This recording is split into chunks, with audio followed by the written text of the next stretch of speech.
Honestly, if the Shanna gets strengthless enough, she could probably fight Murdoch.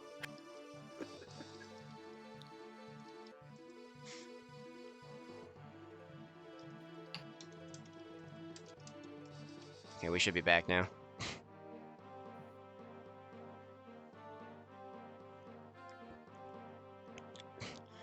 I was commenting just now. Front-facing Fiends had still a 6 strength Roy. Yeah. And, you know, he could use some of that Shanna strength. But maybe if Shanna keeps on getting strength less, you can actually fight Murdoch with her. I guess we'll see.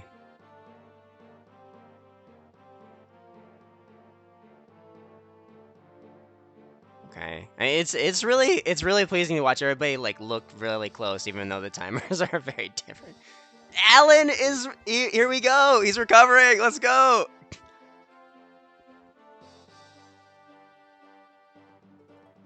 Now this is looking like a good Alan. Now he's just like, he's just skill blessed basically. Holy shit. Mm-hmm. Oh my god. I'm not sure if drafting the Skies' current approach is a little bit different than what I used before, because I see there's an archer and a fighter still alive that Marcus tried to sneak past. I think that's a little bit different than what I've done in the past, but maybe I'm just misremembering. Because my MO is usually just like, if I need to kill stuff, I just route everything. Okay, there's 1 point of strength on front-facing Fiends' Roy.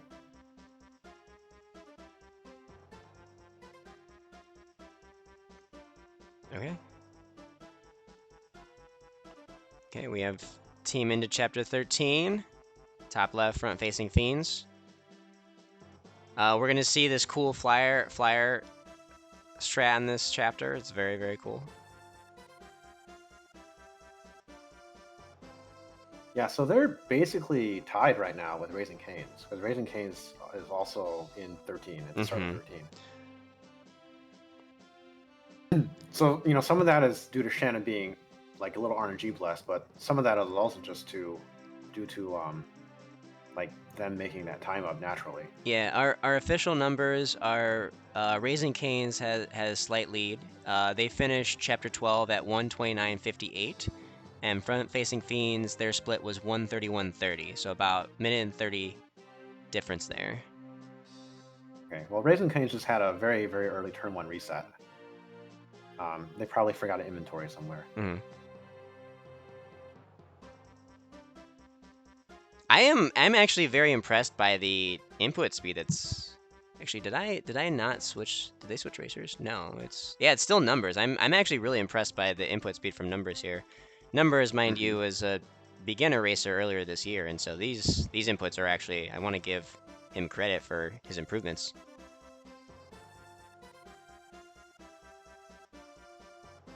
Marcus into Nord. Yeah. They're risking it for the biscuit, and they pay off with a crit. Nice. Marcus could have died there because he was in 2-shot range, and they get a point of speed. This is a really good 13. Marcus. I mean, yes. I mean the strength is 2 points blessed for sure. The speed is basically average. Yeah, but that's what you expect out of Marcus. So yeah, and that's what you need too, though, because I think don't you need him to have at least 12 speed by chapter 16? Yes, because you need him to double a mage. Yeah.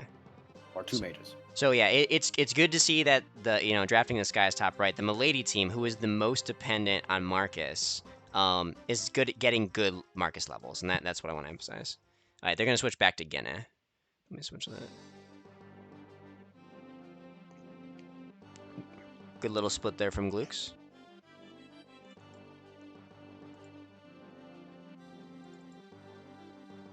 Groy can hardly believe Lalan's account. Lalan's account, the Shanna is +4 in strength. Groy can hardly believe it. Shanna has more than she almost has like triple Roy's strength. Shanna has more strength than Shanna has all the strength that Lance should have had. Oh my god, stole the strength.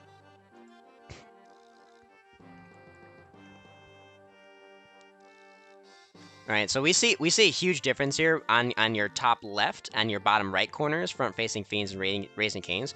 You can see how much further in the map front-facing Fiends is, with the Flyer strat having moved over the water, drop Roy up there temporarily.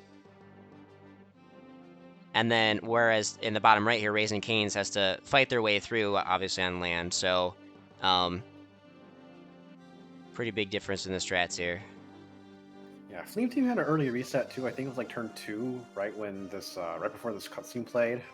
Again, probably an inventory mishap. Tends to happen in this game when it's this complicated. And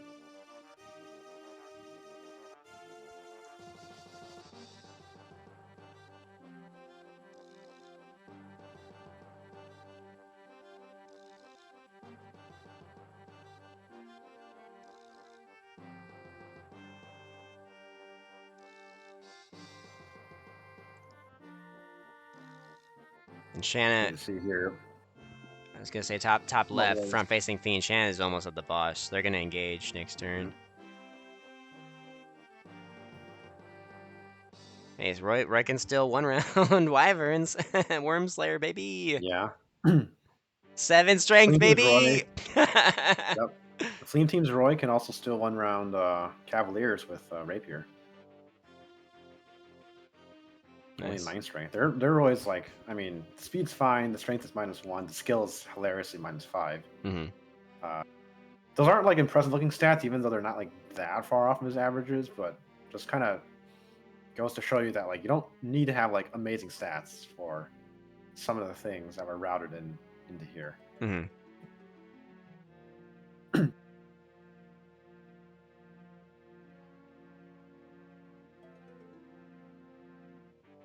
They're executing pretty well on just kind of like the nuances of the movement, because it feels like Flame Team and Raising Canes are just watching like the mirror image of each other, you know. I saw the Merlinus baits with that one paladin. Yeah, I see the Milady baits.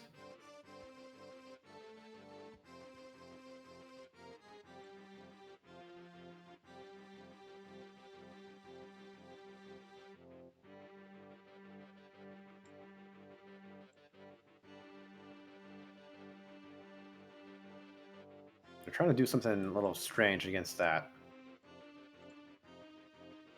Wyvern Rider, who's going to run away for healing AI. That's fine. Hopefully the Wyvern Rider doesn't attack Milady. Yeah, okay. He seems to have snuck past her. Nice. They should really have no trouble defeating the boss. Because they're well above average on strength. Yeah, there's a 1 round. There you go. Hashtag supports. Nice. More strength? Jesus Christ. Yeah, more strength. Oh my god. Someone check the ROM, bro. Check the ROM. Check the ROM. Oh my god. The god Shanna. They should just have their Shanna fight Zephiel now. I don't know if they'll put it together. Or if they'll, because I mean the front-facing Fiends team is the team that did not, they stuck to the notes a lot, and they did examine like a lot of edge case scenarios, but they didn't really deviate a lot from the notes when things were going well and to plan. So we'll see if they make a decision like that with Roy and Shanna's stats, how they are. Drafting the skies, doing the deep Clarine thing. When are they going to build supports between them? That's what I'm waiting on. Dude, I love that Deke is on the stat thing here. That's amazing.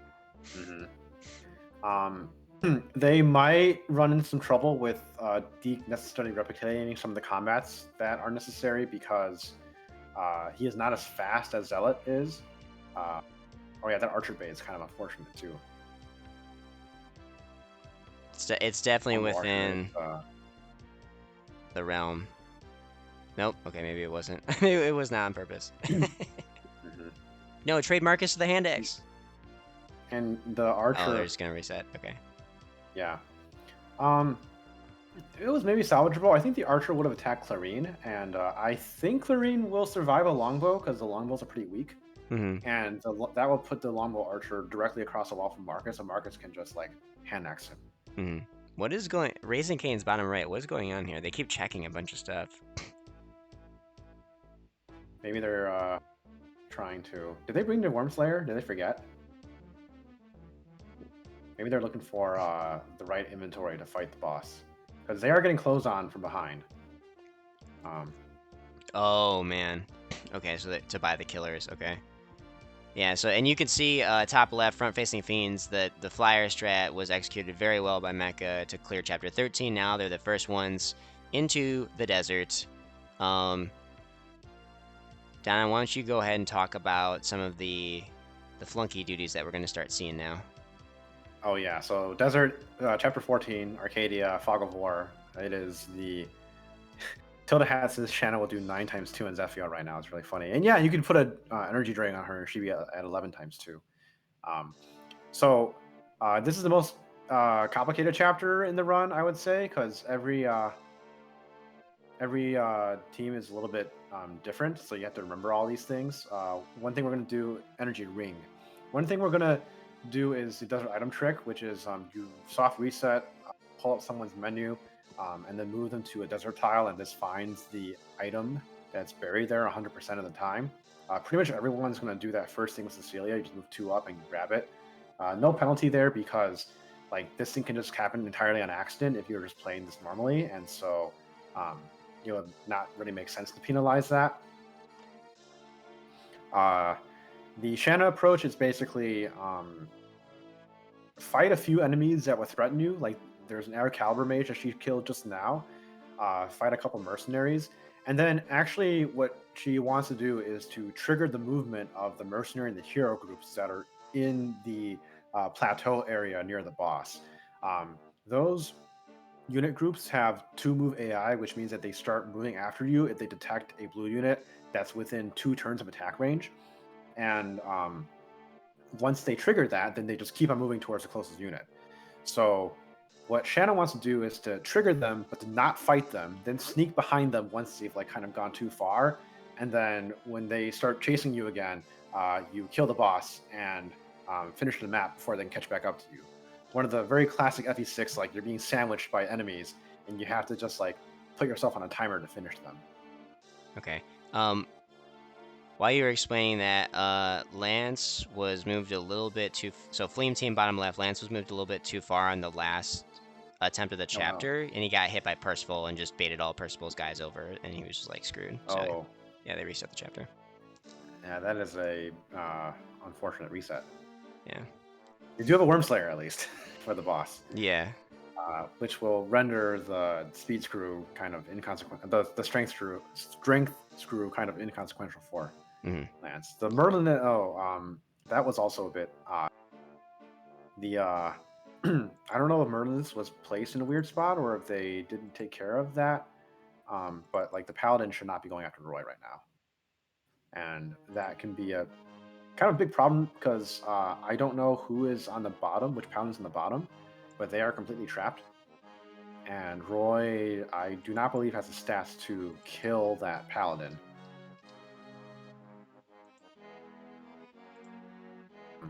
That said, they could just kill the Paladin right now with Lance and take an extra turn, because the Paladin is the main problem guy that closes on them from behind. Yeah. And if you kill these guys, then no one closes in on them. I think Norium probably should have tried to kill that Cavalier with Lance and just commit to taking an extra turn. Oh my god, what, did that Cav have a killer lance? The enemy Cav? Probably. Yeah. One of these guys has a killer lance. He had 24. He had 20. Oh, he just got boxed in by the fucking Troubadour. I know. See? The Troubadour. Aggressive Troubadour AI strikes again.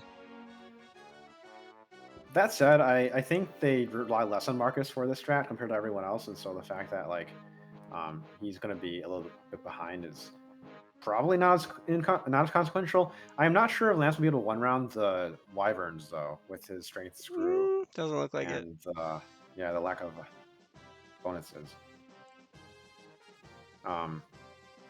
Again, still salvageable. He can make sure to finish off the ranged guy, and then just let Roy, let the Wyvern run into Roy.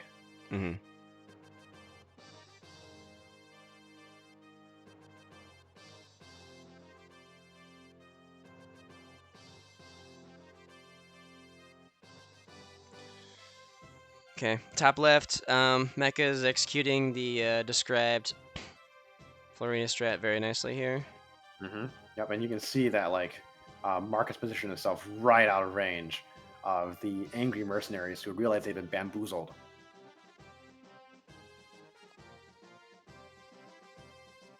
Thinking. So there we go. How do we? Yep, we. Nice. That's a one shot on Randy. That's another hashtag supports. Desert item manip. I'm not sure what exactly you're referring to, Mark. If you saw like any like soft resets, yeah, they are desert item manipulation to pick up items. Now Mecha needs to not forget to pick up the warp staff. Or no, sorry. No, he doesn't have a warper, yeah. Yeah. So they're just gonna. Yeah, never mind. So he doesn't have to. He can just finish the chapter. Yeah, we'll just spend 2 extra minutes, using Percival instead.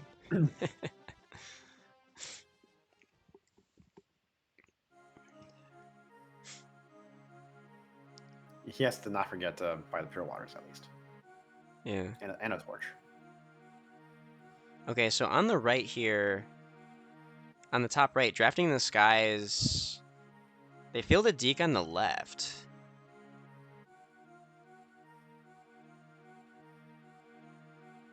This is where the other Legion whip is? Yes. On the right.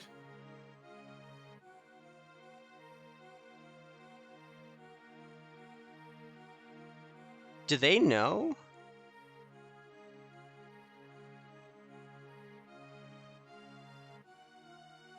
See. They're really starting to get a little bit on the screwed side right now, but he is also pretty high level. Oh, Jesus. Bottom left, Marcus just died, Flame Team. Uh-oh. I think Lance is starting to hit a wall here. Did he get killed by like a Horse Slayer guy? It was a Wyvern, I think. Yeah, there's one Wyvern with a Horse Slayer that you have to watch out. Maybe that was it, yeah. Damn, they're stuck on Chapter 13 Hill. Castle knows a thing or two about that. Yeah, there's some ways to counterplay this, right? Like, you can use more Worm Slayer because you don't really need that much for the rest of the game. Just to deal with Wyverns, and Lance is the bulk to take a Horse Slayer hit. You could bring a stronger axe, although I'm not sure which ones Lance can even use right now, or if you have any stronger axes at this point. You can burn through Silver Lance. You don't have killers yet because you don't have the armory.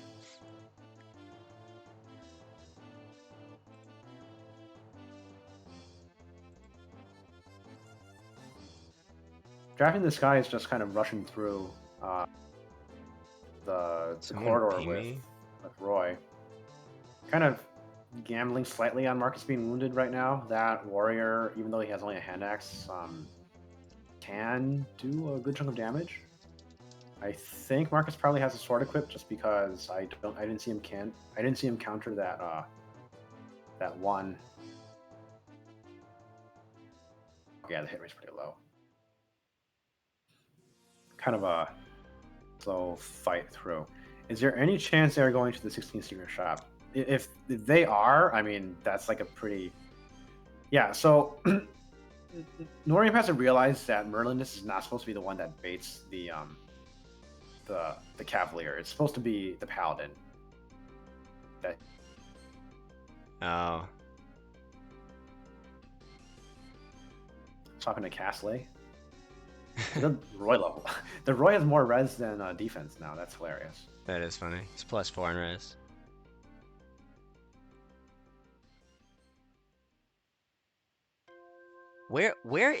Which chest is the Elysian Whip? It's one of the 3 in that upper room on the right. Okay, maybe they're just... Because Deke is lagging, so maybe they're just like, we'll do the whole Marcus Roy strategy, and then Deke will just follow after they've cleared everybody out and just approach that room from the top, from this side. Yeah, like cut through that one priest. There you go. Yeah.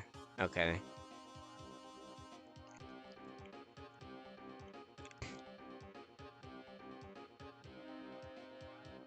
Maybe they could have also brought Clarine to make that a little faster to like transport her up there. Would she be able to not get attacked by any of the archers? I feel like she would die. No, so that longbow archer could be a problem, I guess.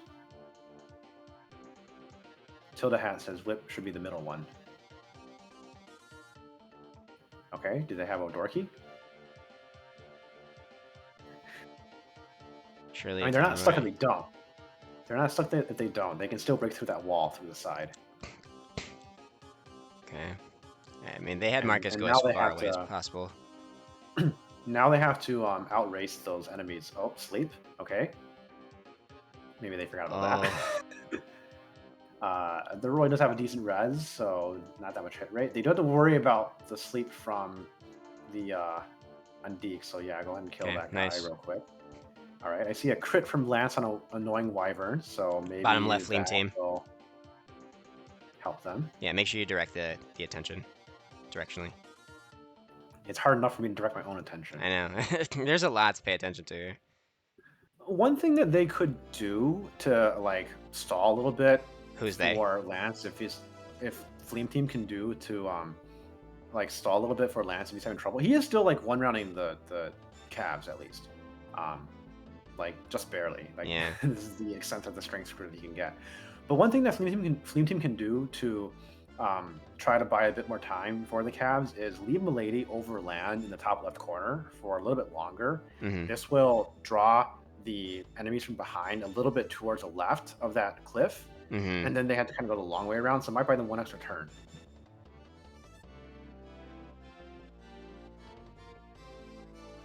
Alright, Deke is getting the whip here. Alright, yeah.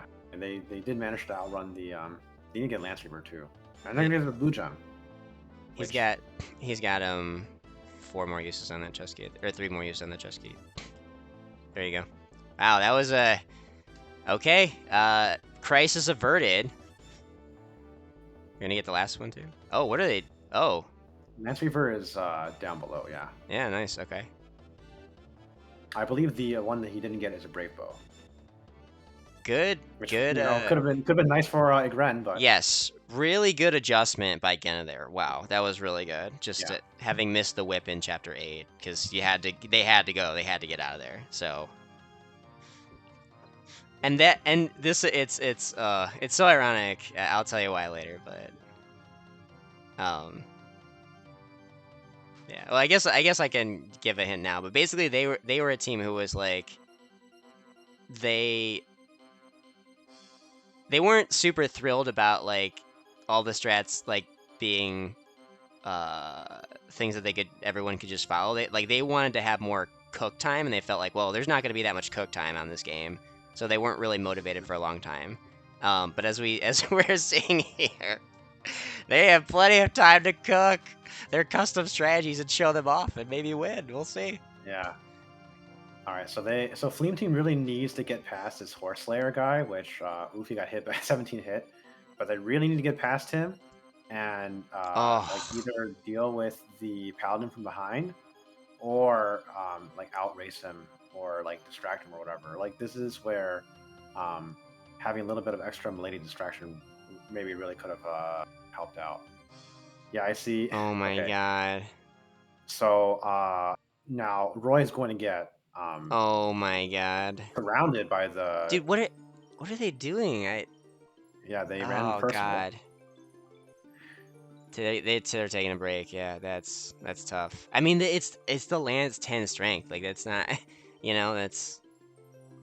I mean, maybe there's a little bit of misplay with the Merlinus not baiting the Paladin, right? But yeah, besides that, it's just All right, so top left here, front-facing fiends, we see the flyer strat for this chapter be very, very fast, and looks like they're waiting for Percival to come down as well, because they need him. Hopefully Castle doesn't forget to recruit him. Yeah. I think they've got it. Okay, Shanna finally did not get strength. Yeah, that's a reasonable Shanna level up. She is speed cap right now. Nice. I believe 28 is the Falcon Knight speed cap.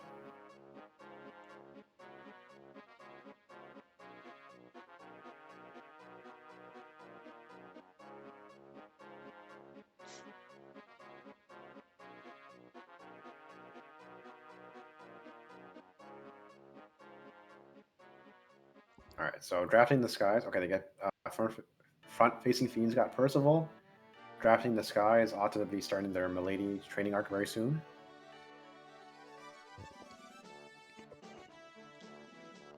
I did not see what Shanna's Drez was because I did see her just use a talisman. That is like one of the other major benchmarks that she needs to guarantee for the fast Chapter 17 Ilya. Mm-hmm. Secret book first for Milady. Book first, yep. Drafting the Skies did not have a chance to get Thea. Now, I'm not sure if they could have gotten her based on the picks. I'm pretty sure they could have because they could have gotten her in round 5, and Thea didn't go till round 6. Mm-hmm. So numerically, 13 rounds. That should be high enough to I think either completely avoid. so. This is something that actually came up in for front-facing fiends when they were draft theorizing, and it was like they also looked at a Milady Nime pairing to deny warp from one of the calves, and they came to this conclusion that like they could do it, but what ends up happening is that Milady like ends up one turn behind on her like checking off all her rolls on her rolls checklist for all her teammates. Um, and that's exactly what happened, and it gave the other teams a chance to deny alien cavalry, which then I think led to they'll be like, well, let's do the D-Clarine combo to basically fill in for their missing alien cavalry pick, and then that's why they couldn't take Thea probably. I see. Yeah, I do wonder if like promoting Deke could have enabled. That's kind of a shitty level up for Milady, but I It's just wonder one if skiller. just one skill. Yeah. Yep. I do wonder if like committing to training Deke a little bit and then promoting him. Um, he won't replace cavalry still, but he'll at least have 6 movement and better stats. Uh-huh.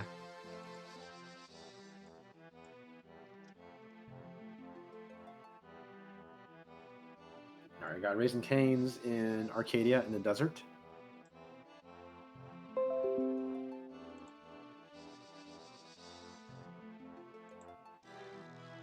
All right, Norium is working on Chapter 13 again. His Merlinus still looks like he's in range of the Cavalier.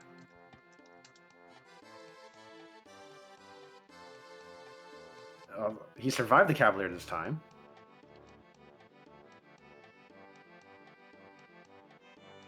So that means a Paladin will at least be appropriately distracted. Mm-hmm.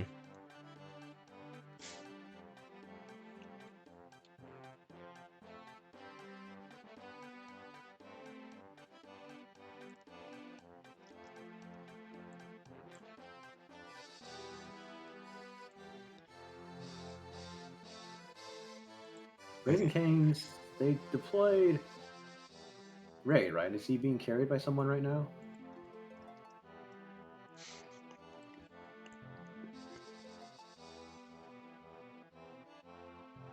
Are they pausing right now? They're not doing anything. No, I think he's trying to remember maybe. I'm trying to get. I got the next Shanna stats. I'm gonna put them up here.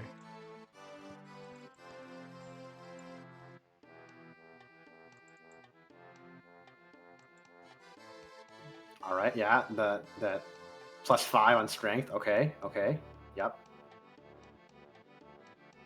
easy. How do you win? How do you win and run? Just get +5 on strength with Shanna. Is that easy? It's just that just get strength on Shanna.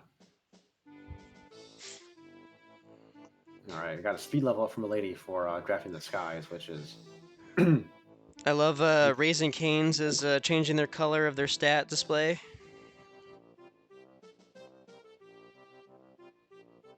Okay, so did they forget to deploy Ray?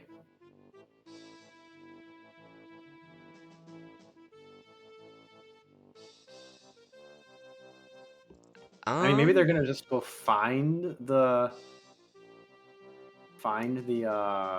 warp staff with Sophia.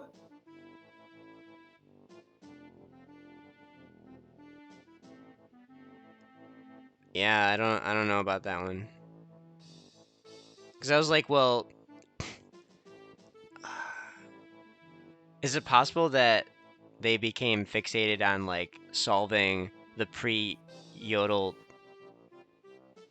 parts without warp that they forgot they need warp for for Yoda? Yeah, maybe. They're Oh, executing the solo. Oh, that's a nice Milady level yeah. up.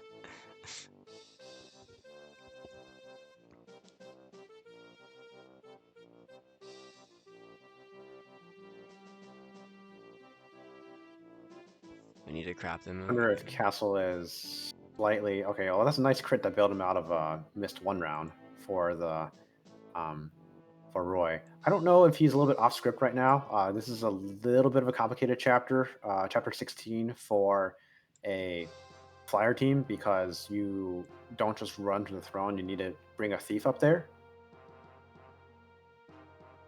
16 felt like the map that gave front-facing fiends the most trouble in prep. I did see them prep like an alternate version of chapter 16 with like Milady carry, involving them going through that central squiggly corridor, which I didn't tell them this. Maybe, hopefully, they realize this, but it is strictly worse than just going up the side.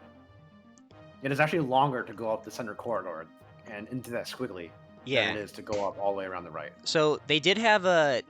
When I saw them do the squiggly, it was for a backup strat, which was like a extremely niche scenario where they did the aforementioned Milady Nime pairing, and then had somehow gotten denied both Astolfo and Chad, and Mm-hmm. had gotten denied Kath, and so they were going to they're this is like already super niche scenario, right?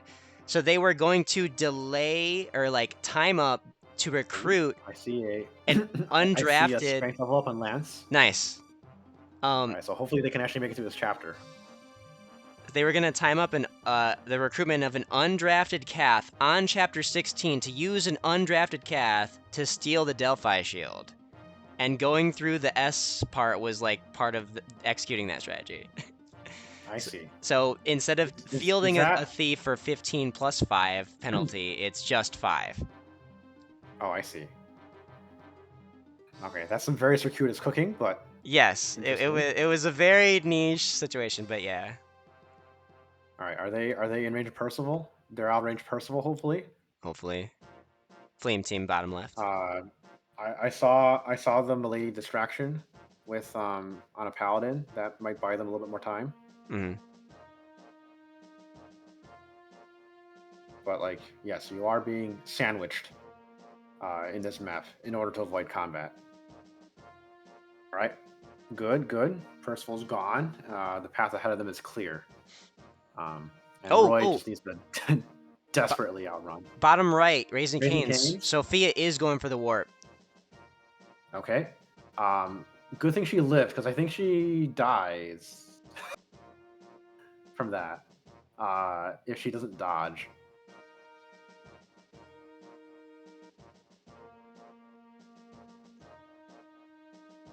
Buy me a lamp says Shanna on 3 HP. I'm not sure what have caused to occur from that, but oh, I think she got Air Calibered by the mage, which is something that can happen.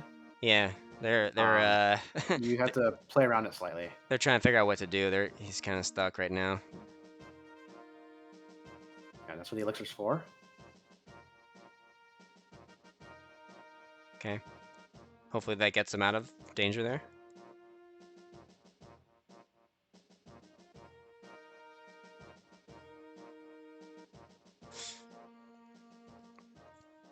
I have the freaking preps music playing. Oh, okay, this is the music we want. Again, a little bit unlucky with the hit RNG in this chapter, but Yeah, I am enjoying. Top right. Oh, my lady, so oh, good. as that is Ah, oh that's not oh good. no, Oh, dude, that's so tough. Oh, yeah, resetting that that is chapter after those great levels too. Oh my god. Oh my god.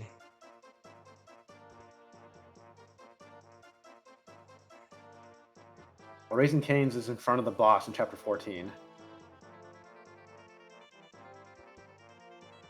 All right, and you don't need to be fast enough to kill to double Randy because you can just one-shot him with a crit. Hashtag supports. And the Allen's looking pretty good now. I think he's just -1 on speed. Granted, he did eat the speed wings. But like that is a perfectly viable Allen for basically the rest of the game. Good. That's good for them. I again, Raising Cane's bottom right. I'm still enjoying the the color changing on the stat screen. Oh my god, top left, Shanna got to 17 strength. And Fleeing Team is out of Chapter 13. Let's go, okay. They are out of their own personal hell. Yes, oh gosh, okay. Well, they're switching racers for the last time now. With +1 strength on Lance, so he's still very far behind, but at least he got a point in the stat that he really needs. So yeah. Castle with front-facing Fiends seems to have pulled out of his predicament. Yep, he needs to put Marcus and Shanna in a way that splits Douglas up towards Marcus. Very good, without either of them being attacked.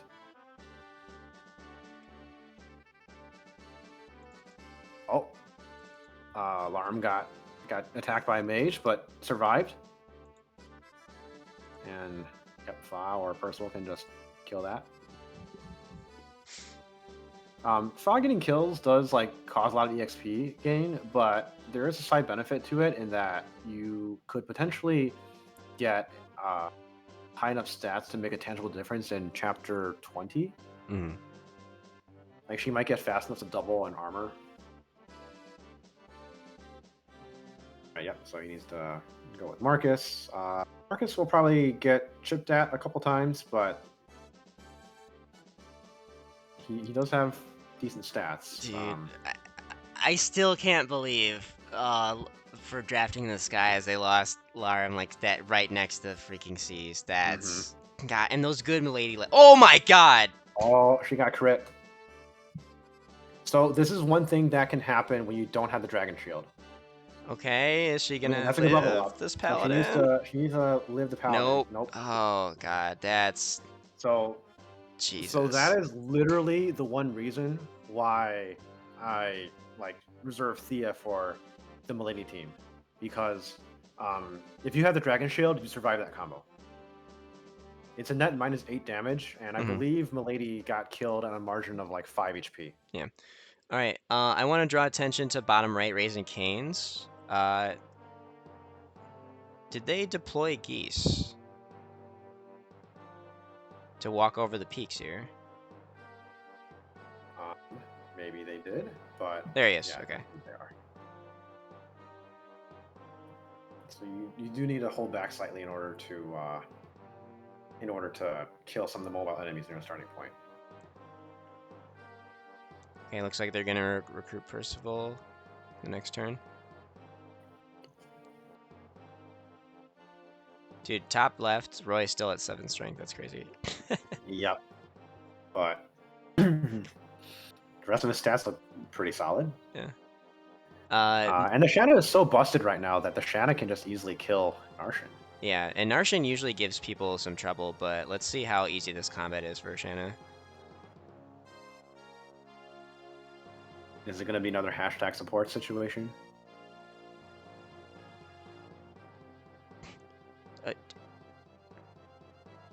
Damn, dude, that is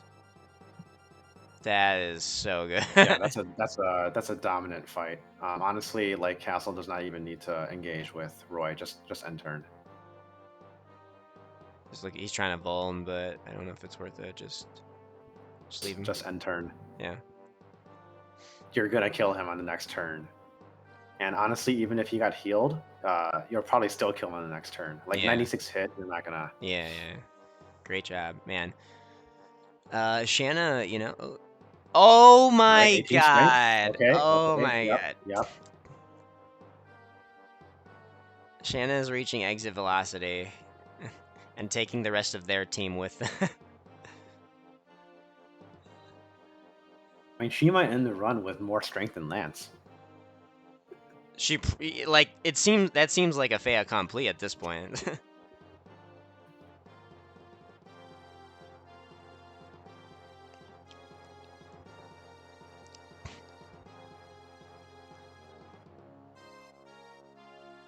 All right, so Raising Cane's bottom right.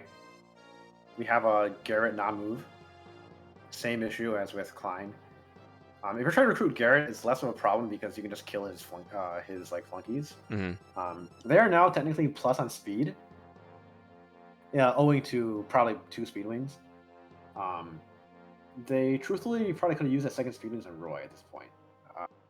The extra speed beyond 20, I don't really think is necessary. You already double Narshan, and I think that's the fastest thing you have double in this game. I don't know if you need like an extra point, like 21 for heroes in chapter 22 in endgame, but I don't really think you do, and it's just nice to have a better Roy in that case.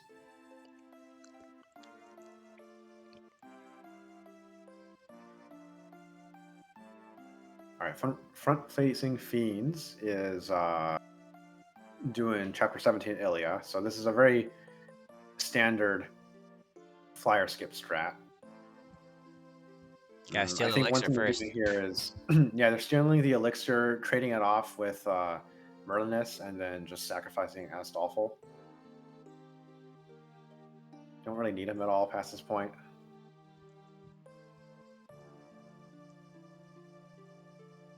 This is actually one instance where you would prefer to have Chad, because Chad dies easily.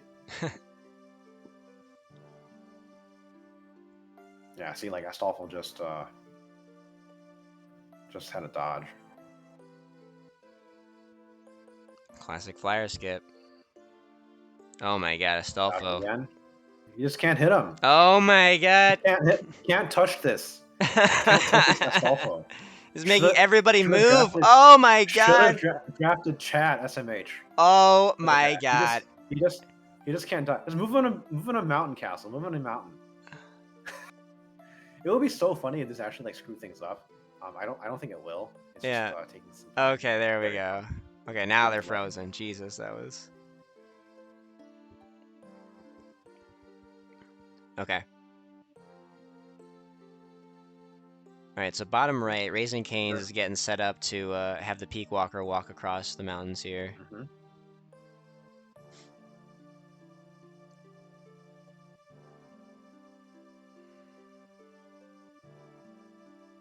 You do have enemies coming from above. I think what happened is, because I think those are the starting enemies there. So those enemies have 2-move AI. And by going too far up to defeat those brigands that were, or by going too far up to defeat Garrett, he probably triggered them. This is one instance, actually, where if you have a team with Geese, might not be a bad idea to draft Lilina as, like, a flunky down the road, because you can just have, like, Lilina take care of Garrett in a way. Interesting, yeah. Or you just draft Garrett near the end anyway, because, like, you know, who's going to actually draft Garrett as a flunky? So you just draft double Berserkers. Wait, what are they doing here? This feels like this is... Yeah, I don't know what they're doing. I think Raisins is slightly scuffing this up a little bit. Yeah. They can't take too long because reinforcements will show up. Nice kill with Geese. He will end up fighting the sniper too. That's okay. Just crit, I guess. Yeah. Funnily enough, he still did not kill with a crit. And he hit a very low hit rate, so still he's cooking. Good job, Geese. I think Raisin's slightly messed up the logistics of the handoff here. Yeah. Why don't you just grab the order?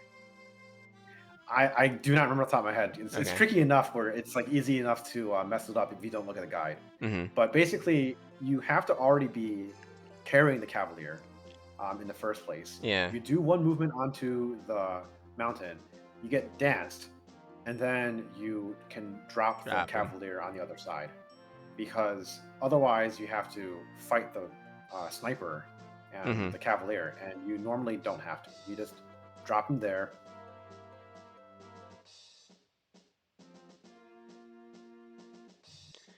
and it'll take care of it. Yeah.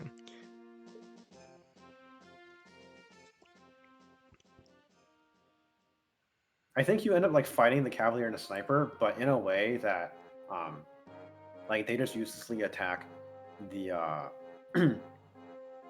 the Berserker, and then the Paladin can just like go back or something. I forget exactly. It's tricky enough. It's tricky enough. Like you wouldn't normally think that something that takes place in the span of like 4 straight tiles in a row can be this complicated, Yeah. but it can be complicated. Order of operations matters. Mm-hmm. Especially when you only have 4 tiles to work with. Yeah. I mean, they figured it out, which is good. And this Alan has basically all the stats you want. Mm-hmm. And more, actually, now. So, Fleam Team, so there's a couple of things here, right? They're going to go with the Warp strat. I see they already have the Warp. So one issue is, first of all, their Lance being so screwed. This is one combat where him being screwed is actually pretty impactful. And second, you at least hope that he can double the hero. I think 19 speed is usually good enough, but sometimes it's not really. He is also definitely not fast enough to double the boss. Hmm. Is it 20? Yes, it's 20 for Randy. He is at least one rounding the mercenaries up close with the Killer Lance, taking a bit of damage along the way. It's also -2 in defense, which is not great. Combats, yeah. All right, rip Ellen. Oh. All right, that's a nice crit, and the hero did attack from behind him. Yeah. Hey, 20 speed. Okay, 20 speed. No strength, but still. You know, it's just crit twice. It's just that simple, you know? Mm-hmm. Okay. Yeah, so the heroes did position themselves in a way where you can warp Marcus past them. And Marcus can run past the heroes. There you go. And they won't be able to catch up. So they might be good from here. Saul still needs that extra point of magic, too.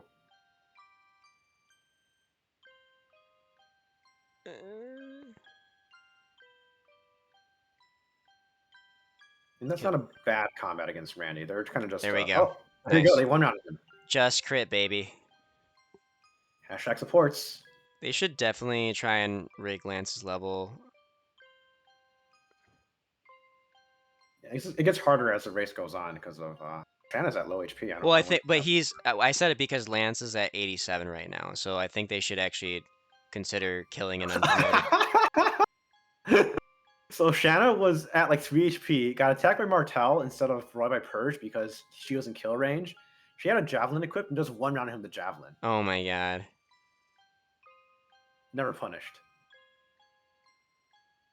Dude, and now like Roy just needs to like slowly walk to the gate. All right, I do see a live Milady and a live Larum, and hopefully they end the map this turn because she is definitely in range of that hero. And now Gina is also out of chapter 13. Nice. That's really tough. All right, let's get a update on some of the time standings here now. Everybody's out of 14. Okay, so 14. Oh, they don't have a split yet for that. Well, we can see the time. Yeah, or no, Gina, they just finished 13. My bad. Okay. Yeah. Okay. Yeah, they. Ooh. That chapter took them. I can do math. 26 minutes. Compared to front-facing fiends, who that chapter took 7 minutes. Fleam Team took 31 minutes on that chapter. And Raising Cane's took 11. So, pretty healthy lead right now for front-facing fiends. Gee, I wonder why. Yeah. I wonder why. I wonder why.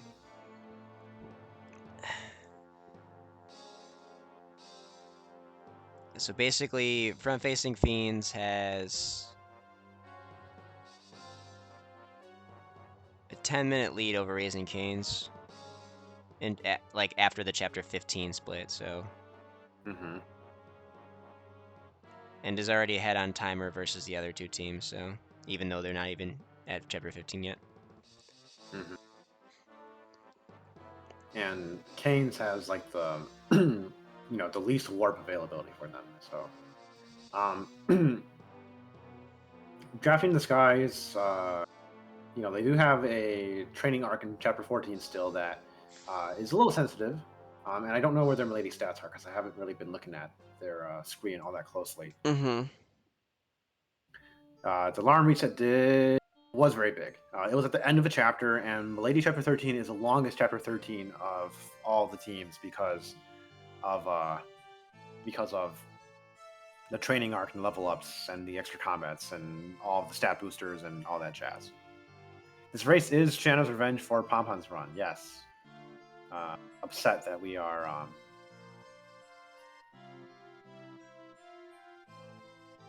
Castle switching to Grexius. Yeah. I'm almost practicing a throne room.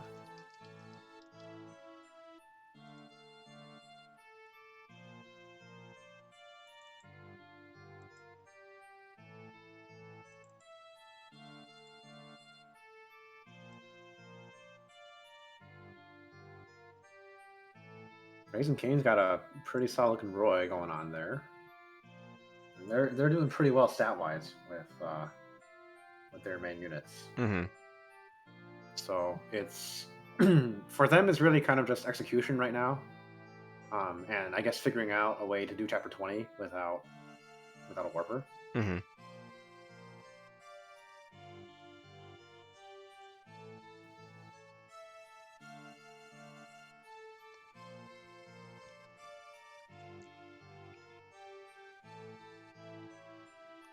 All right, bottom left flame team. I think they're gonna go get the Hammer staff here. Yeah, they have to just remember not to forget. It's very easy to forget things with all the variations going on in this run. They weren't there? Is that in range? Surely. Okay. It was a little closer than I remembered.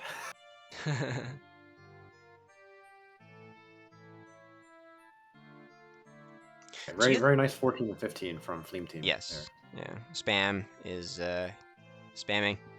God, Lance still has 11 strength. That's crazy.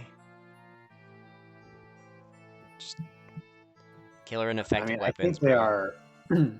I think they are easily going to win the award for most screwed carry. Then. Yeah. Right, unless drafting the skies as Milady really shits the bed. Yeah. Raising Canes just in the bottom right. Deleted Narshan. Was there even a boss in this chapter? Do you know? Was there someone sitting on that throne? Nope. I don't think so. Because I could have swore there was someone sitting there, but maybe not. Maybe not. They just disappeared so quickly.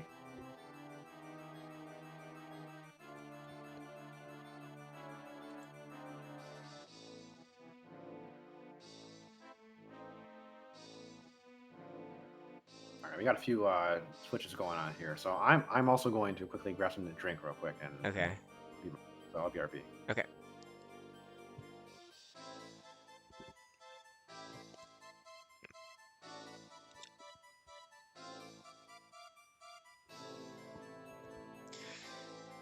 Justice for Shanna.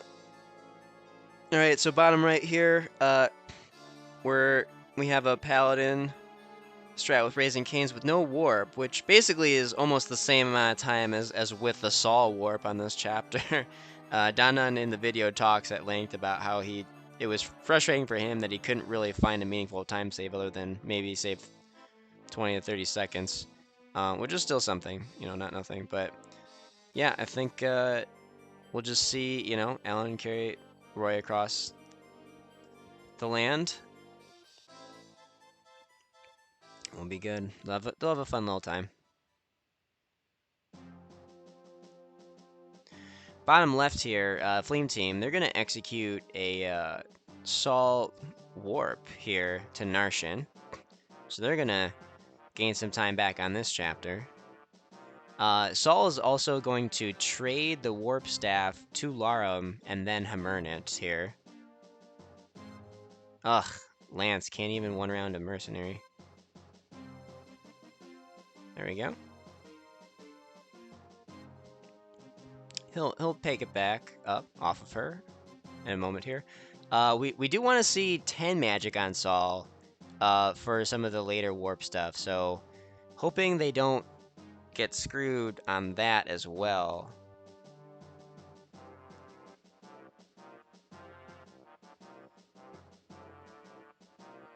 I mean,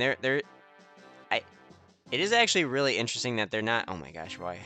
they're like not losing as much time as I would have Okay, they lost a bunch of time to the Lance thing. I guess it's not that they're not losing that much time. It's like I would have expected more situations to be areas where they would lose time because of Lance's low strength right now, than have actually occurred and happened.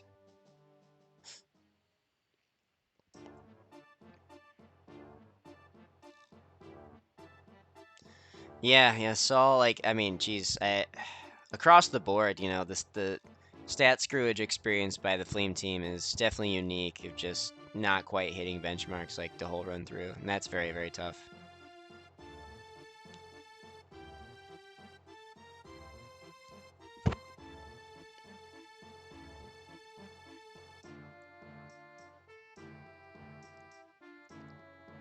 All right, so top or bottom right, Raising Canes, the sand barge has elevated itself above the water,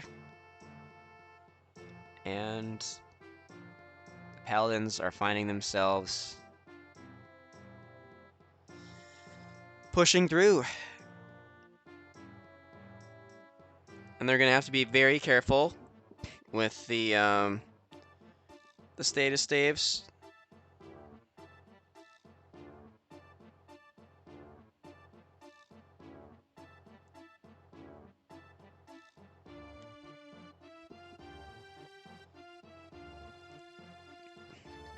That's funny that.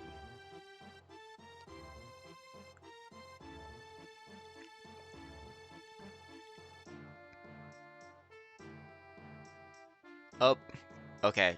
Bottom left, Fleam Team, they reset the chapter, and they didn't end up getting the level up on Saul again, and he got to the 10 magic, so hopefully they're good there. Bottom right, Raising Canes is trying to figure out what to do about the status staff bishop. Guess they decided to leave. Yep. So Marcus came. Marcus will bait the status. Roy should be unequipped. Lance will launch him. I'm sorry, Alan will launch himself in there.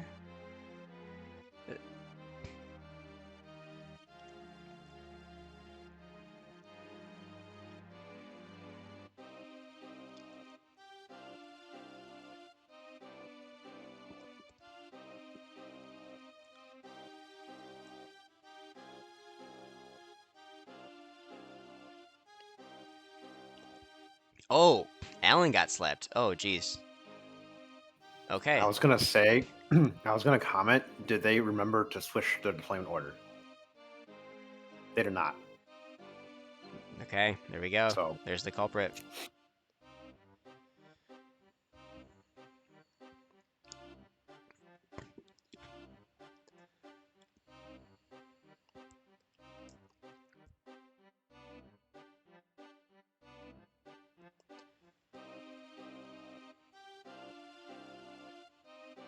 So one thing I want to give at this point, front-facing fiends a lot of credit for is like, just avoiding mistakes. Other than the tricky situation that Lily had to deal with in Chapter 8, they really haven't had any major resets, and they've been pretty accurate with their execution. Now they've definitely had the best RNG, level up RNG. I mean, yeah, the Roy sucks, but Shanna is more than making up for it, and she is the thing that drives their time a lot more than Roy's stats.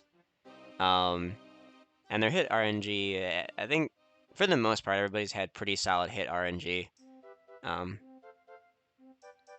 But yeah, so front-facing Fiend's executing very well, very accurately.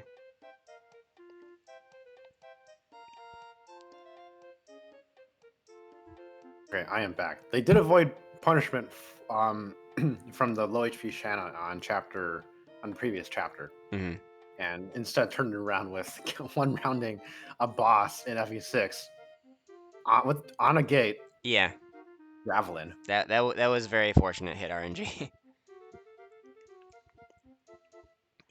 All right, I'm gonna use the bathroom real quick and refill my drink. I'll be back. So chapter 20 for not 20, chapter 19, Ilya for Flyer Team, where front-facing Fiends is kind of a pseudo-ish flyer skip. You can't skip everything because there are enemy flyers, and there's also the ballista. But you try to like skip as much as you can, and engage in as little combat as you can while grabbing the energy ring. So it's a pretty deterministic route. There are a couple places, specifically one place like with their last big movement in this chapter, where there's like a random moving enemy that can just a very small percentage of the time get in your way and cause you to bonk your movement. That is potentially an issue. They are also running a little bit low on their HP right now. That could also be an issue. I think though you do have to, because like you can wait right now and elixir, you might just get hit back down again. But you know you could also just try to go for a favorable RNG by running into things, because you end up losing Roy from your saddlebags, and that's like the major thing that is causing you to not be able to dodge right now.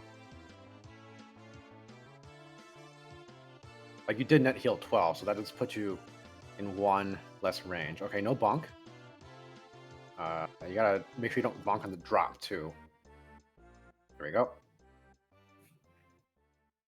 You can make an argument there that you should move in a certain way where you drop Roy onto the tile that you had just moved through, because you know for sure you're not going to bonk there. But it's like a very, very, very minor optimization.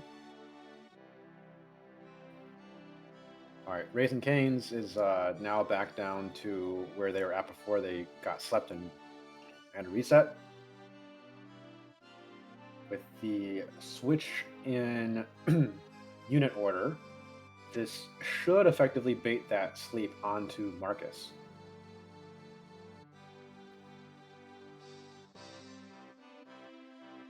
There we go. And then they need to have Roy probably kill the archer. Nice.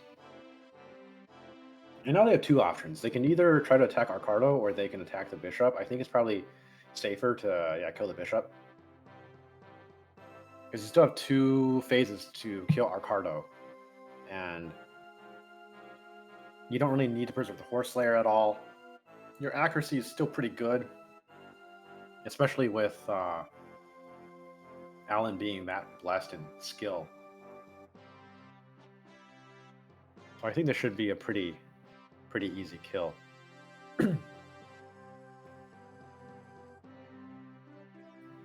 Flame team in the bottom left, their lance is still able to one round some cavalry from 1-2 range. So that strength screw is, I mean, it's hurting them, but it's still giving them some time to play around. Missed that one though. All right, front-facing Fiends, top left. So they're executing the very interesting Chapter 20 Ilya strat, which is one that I came up with. It's really like off the wall. So the main issue in this chapter is you have 2 druids that start off in kind of like the middle-ish part of the map, who have sleep staves that cover almost everything. And then you have a berserk druid in the throne room that's like right down to the left of the boss. And these guys, like, you can try to restore your way past them, but they're so oppressive. And I remember in old draft races of FE6, before people came up with strats for this, that this chapter was like a big reset point. I don't think people DNF'd here, but I think that it cost so much time and resets that it was actually like a major barrier to uh, like this race even being viable. And so this is like one way to get past it with flyers. Um, you just sort of sneak underneath a little weaponless, and then also because the bottom 1/3 of the map is completely sequestered from the top 2/3 of the map, the enemies that are in the top 2/3 that are normally aggressive towards you, once you bait them forward a little bit, and like after Roy and Merlinus, they end up no longer being aggressive and they stop moving. So that saves a lot of time on like unnecessary movements.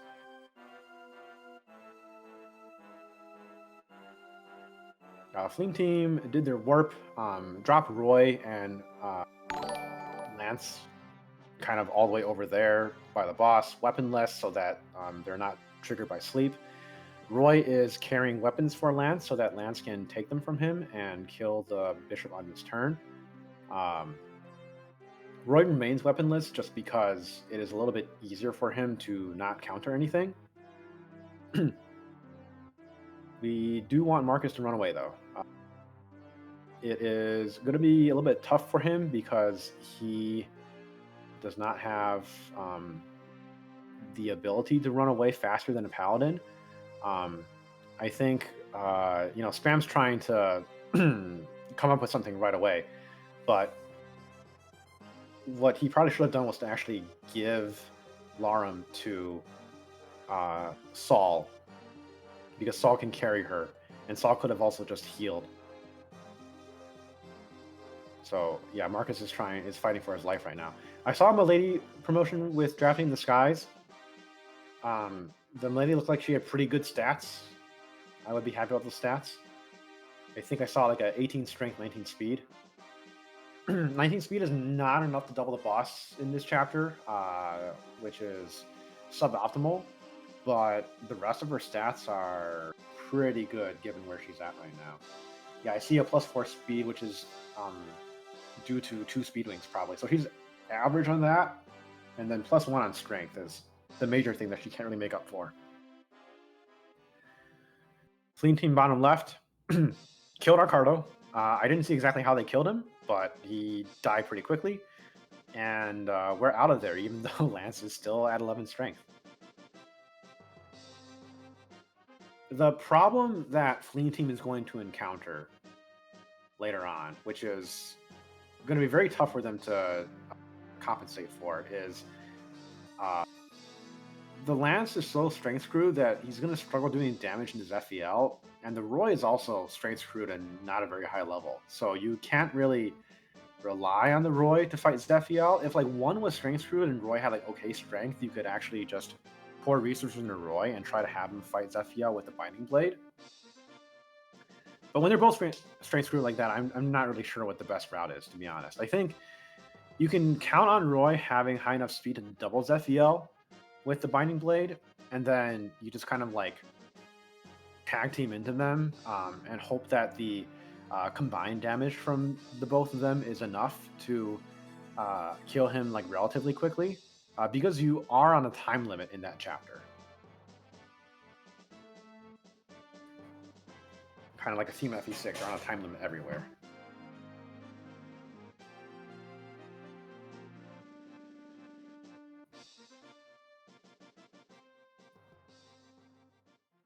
In the Skies, got some Sword Weapon EXP from a lady up there in the top right. We do get 1 level up before we fight Randy. We do not get the speed level up, but strength is always nice on her. The speed is just like, she just needs 1 more speed in general. I mean, she has a number of opportunities to get that. It would be nice to have speed before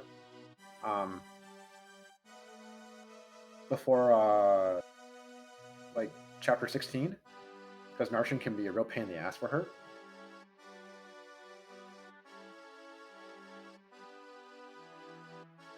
Front-facing Fiends working through the pretty formulaic flyer strategy there. getting the kill on the Nosferatu Berserk Druid with Fa, then rescuing her out. And then now all they have to do is to fight Rorts and not die. So you are at weapon triangle disadvantage into Rorts, so you can get hit, and sometimes Shanna does not survive 2 hits, like she does not right here. So I think you just wait, yep, and then try to enemy phase, player phase. Okay. That's not an ideal outcome, but still better than the alternative. Now, one of the problems is when the Thief Reinforcement arrives to unlock the green units, these druids start heading back towards you. So you are on a time limit now to kill Rorts.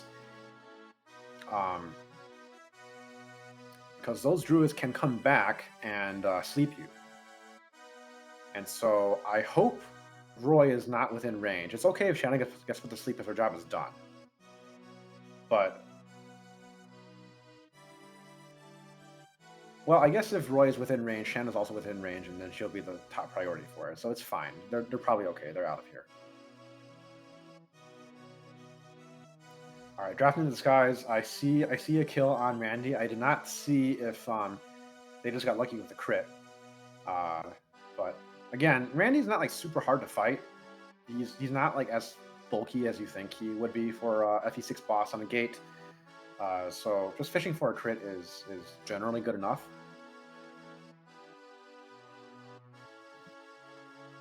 And then Raising Canes is approaching chapter 18 Ilia with the standard no warp route of picking up your lord and just running through it as fast as you can through all this terrain.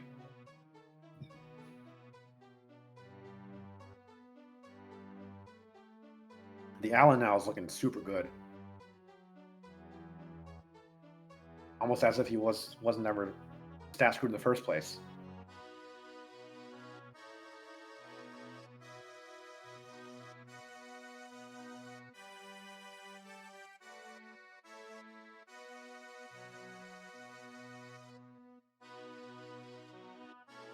Okay, I might have seen a slight adaptation too with their Cecilia positioning to kind of like whittle away at those Wyvern Riders one at a time. I do think that maybe, yeah, because this basically puts her at almost no risk for death. I guess if she had gotten hit, then you would just retreat with her and have her heal a little bit.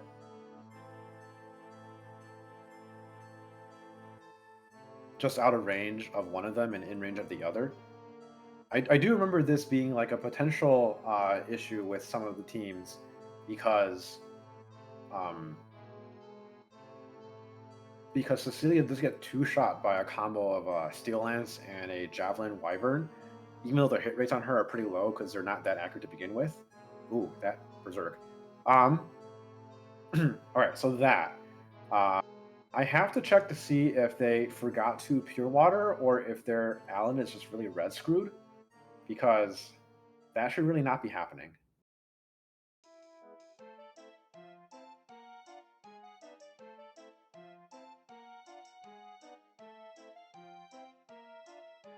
And that miss on the Mercenary kind of sucks too.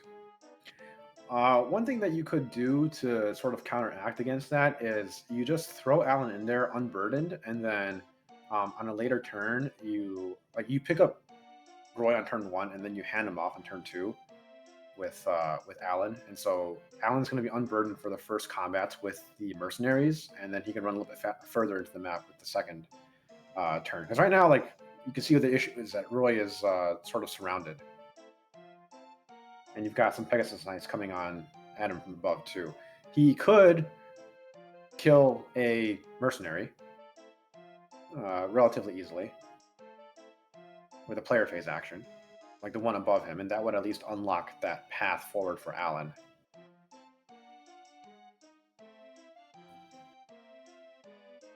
All right, so front-facing Fiends, Grexius, just flyer skipping through FE6 Chapter 21, classic. Yep, you have to stay right outside of the reinforcement zone trigger range. We got a safety elixir going on. Meanwhile, Drafting the Skies, They're executing their Milady skip here.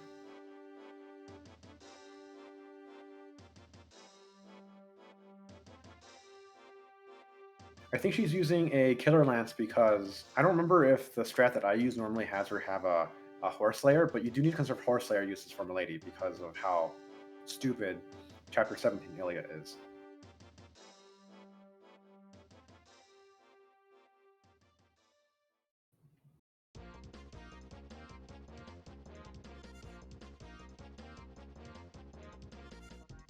Alright, Fleet Team, their Lance is up there. I don't know why they left the Axe equipped on that turn, because they are going to have issues with cutting through that swath of enemies fast enough to, yeah, that's, saw the reset there.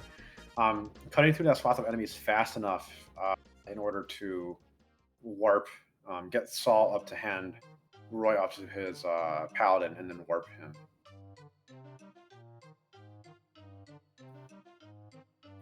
For this chapter for Raising Canes, if you're not doing a warp related strat, I don't think you're really on that much of a timer. There's not like any nasty reinforcements from behind you. Like the Wyvern Rider Cecilia took care of. And then at some point, Nime will have this cutscene where she shows up and freezes the river, and that gives you a lot more mobility with Paladin. Like the non-warp strat requires making use of that map gimmick in the first place. I'm gonna be honest. This is one of those chapters where like I am the least, I have the least memory of because I really just do not remember all that well what goes into this one.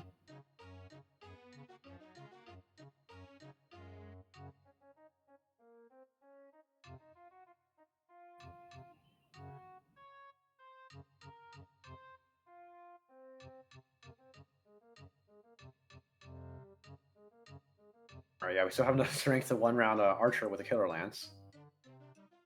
We're really testing the limits of how low strength you can have to actually like meet certain combat benchmarks. You can one round Pegasus Knights pretty easy. I think you will probably fall short on Falcon Knights though with Killer Lance.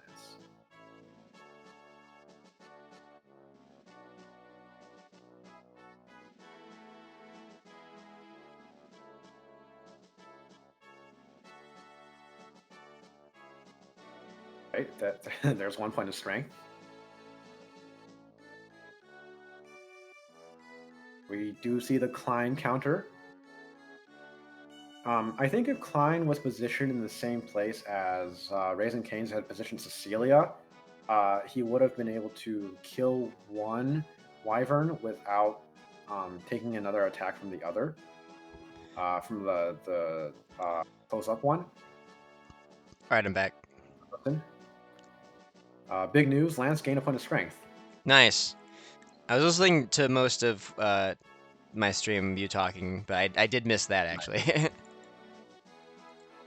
So now they're still at -6 because that's how far behind they were. Yeah. It could have been -7 at least. All right, Raising Canes. Ooh, there's a... Okay, Alan died from a purge. So I wonder if they executed the end part of that chapter in not the best fashion, because they seemed like they were getting ganged up on by a lot of people. Again, this is one chapter that I just do not remember very well because I think even, first of all, like there's so many forests that it just sort of like all blends together for you. And second, I remember that when we were commentating this in the exhibition run, that I didn't even like have much of a chance to commentate on anything in chapter 18 because there were teams in 19 that were doing more complicated things. Yeah. And there was like teams in 17 that was doing more complicated things. Yeah. How about... I completely did not see what the outcome was with Murdoch against front-facing fiends. All I can tell is that they seem to be in a prep menu, which means that they are probably in endgame. I was just gonna draw attention to it. Yeah, like it was pretty quick work of Murdoch. So, but yeah, now we'll see what ends up happening here. They're very, very primed to come in first here. It's quite a sizable lead. We'll see if Grexius can pull it out. Let me see if I have any screenshots about... I mean, their Roy, you know, is...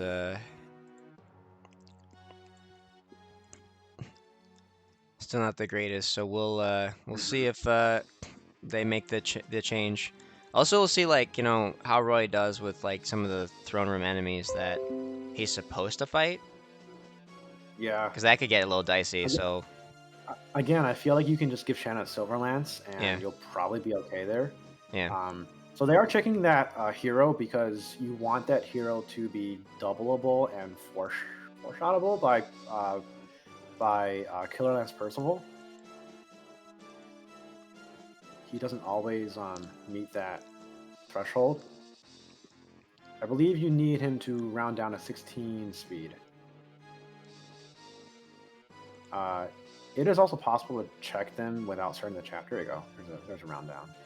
To check him before starting the chapter, because then you can save and not have to reset that again. But yeah, I don't know. I didn't see if they used their energy ring on anyone yet either. So I guess looking at their stats will let us know, right? Yeah.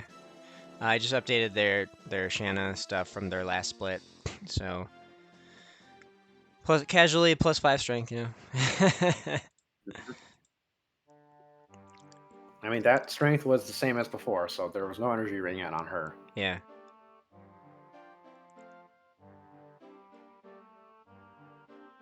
I saw that Spam defeated Martel in the theme team.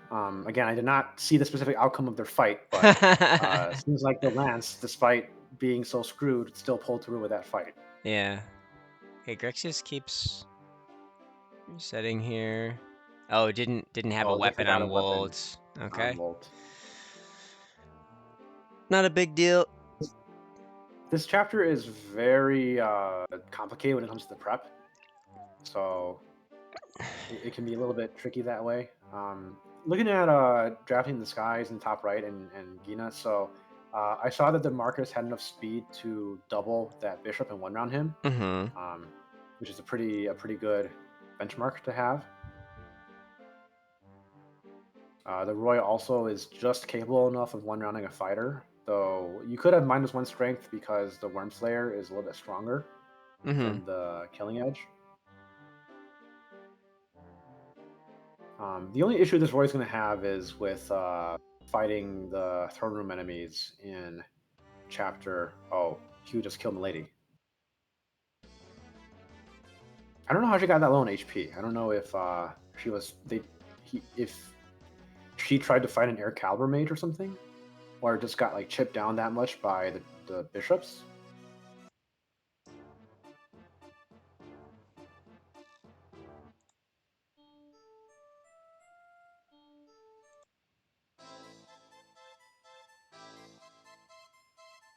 I don't know what the name of the the final map is. I just started clicking around in this playlist. I just clicked something that sounds fine for now. It's the never-ending dream. Oh, well. So the problem is that the playlist that I'm looking off of, the name of the song is cut off by the ellipsis. So I see. I'm clicking through just random spots in the list that like I'm going off of like how long the song looks. So I'm just like, surely it's a.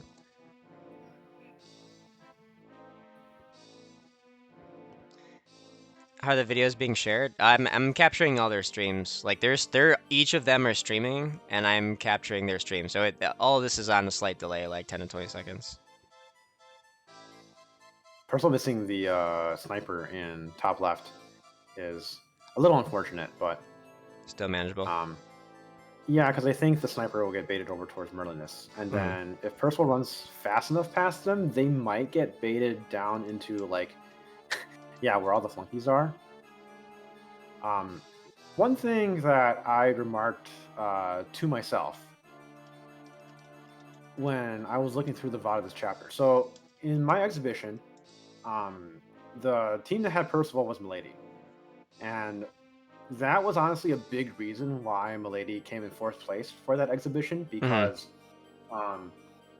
it created a number of problems in this chapter that I wasn't like very well practiced for, and like it was just over 2 minutes slower than the version of the chapter that I had practiced in the past. Like the optimal timing of this, right? So I lost 2 minutes with Milady in this chapter, and it was because of basically my usage of of Percival, and also the placement of the status bait flunkies. Because one thing that you see here is that the one that died last turn, Wolt, baited over a Berserker, and that Berserker is now chasing Percival. Um, that Berserker will keep on moving for the rest of the chapter once you bait him once. But if you don't bait him, then he doesn't move at all. I believe that.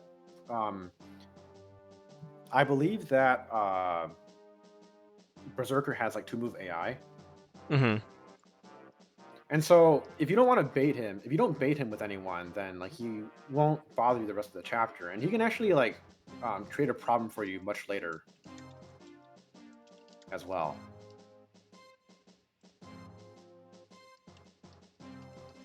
All right, so bottom right, So Raising Cane's got out of that chapter. Yes, good on them. I don't know what innovation they came up with chapter 18, but whatever strategy Claire was doing, I remember that was not what I did with the non-warp Cavalier team. It involved kind of going up and around to avoid some combat, if I recall, and her strat did not do that. It just kind of like barrel through. But I mean, they got out of it in the end. So, real quick, I need to recharge my AirPods. Okay. So I'm gonna change my thing in a moment. Okay. To be put to talk. All right, so top left, front facing Fiends. Only Boris has survived the carnage there. We'll see if the mercenary will make quick work of him, and also the Berserker missed Percival. If you guys remember the showcase video, he crits Percival. That was quite a hectic moment. But this Percival seems like he's not in danger, so I think he'll be fine.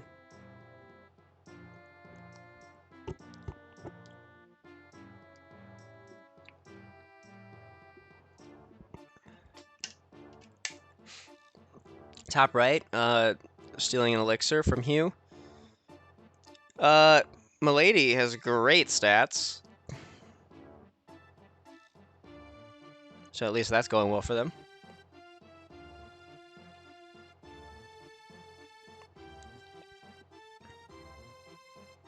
Top left, Boars. RIP to the legend.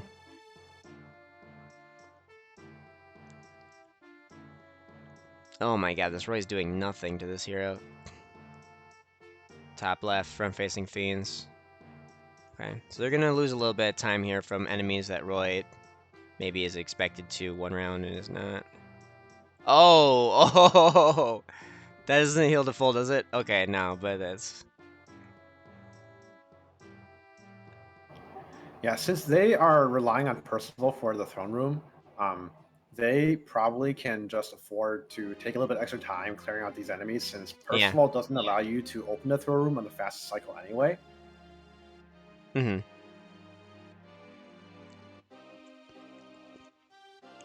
Yeah, I was gonna... Roy has 12 strength, which I believe that is after energy ring then, because he had 7 before promotion, right? I believe so.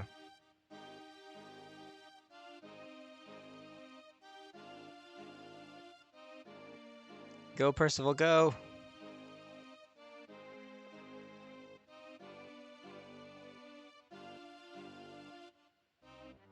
Elixir, okay. Might as well use it. Sling Team and Raising Cane's both working through 19 Ilia with their Cavalier teams. Yeah. We're going to see the difference between Warp and not Warp here.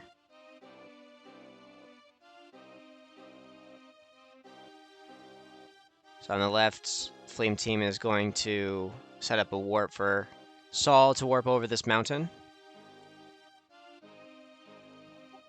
Well, eventually. When they have all that stuff away. I wonder if they took an extra turn or they triggered the 2-move AI somewhere, because those enemies don't have random movement.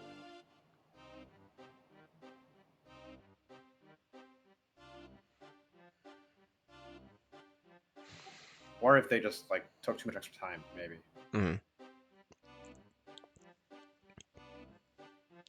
Because Saul's in kind of a dodgy situation right now too. He's getting pelted from all sides and could just—I mean, he could have died, but yeah, he dodged something. Oh, top right. Oh, Narshan got... he got crit, and then the bishop's like, nah, bruh. Oh, God. And the bishop decided to move to like the most annoying place I possible. know, yeah. I do think like the way to salvage this is you could just kill the bishop outright, so that he doesn't annoy you anymore. Mm-hmm. Steal the Delphi shield, run away. In front-facing Fiends' testing, I remember them getting frustrated by this bishop before too, Mm-hmm. because Milady doesn't have like the most dominating combat on Arshin, Mm-hmm. especially since she does not double. So like because yeah, the guy. Okay, Yeah, kill the bishop. are they going to try to Worm Slayer him? Oh. 66 hit. I mean, oh wait, hold on, no. So yeah, they didn't have Marcus in range. So it'd be like 76, 81 hit. Oh! Just send Yeah, it. the problem is that Narshan still won't die on this turn. I don't think, right? Or no. Roy has to survive a hit and not get. There we go. Yeah, not get rune sorted. Okay. New boss? Hashtag finished. New boss? Could be. Yeah. No, Okay. never mind. Top left. Like, I don't want this. Top left. Oh wait, bottom left. We're getting a Saul warp from the beginning. What's going on here? Yeah, I think new maybe strat. Sam is deciding to do a different way.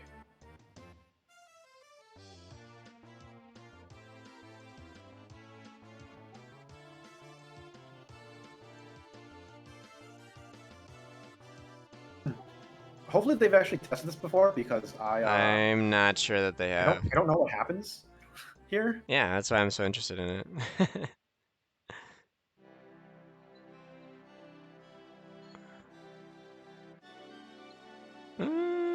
I don't. Yeah, this doesn't seem like.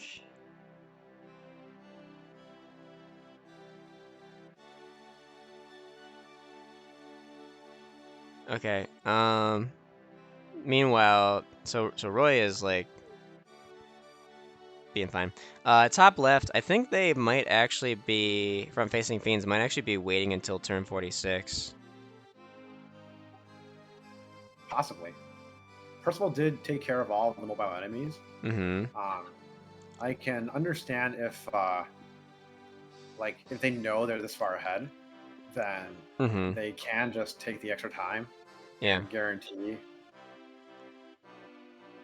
It's like a. I believe Roy just maxed out on speed. Nice. It's like a 3 or 4 minute time cost, I think, to prevent like a, you know, whatever. It's like a 15-minute reset or whatever, right? So. All right, top right. We're getting ready for some dubious combat against Arcardo. Let's see what Milady's hit rates are against Arcardo with the Horse Slayer. You know, at least they got here fast, because I swore I like saw them kill Narshan just a moment ago. Yeah. But yeah, the issue with this strategy is we haven't really found a faster one or like one that isn't that much slower, that is much more reliable. Mm-hmm. Like, you just 47 hits. Oh terrible. God. You just have to full send it. Okay, dodge. She's a missed at least, but she's on low HP, and I believe that she's actually in one-shot range here. Oh, she killed the bishop. Not sure. Oh. Yeah, like she can now just get chipped down by other things. And she has an Iron Sword equipped on Arcardo. Now, granted, Arcardo will attack her with a Javelin, but I just don't think she has a HP to survive like enemies. You know, this is, again, like one of those issues, or one of those times where that Dragon Shield really would have made a huge difference. Yeah. Unfortunate. Okay, bottom left, Flame Team, I don't think the strat is working out there. Yeah, because they're getting, like, swarmed by... Yeah, they're not advancing. I feel like... Raising Cane's in the bottom right. I mean, oh, they just bumped. Oh. They just bumped up Troubadour. But at least what you do in like a paladin only strat for that chapter is you just park yourself on a fort and like vacuum a bunch of enemies. Once things are relatively clear, then you just pick Roy up and advance. Yeah.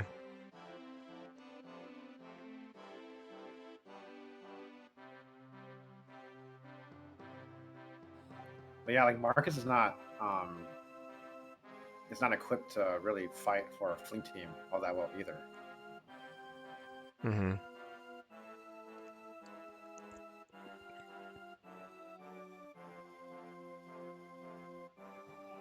I wonder what their issue was with the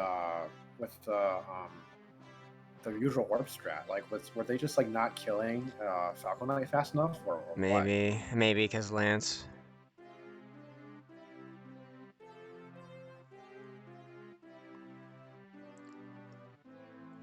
FFF front facing.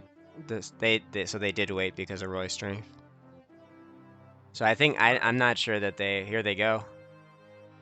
I think they're just gonna run with the strats. Let's see what happens with Roy here.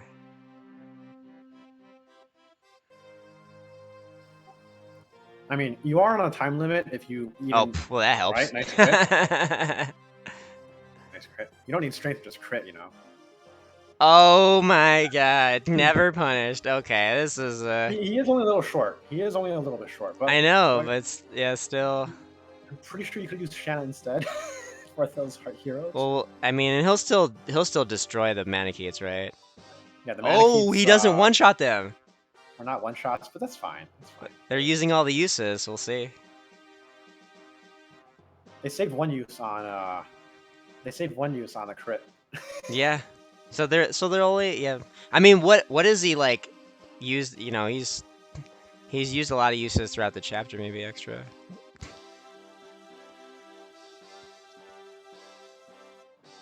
Did drafting this guys, did they get past Ilya 17? Because they're depositing the Horse Slayer. But there's still 4 uses left on it. I wasn't paying attention. Oh, I see an 18. Okay, so they got through it somehow. Yeah.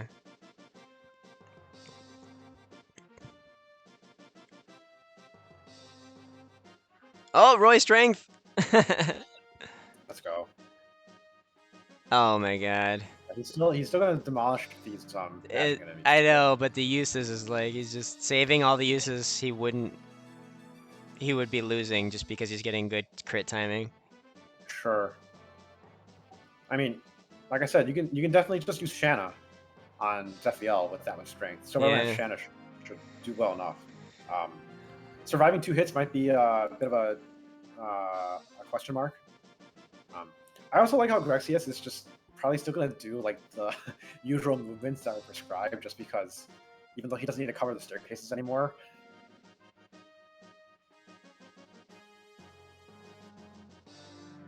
Oh no, he's going for it. Oh, never mind. Okay, here we go. Getting ready on the time button.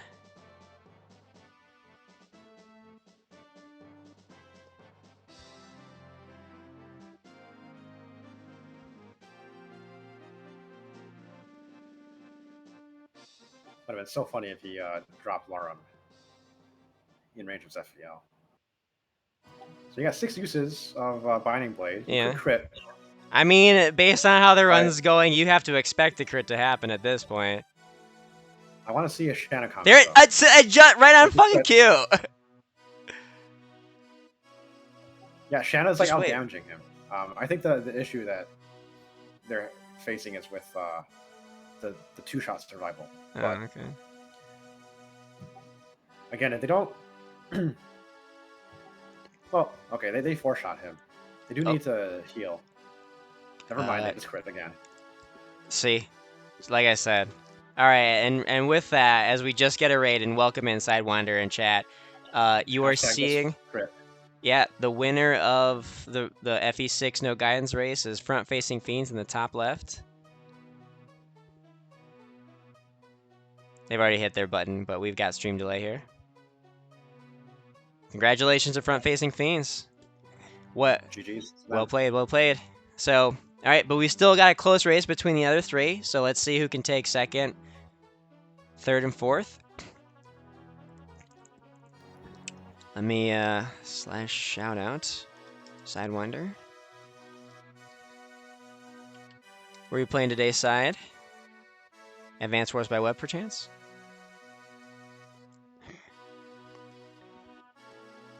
All right, so in the bottom right, we're gonna see some interesting tech here. No warp with the Cav. They're gonna funnel themselves down, use Restore Staff, I guess, and just pummel. Platinum Kaizo. Oh, hell yeah. Are you enjoying it? Are you doing like a hardcore Nuzlocke, or are you just playing it? I'm assuming Run 8 is hardcore. That's pretty sick, though.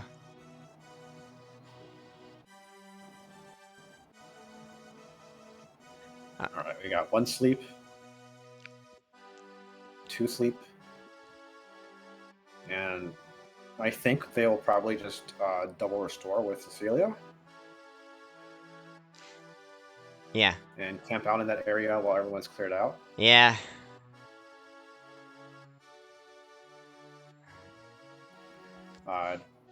Meanwhile, drafting the skies in the top right, making good time. I saw Gina made pretty short work of Martel.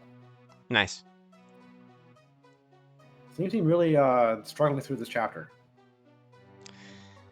They're sticking with it. They're sticking with it, and I hope their Lance can live. Because yeah. You know what? That's the problem with picking up Roy when you don't have your defense screwed that much. Did they visit the village yet? I don't know, but they really ought to not and put down Roy. Yeah, I think because the thing that they want that energy ring, oh no doubt, right? Yes. Okay, well, top right, drafting in the skies. It's going on break. They just completed that chapter, so they caught up to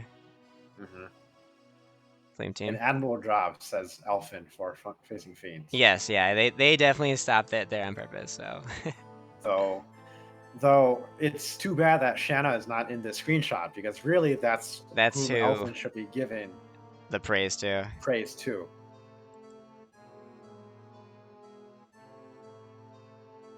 Roy, in a way, was a liability at the very end. Despite, I mean, he did come through with crits on Zephyr. It's all. I mean, it's just good hit RNG, good level up RNG. Those definitely help. But Front Facing Fiends played relatively mistake-free execution. So credit to them for that. It is honestly a big testament to how much work they put in.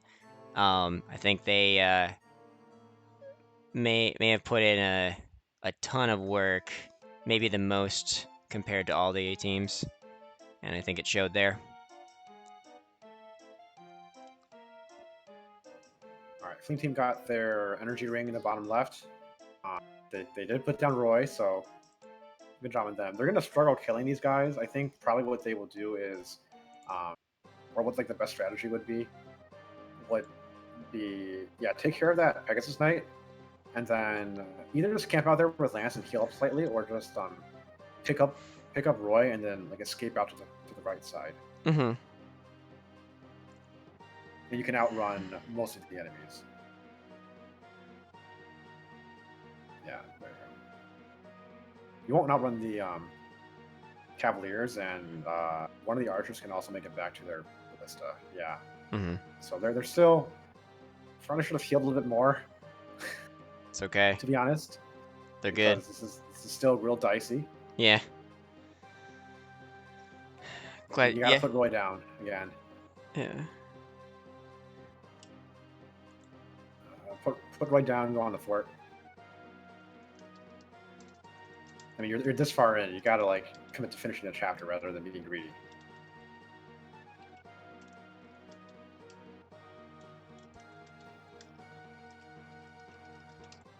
And I have to point out that like because of a randomly moving Pegasus Knight, there was like a non-zero chance that Pegasus Knight could have been on the fort too. Mm-hmm. So the optimal play there would have been to like put Roy down like near the fort and then move on to the fort just to make sure that's uncovered. Mm-hmm. light brand breaking is not like the worst thing. I don't think you super need it from here on out that much. And the Roy is like pretty dodgy too, so.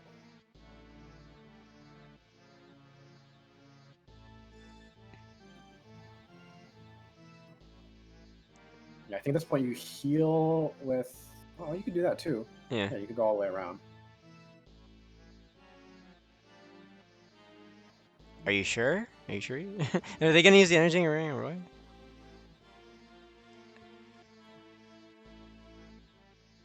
Okay. Open The up the Roy is path. now average on under strength, you know, Yeah. so that probably is the right way to do it. You basically do like the Shanna strap with Roy, but with the Lance team at the very end. Oh my gosh, Alan is he looks amazing. All right, thanks for hanging out, Mark. Appreciate you. Oh, looks like Larum can just data purge. Yep. Oof. Yeah, I think it's pretty safe to say the picking Alan second was a gamble to see if they can still get warp to come back to them, because I think I'm not sure if they planned this out before, if they like practiced this beforehand. no, I think they did what I said, and they were spending the time during the draft after it became clear that they weren't going to get warp to try to cook it on the fly.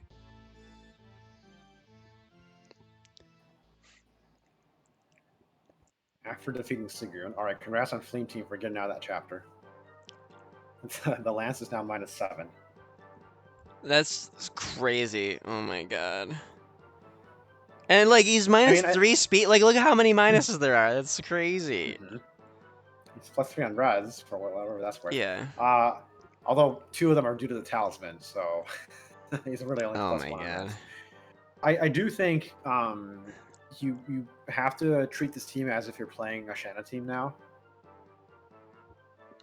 Basically for most intents and purposes for like the roles that people have. Yeah. Like granted, you still need Lance to kill Rorts, and Lance will still have decent combat on Rorts with just 12 strength. He might be short of the three shot with this Armor Slayer though, but he's got like pretty good hit parameters and stuff like that, so it shouldn't be. It's not the worst. And he'll have markers in range too to help out with that. Yeah. And then 21, he'll have good stats against Zephiel. So really, the team that you like super need good combat stats on someone for, Roy is it. Right, he gets like what +3 strength on promotion. His pro bonuses are like pretty solid actually. +2 or +3? +2. Okay. But they didn't use energy ring gas, right? So he does 17 strength, which does a pretty good amount of damage to FPL, and he's fast enough to double him naturally. Will they put it together though? Is the question.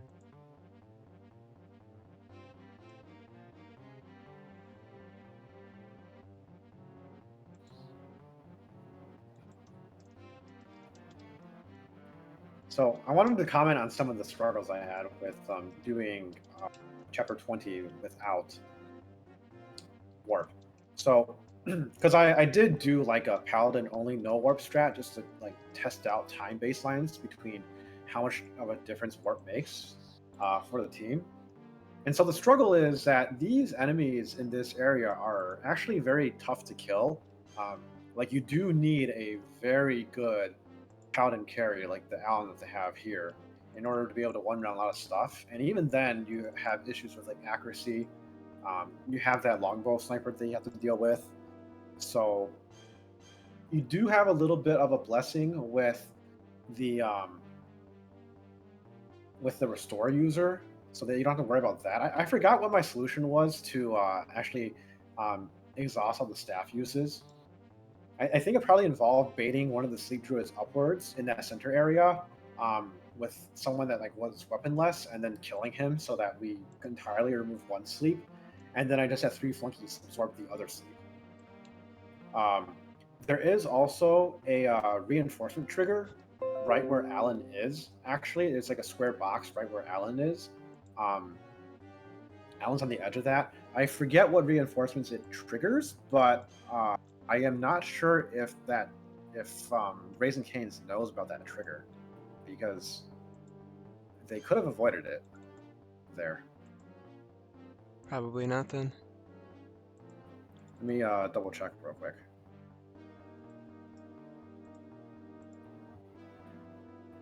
There's some sort of trigger. I forget what it is. Oh, I don't think it's a reinforcement trigger. I think it's a behavior trigger for some of the enemies.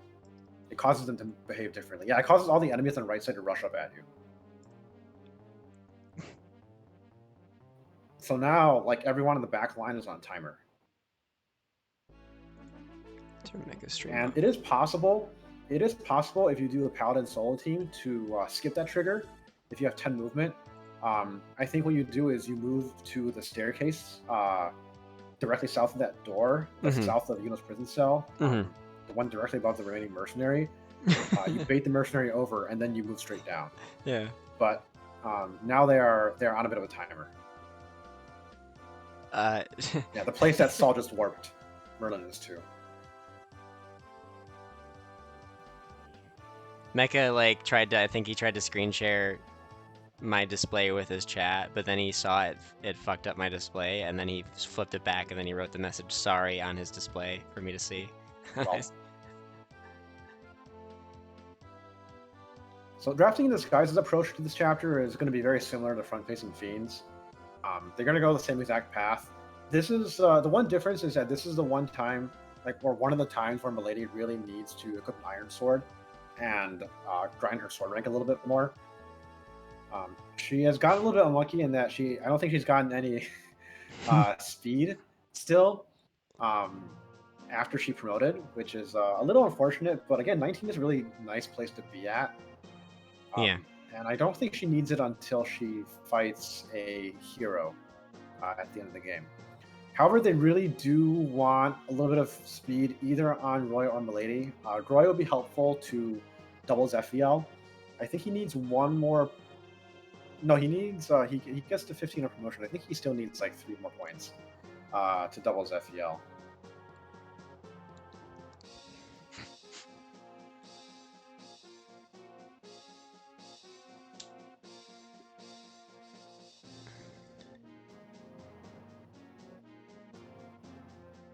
All right, so is Claire going to retreat and I think Alan fight all the reinforcements from behind? Yeah, I think so. They killed the bishop this time to protect Larum. Yeah, it looks like it. Yeah, the bishop does get in the way of this normal strat because in order to kill him, you have to go into the AI change trigger. There's like really no other way around it. So I remember when I did this strat before, I just did not use Larum at all after that point.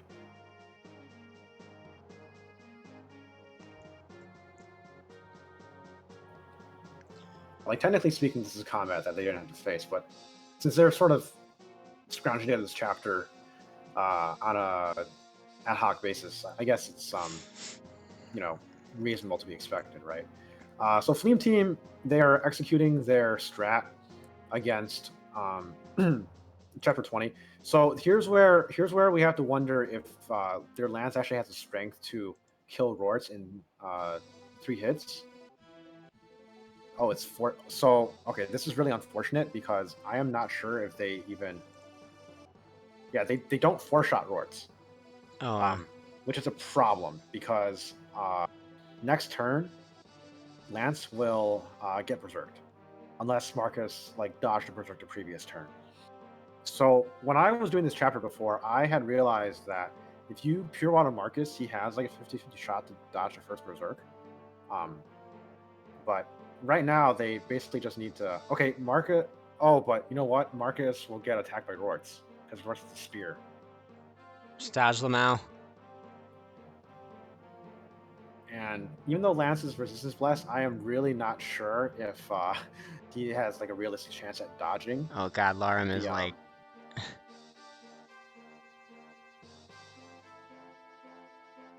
Okay. While this is happening. Oh god. I'm going to draw your attention. I'm gonna hit live for them. I fell behind a little bit. I'm gonna draw your attention to the top right because we're gonna see a brand new strat on your favorite chapter. Oh, nice. Oh, I was gonna say one more thing about Flame Team, like probably possibly some extra counterplay. They could employ the hammer as a backup. Hammer is much stronger than Armor Slayer. Hit rates are worse. You're just kind of gambling on it, but I think hammer for sure is from the 3-shot Rorts. Hammer is effectively it's 10 might versus Armor Slayer's 8. 8 goes down to 7, 10 goes up to 11. So 4 times 3 is 12. It's a 12 attack difference. So Lance would be doing 25x2 compared to 13x2. The hit rate is worse with the hammer by like 20 points, but you are basically like, what other way is there to get a 2-round kill on Rorts?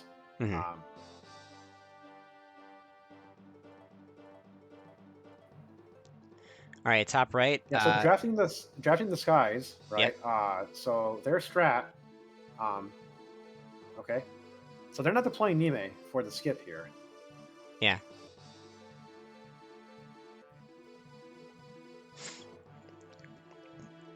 Are they just going to try to fly past everyone?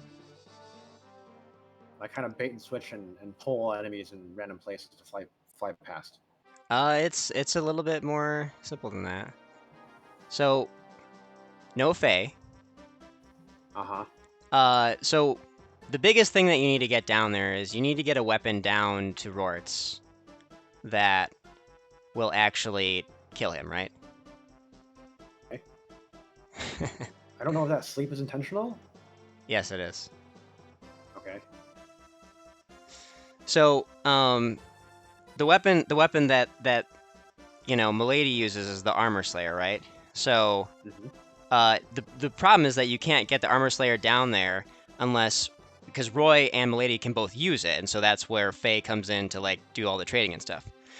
But here, what you can do is, what if we just leave the weapon on Roy and let him get slept on purpose and pick him up to time his wake up?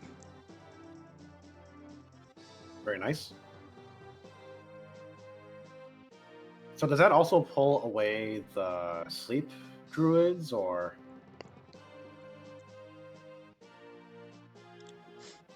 Because I see that they still have that corridor to go through. Yeah. And the corridor is choked off by like an armor knight. Well, the Armor Knight can't hit them right now. Oh, it's not choked off by the armor knight. You just fly past them. Yeah. Hopefully she lives. Okay.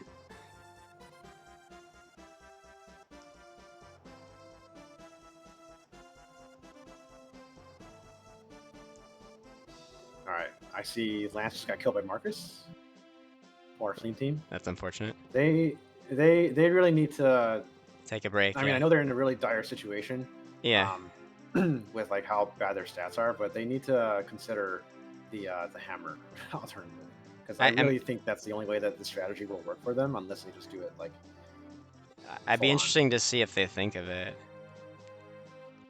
All right, so Milady drops Roy near the boss, and he will wake up just in time for them to take out the druid and go for Rorts.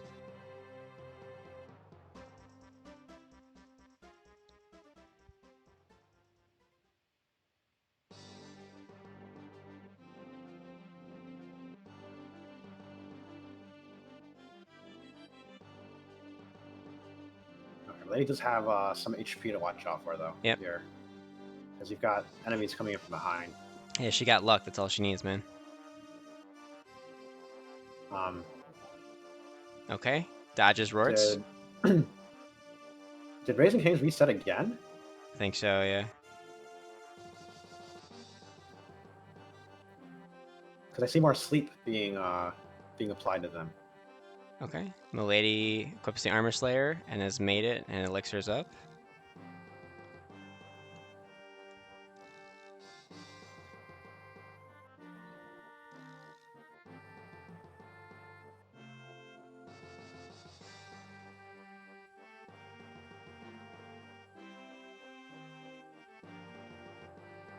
Right, they got some pretty good hit RNG there. Yep.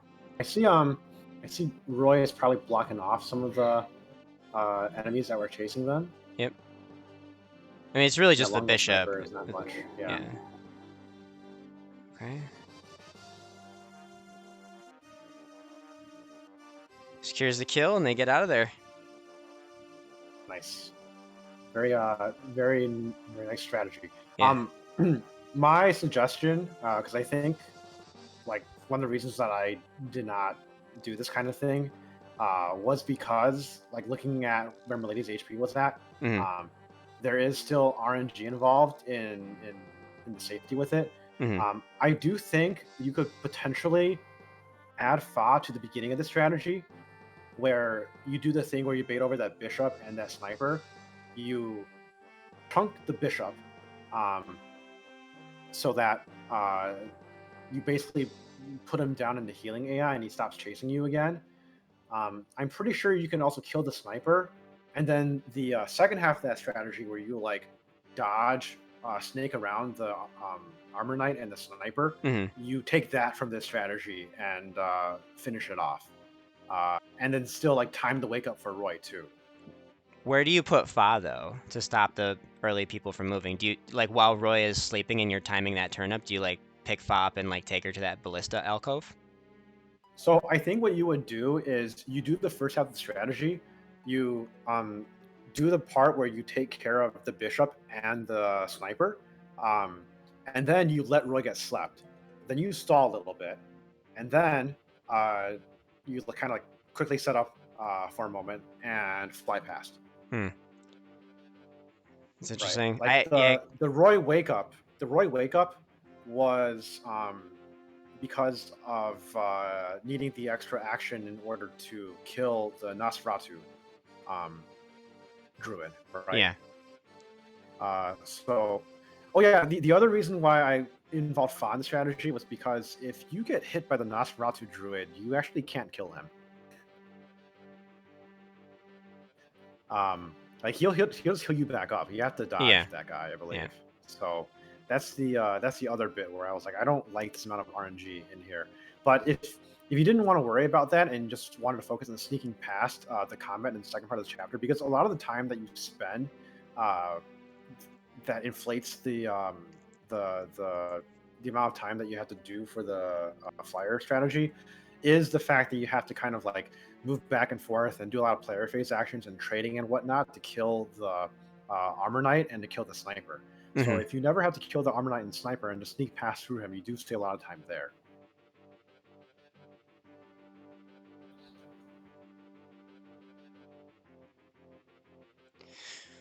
I kind of wonder if it's possible to sneak past the armor knight and the sniper with like Roy and Milady, but kind of like backtrack slightly so that Milady pulls them back, and then Roy like runs past. Then Milady goes back to retrieve Fa, and then comes back again without doing the combat. But then you're starting to take a little bit extra time. That's a nice stats on Milady with drafting the skies there. I did not see if they like used a warp from Nime, but no. Seems like she was just a purely denial pick, and she might only get used at the start of the next chapter, which I'm not sure the value is quite there. I don't think it's I don't think it's really how do I put it? I don't think it's really like that useful for her to warp in this chapter anyway. They're just flying over, because you have to worry about her safety at the end, and that's a bigger problem. Well, I actually meant in the whole run together, because it's like, you know, Nime was their second round pick, and like they haven't used her at all, and they're only going to use her in the final chapter to do something that Yoder could have done. Right. Yeah, I appreciate them for trying to show off the strategy change in chapter 20, because they easily could have just tried to warp skip it the same way that you would with the Paladin team. And then, okay, I see Lance got, or Ellen got berserked. So they do have a restore in range, right? So things take care of that. But they do need to worry about the killer ballista on Cecilia. And also, they need to bring someone else. They need to bring someone else closer up, because I believe Cecilia is at the bottom of the targeting list, right? Cecilia's usually like deployed later in the chapter, Mm-hmm. so she's going to be a berserk target. Okay, top right Murdoch has been On this finished. day.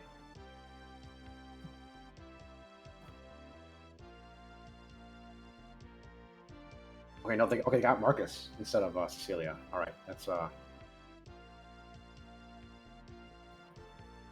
good diversion.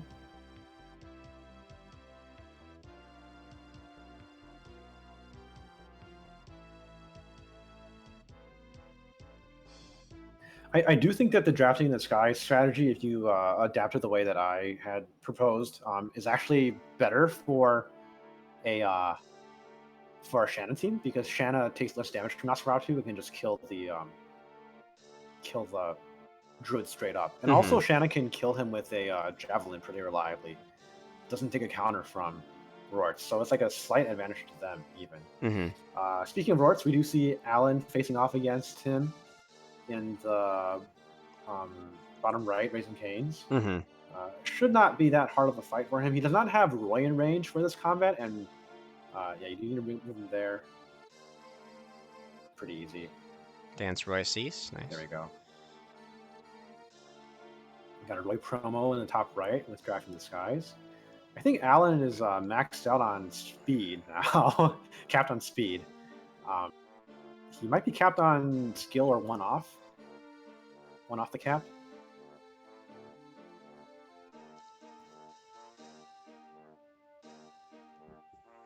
Okay, Drafting in the Skies into the finale.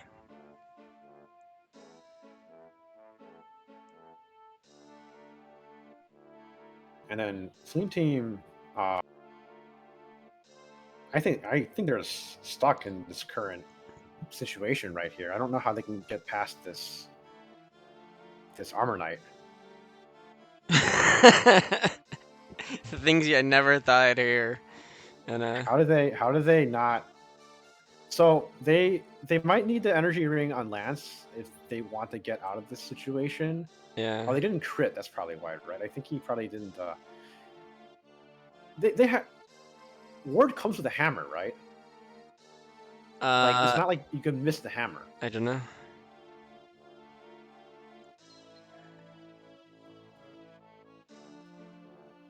Yeah, Ward comes with a hammer, so they for sure have one. Like, it would.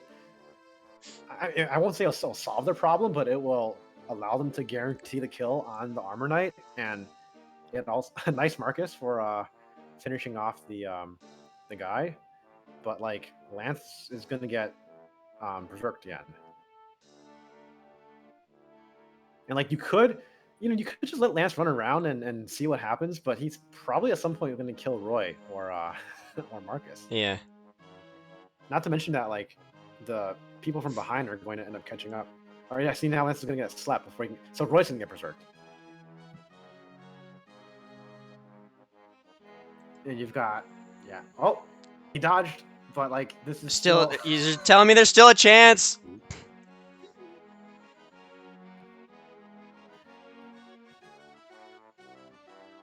Oh, well. 0x2, yeah.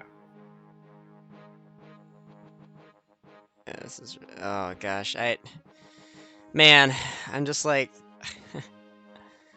I mean, this is the type of run that you would normally DNF, right? Maybe at some point I should step in, offer it as an option. DNFable, but I think, like I said, it's the hammer is a key. It gives you a chance to finish the chapter. With the strength crew, it's not something I wrote in the notes because I never encountered a -7 lance in my testing, -7 strength lance in my testing. What are they trying to get? I wonder, are they trying to round down on the magic? Oh, I see an 18 magic there. So like, you can also save to lock in that stat if you don't want to keep resetting.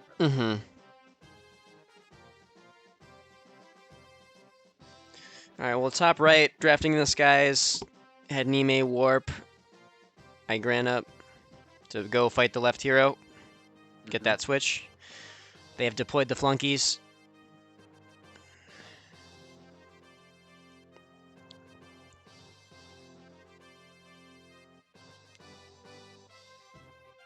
So like worst case scenario for a theme team, I mean they could kind of just like brute force through this chapter the same way that Raising Cane's did. They do have a restore user because Saul does that for free. Yeah. Not really ideal though.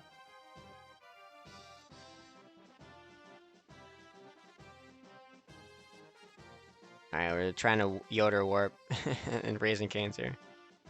Yeah, Yoder doesn't have the same range as as Nime. I don't know if he can actually do the same warp that Nime does. They just. And I never really tested it out in my testing, so they might just do the Saul strat. Maybe. Yeah.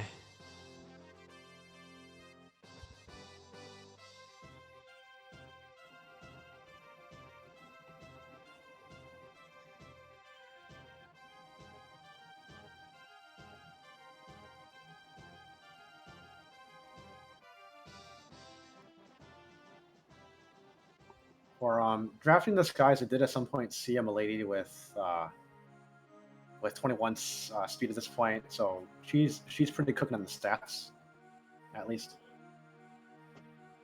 Yeah, 22 speed. Their thing is working again. I think 25 strength is capped for female Wyvern Lord as well.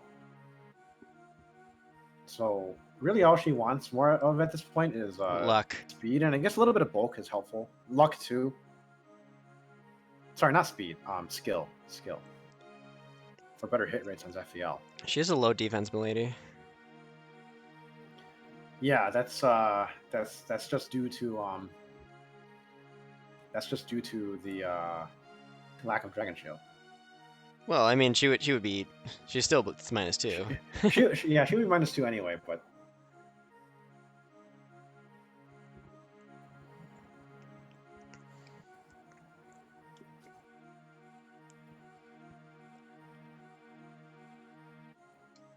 Yeah, and Flame's team is stuck again in the same spot as before.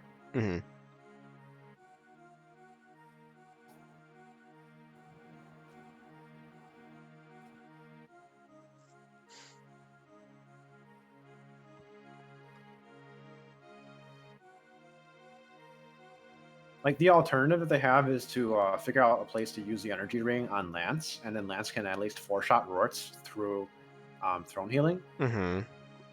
Granted, he needs to hit every single hit, which is not a given when Roy's there. Yeah. Because of the support not granting full hit. Yeah, it's definitely a tough situation for them, so we'll see if they can figure it out. I don't know if they have any spare warp uses, but you could also probably warp in Berserk Bait into the treasure room. Like, you can have one flunky carry another one, warp them into the treasure room, and then and then have them drop each other, and then that will buy you 2 turns of Berserk Bait.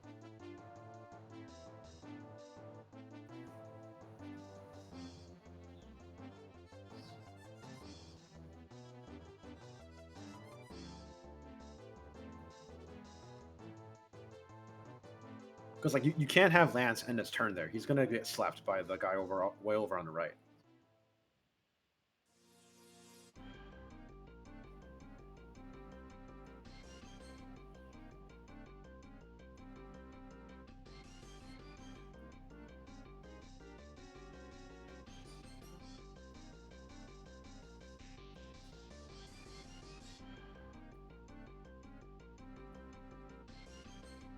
Alright, got a grin, whittling away at the left hero, drafting the skies.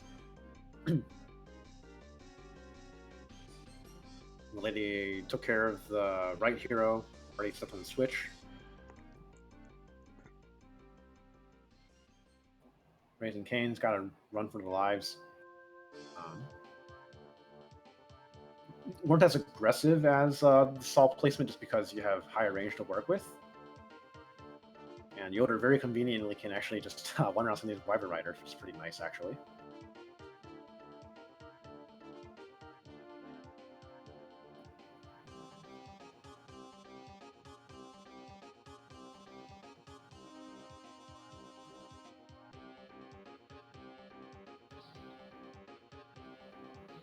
But yeah, he needs to get the hell out of there, and Cecilia needs to be the one to do it. Also would have helped if they had deployed Murder this. Because if Yoder dies, and granted he's on, also like you have to move Alan to like one specific spot. What happened to their stream? Oh, I don't know.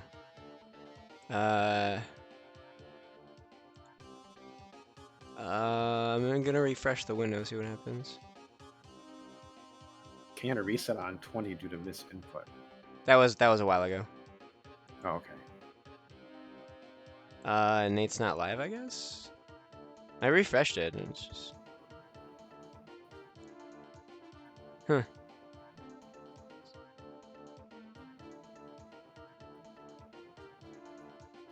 Oh, maybe saving doesn't actually lock in that stat. I'm not sure. To what Raisin pointed out. Maybe I'm too Radiant Dawn brained. Maybe. Or saving does lock in stats. After you exit the base. Oh, we're back. There we go. Not sure what happened there. All right. I think I saw Yoder like crit a Sage. Those are the real strats. Okay. Oh my gosh. Milady's Roy. Top right, drafting the skies. He's got some stats. He's ready for the throne room.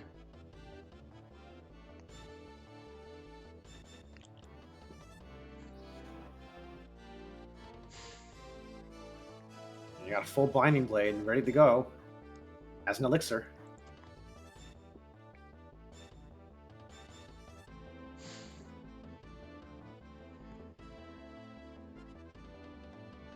Yeah, there you go. So that's the right distance, at least for Alan.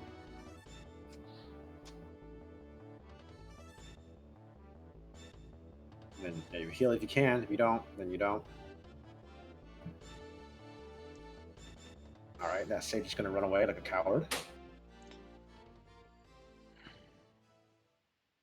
I don't know what the combat stats are for Yoder against these Wyverns, but like I am really scared about him against these Wyvern Lords. Yeah.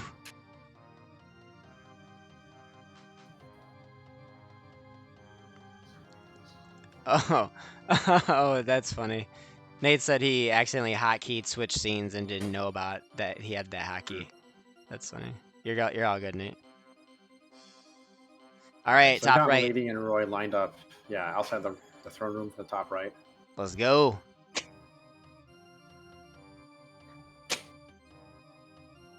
Rip Nime, rip best girl. Very tough. All right, good use of the Saint Staff in this location. The Saint Staff heal herself? No. No. Okay. But at least the Steely can get them the F out of there, and they can run away for a couple turns. They're gonna put Faye in range.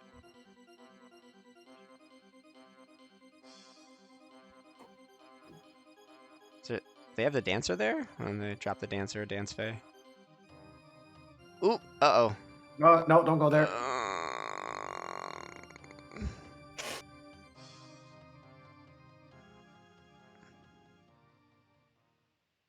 Nate, you gotta do your homework. Look at your homework. Oh, no.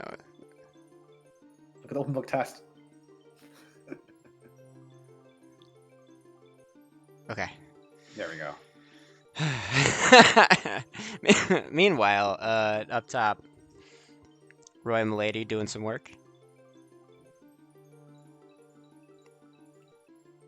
Yeah, I think. Okay, yeah. Roy goes up there with the Binding Blade equipped for defense, and I think. Wait, is that sniper gonna kill Lauren? The sniper on the left? Yeah. I think it's just one tile out of range. Hopefully. If my recollection is correct with this. Oh, yeah, okay, he moved up. Yeah. Yeah, the sniper has 2 of AI. So he detected that Lauren was like within the range, but didn't pathfind Lauren as the closest unit. Like over a wall. They can't do that. Yes. Yeah, so they can detect that you're. They can sniff you out, but they don't know that you're there. That's funny. That's funny.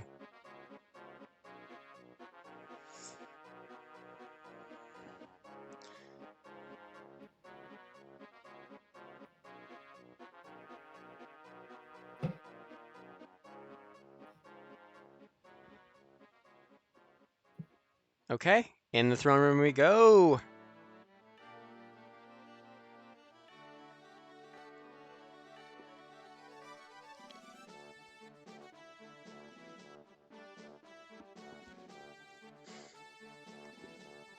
All right, we've got our standard throne room strat. So, in case you guys don't know, because front-facing Fiends' strategy kind of completely ignore this, but the throne room has 4 reinforcements from the stairs that show up every 3 turns, and they show up only on turns that are exactly divisible by 3. So, like turn after a certain turn too. So, like turn 12, turn 15, 18, etc., until turn 45, and then after that, they don't show up anymore. So the way that you approach this is that you want to block what reinforcements you can, and then there's a couple that like you can't deal with because they start way too far up, especially since you have to kill all the other enemies in there. So there's a specific turn that you want to open the door on and kind of like go in. Then you block strategically during the first cycle that the reinforcements come up again, and then you try to kill Zephiel and finish the chapter before the second cycle comes up. If you can't do that, then you can still quickly just go over to the sides, block the top stairs, and that buys you an extra turn to kill Zephiel before you have to finish. So, all right. Well, Milady does have enough HP to survive a second hit. Yeah. That is like as good combat stats against Zephiel as you would probably get with her. Yeah. You do really want some crit, and also because she's defense screwed and didn't have the dragon shield, she has a little bit of crit that she just cannot avoid. Yeah. Which is one of the unfortunate aspects about playing with Milady. And you really hope that like Roy exists as a bit of a backup here. I think their Roy is pretty good though. I feel like they could help Chip. The Roy is decent. He has 18 speed now, right? Yeah, so 18 speed is just enough to actually fight Zephiel 1v1. And in fact, you might just want to swarm both of them on him. Yeah. Yeah. So I see the cutscene in Raising Cane's for the post Roy promo. Yep. Roy actually got the Murdoch kill there. Nice. Oh, here we go, Roy. Binding Blade. Yeah, look, this is great. Good combat stats.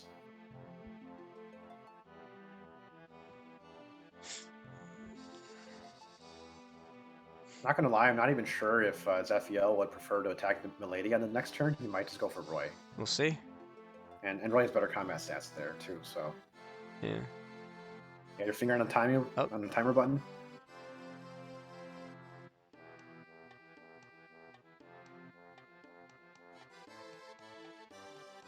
Oh. Well, I think you just attack with Roy and dance, right? So.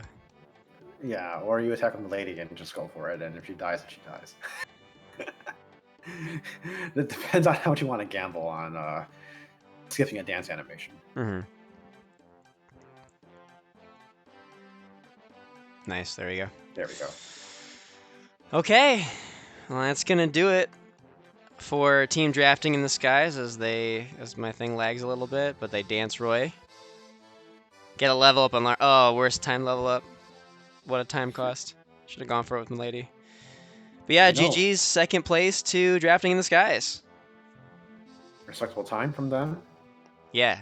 I mean, it really came down to like, I mean, besides chapter 13 for them, that big reset, like, I mean, that was the thing. They also had the whole like they had to go pivot and get the second Elysian whip thing. So yeah, I mean they executed though very tightly after they realized what had happened there, and that wasn't even their mistake on chapter 8. That was a Kanto bug, unfortunately, that kind of let things kind of fall off the tracks there. Spiral a little bit, yeah. Yeah. I think like if they didn't have like the chapter 13 reset was like a 10-minute reset, right? Pretty much. I think it was longer than that. I mean, they spent 26 minutes on it as a whole. So they had because they had the one reset towards the end, and then they had a second reset. 11.5-minute reset, maybe. No, I think it's more than that. I was going the other direction. Okay. Oh. Okay. Yeah, because they reset twice. They reset twice. Oh, right, because of the crit. Yes. The crit from the whatchamacallit, the Cavalier plus the Paladin. Yeah. Because Because I think if their Chapter 13 went smoothly, they would have sub 3 easily. Yeah. And would have had a time that was like within striking range of front-facing fiends. Yeah. Yeah, I think And then both teams had Chapter 8 screw up. Yeah. Yeah, so I think it would. I mean, that's the thing is like one reset in this game can cost you that much fucking time. So, yeah, very punishing game, but they made it through. Deserve the GGs.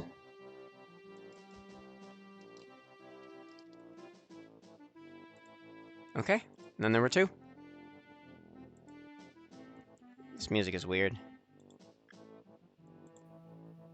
All right, so I think Fleam Team is basically going to approach Chapter 20 the pretty standard way. Oh, they're just gonna bludgeon it. Just bludgeon it, yeah, fight through. I do wonder how that's going to work. Oh wait, no, they have a restore user, yeah. But do they have a restore staff? I don't think they have a restore staff. Maybe. Because you don't get it for free in this game. You have to. Like, you have to go to that one village that Raising Cane's went to. I think you can buy one somewhere. It'll be a bit mean for this game to not give you the opportunity to buy restore staff. Mm-hmm. I think the Chapter 14 Armory, yeah, the one with the Pure Waters, has restore as well.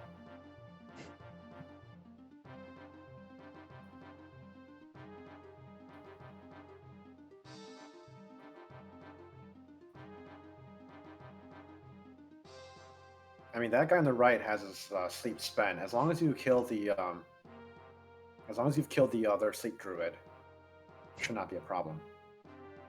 Oh no, he still has 1 sleep left. Okay, so you used 1 flunky to bait 1 sleep and to kill him, and then you have to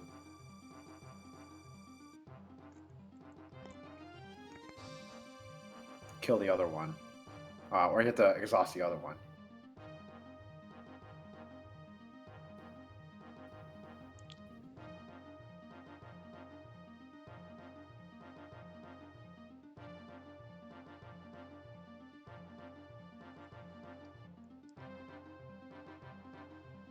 Yeah, they have to try really hard here to kill enemies before. Oof, there's 1 short. Well, they can dance. Larum rescue her out of the way from the longbow sniper and kill that hero. Just because healing is gonna get in their way. You can do that too, I guess. Use Klein.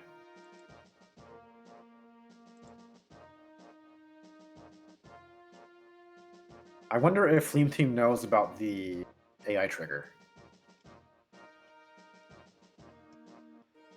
They gonna learn today. Yeah, if they don't, I mean, they have to claw the way backwards.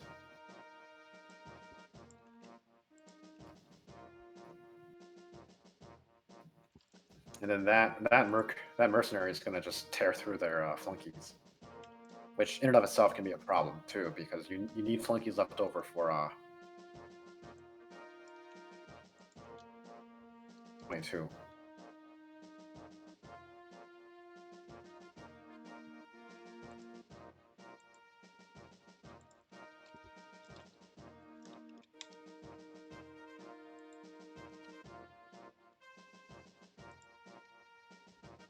No crit. Oh, you're gonna dance him though. Okay. So flunkies are preserved.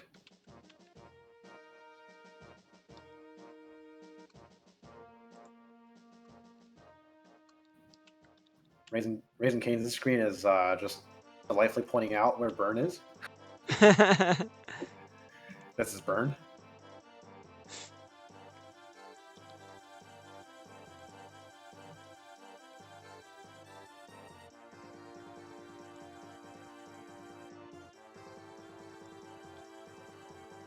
All right, yeah, there goes the energy ring. Oh no, they just triggered. They just did the AI trigger. They don't know about it either. So now everyone on the right's gonna start rushing up at them. Yep.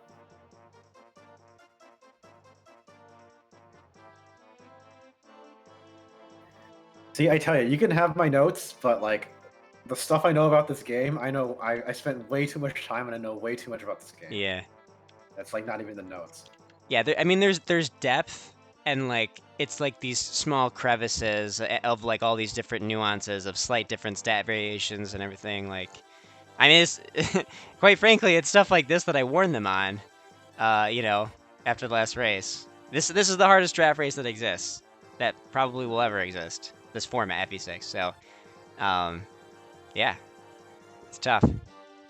FE5 might give it a run for its money, but I think, yeah, I've been getting that sense as well. You know, because some people in the Discord, draft racing Discord, have been trying to cook some FE5 stuff, and yeah, I think if FE5 is like hyper optimized, it could have this kind of complexity. So yeah, or it could just be one of those things where it's like, you know, you put Aspo in range of a support, or is Aspo, I don't know if that's going to be banned or not, but like some sort of like max stat Juggernaut in range of support and just like slowly grind through stuff.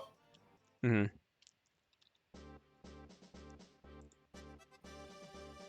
I did see them like see how far it'll take to do a warp with Saul, um, and counting towards Roarts. I mean, they need to get rid of that Berserk guy, so hmm they should be counting towards them. I guess I know it's so easy for me to backseat drive because I don't have the pressure on me right now. Yeah. Um, And you're not like up against the clock. Like, yeah, it's a lot more. no, Yeah. And they're probably like tilted as hell. Like they're probably super deflated too, like emotionally. Like I can only imagine what this must feel like. Because again, in a normal race, they probably would have hit the DNF button like an hour ago. So we don't really have DNFs right now, and hey, Lance is recovering on right? strength. Here's a strength. This is it. Okay, they can finish the run now. Still not up to one on that fighter though. That's crazy. Yeah, You got Bishop healing Bishop. that's funny. They okay, so yeah. Yeah, they need to get the hell out of there with their units and sort of like pivot around Lance. Mm-hmm. And not rushing with Roy because you're gonna take combat from everyone there. Granted, the hero you can't one round with Lance anyway, but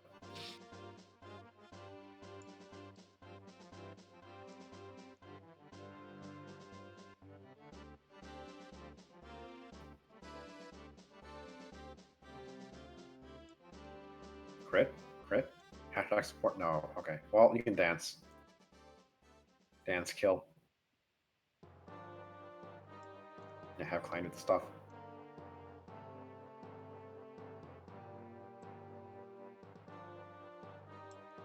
There we go.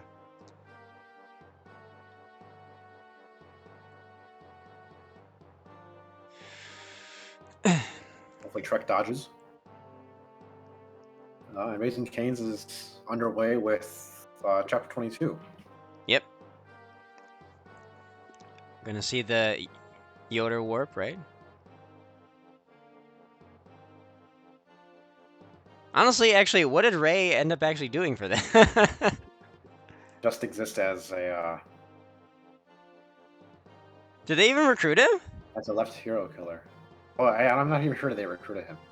Oh, Yeah, because Cecilia's better at doing that job anyway.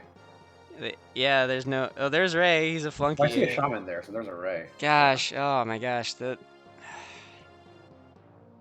I mean, I guess it's like you take both roles and then they figure out how to like do it anyways without him, and so it's like, oh, okay, we figured it out later. Like you check off both boxes and then you're able to well, they drafted Cecilia afterwards, and then because the restore and everything, yeah. So yeah, I do think how much more time would it have taken if they had grinded, like if they had taken Ellen instead of Ray and they had grinded up her to warp? So I don't think it would have saved that time. That's the thing, because you spend however much time it takes to grind a whole staff rank, which for Saul, remember, was like 8 minutes. Yes. And Saul is only 8 minutes because he gets 15 barriers and 10 torches to cut that time short. Yeah. So Ellen needs to have also Dorothy hit in the face 50 more times. Yeah. Right? So the next staff rank is not 8 minutes. It's longer than that. It's like 10, 12-ish maybe Okay. minutes. Oh, Alarm's got sniped by the ballista. Oh, dude, that's really bad. tough. After they spent all that time in the chapter. Are they gonna keep? Like this chapter, if you don't know the backup, like if you don't know how to do it paladin only, it will fuck you up. Yeah, and I don't think anybody found the old paladin no warp strats, and no one prepared for those. Yeah, I think though, honestly, like taking Ellen instead of Ray would have been the move, because and just doing the extra warp grind just so that you spend 10 extra minutes, but then you resume the regular familiar strats. We came up with one, but there was apparently some problems executing Came it. up with one what? Yeah. I was hoping to get chat for counter pick at the Ray pick, actually. Okay, interesting. With a paladin plus no warp 20. Yeah, Raisins, I wasn't sure if you were listening to the stuff about the AI trigger zone in chapter 20 that like is pretty impactful here. But also,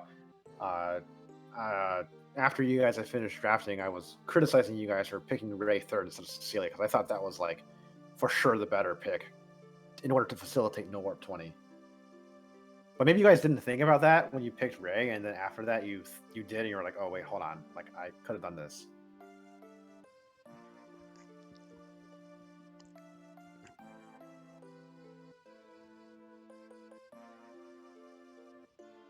I was actually wondering if you guys had specifically come up with a restore centric strategy for 20, because that would have been like, I guess, extremely niche and esoteric strat making, since there is like only really one team where you would be forced to do that, even, and that's contingent on a Cecilia draft. So like two things need to align a certain way.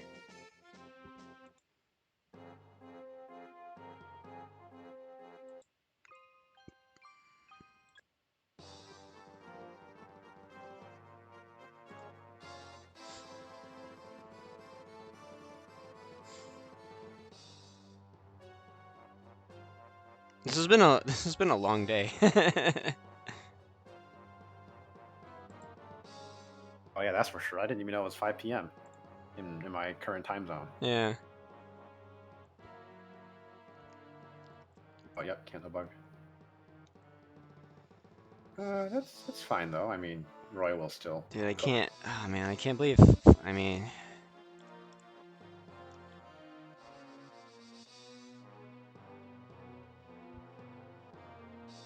Yeah, I don't know what his Flame team's. I mean, they play lost their against dancer. Like, the this Berserk. is like.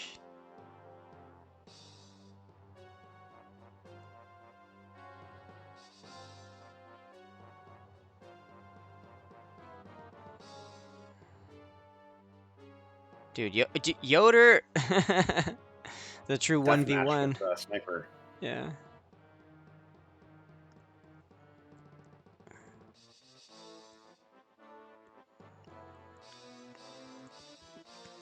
See, the playtime for the drafting in the sky is 232. It's pretty good.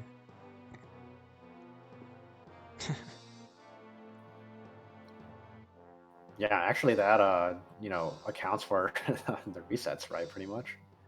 Though I think the playtime underestimates certain things. Yes. So. Yeah. I do wonder actually what front-facing fiends' listed playtime is in their file now. Perhaps they should check and show it on the screen right now. Yeah. And then drafting the skies can be like, actually, if you look at that time, we won this race. Yeah. At the time, that's the time we're supposed to submit to the record.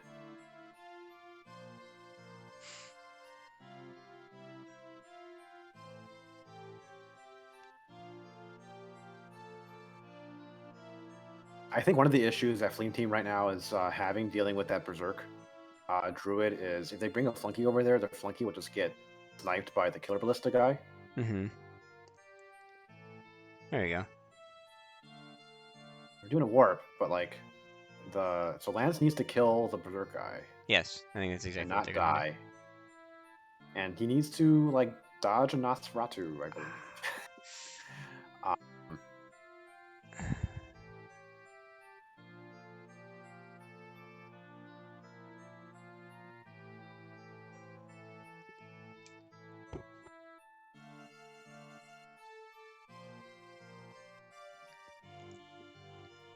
all right, that's a nice crit.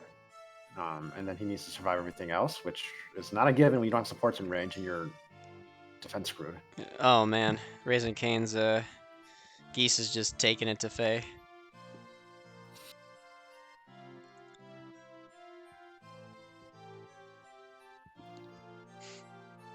All right, surviving Roars is helpful. The Marcus placement is dangerous because I believe he faces some crit from the Killer Ballista. And can get one shot.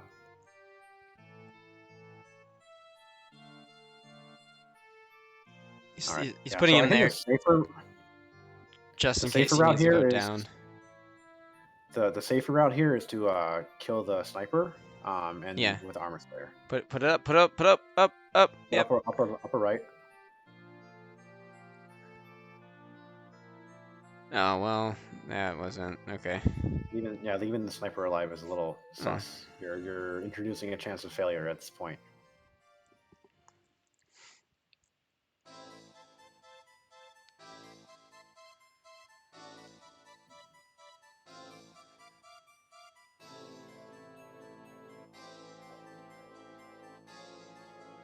The stores are like rubbing in your face. You're poor. You're poor. Come on, man. Come on. Sorry for popping the mic. Come on, Armorer. Okay, sniper. So close.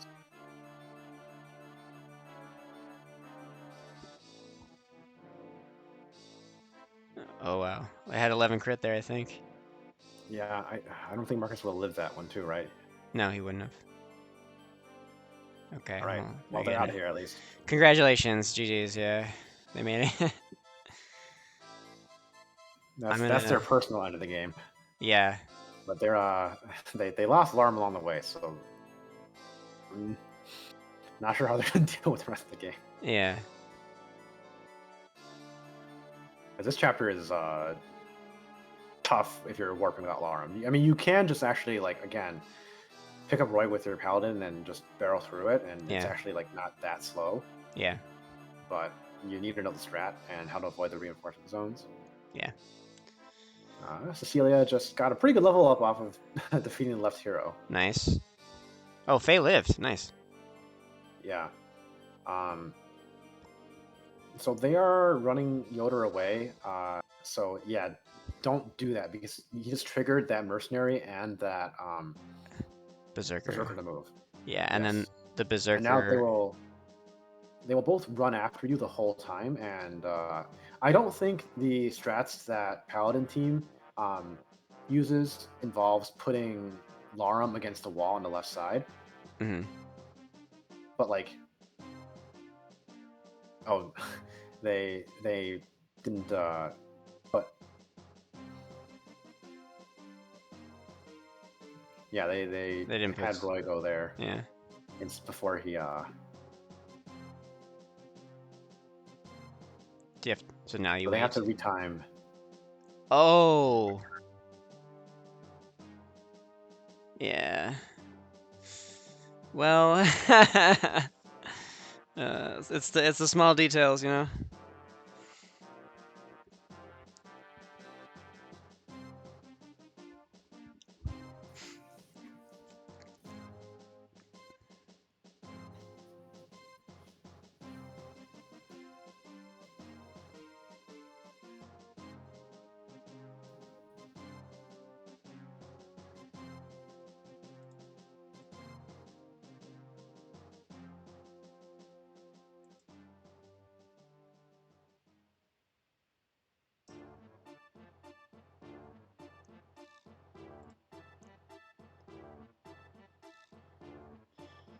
Okay, I think Fleam team is looking at the map of all the zones.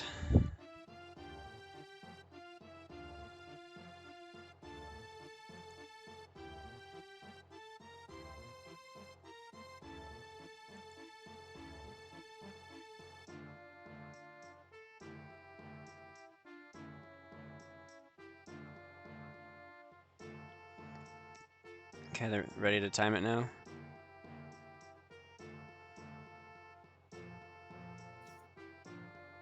Raising Canes is ready to dive into the throne room. Okay, here we go. Got a quick stat check on the heroes. I think you just leave it all up to Alan.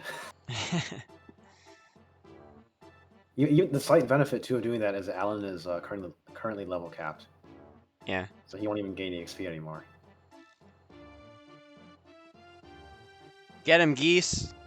Yo, he lived a hero. Not the second one, though. Rip. Good job, Geese. You geesed.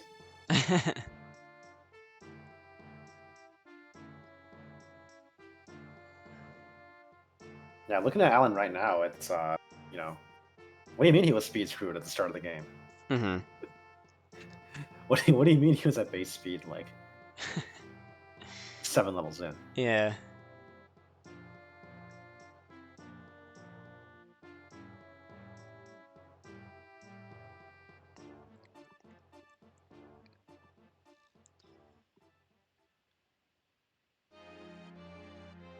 Roy stats looking beefy too. He's fast enough to doubles FEL, so they might get like a 1-turn kill on him too. Yeah. Well, their Roy is... Wait, their Roy needed 2 shots on that Manakete. Yeah, I think he's out of support range with that one though. Oh, okay. Yeah. Because he one-shot the first one by like a pretty comfortable margin. Just checking all these stats. Bro, he's good. Yeah, you're plus 11 res and 56 HP. Like I remember. Okay, wait, hold on. Before. So you have to watch out for. Yeah, is there the Berserker. Oh, they blocked with Faye. They're good. No one from above or below. Okay.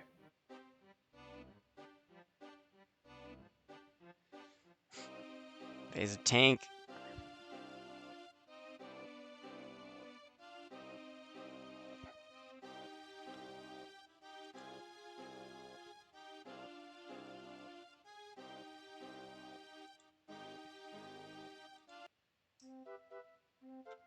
That's not the right track for this. Play the early stuff.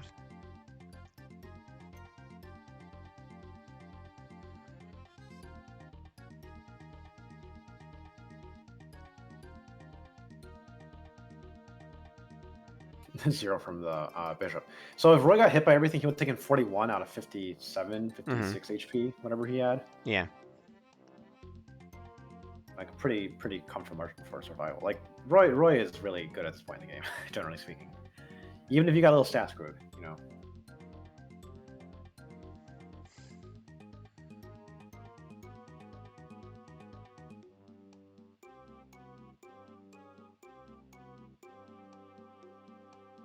I see some armory. Oh, that's base armory. Oh yeah, I forget you have that on normal mode. You can actually sell stuff in the base.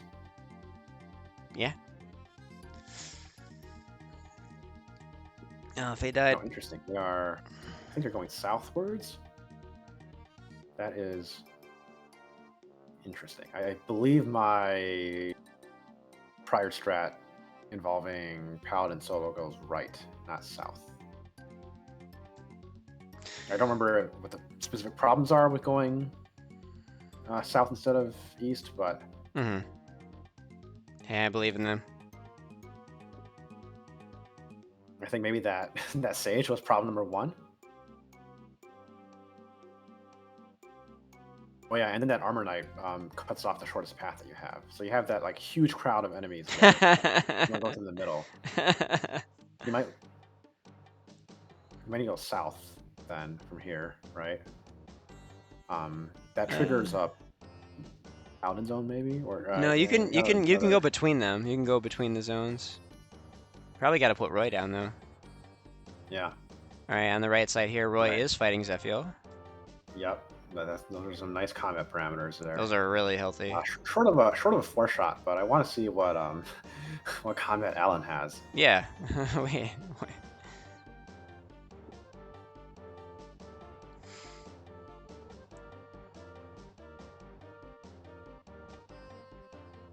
Killing Edge. Okay, yeah, I mean, those are nice numbers. Yeah. Come on, Alan, charge at him. Run at him. Finish him off. There we go. Yeah, there we go. Get just like he got his just desserts. Ooh, there's a strength on Lance. Nice. All right, GG's. Third place goes to Raising Canes.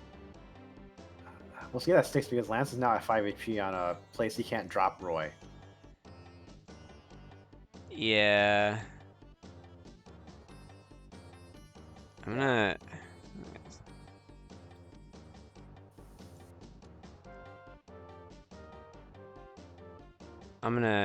thinking about jumping in their call and asking them if they want to finish their run. I mean, they're close, but I feel like this is gonna take like another hour. Yeah, I mean, they got to figure out this chapter strat without Larum, and then they have to figure out endgame Larum. Yeah. Tough. That's like completely unexplored territory. I'm gonna go jump in their call. Like I sort of have a strategy that you can adapt to this Larum list, but I think endgame basically is very, very heavily Larum dependent. Yeah. I will be right back. Okay. One thing. Hello, Justin. Yeah, we could. Hey guys. I think you equipped, so hey, you have to Justin. drop. I hope you're enjoying our. No, I don't have to. Oh, okay. After equipping. Yeah, no, you're right. You're right. All right, we just drop him up, I think. I say go for it. I wanted to come in. What's going on, Justin? Check on you guys. Do you guys want to finish your run? Of course we do. We are trying to. If this chapter becomes, I should have had a killing edge on. If this chapter turns out, are you saying that everyone else is done, and they've left us in the dust? Yes. Okay, figured. All right. Well, I won't lie. The fact that you're in here kind of makes me want to DNF because I don't think this has ever happened in the history of the relay.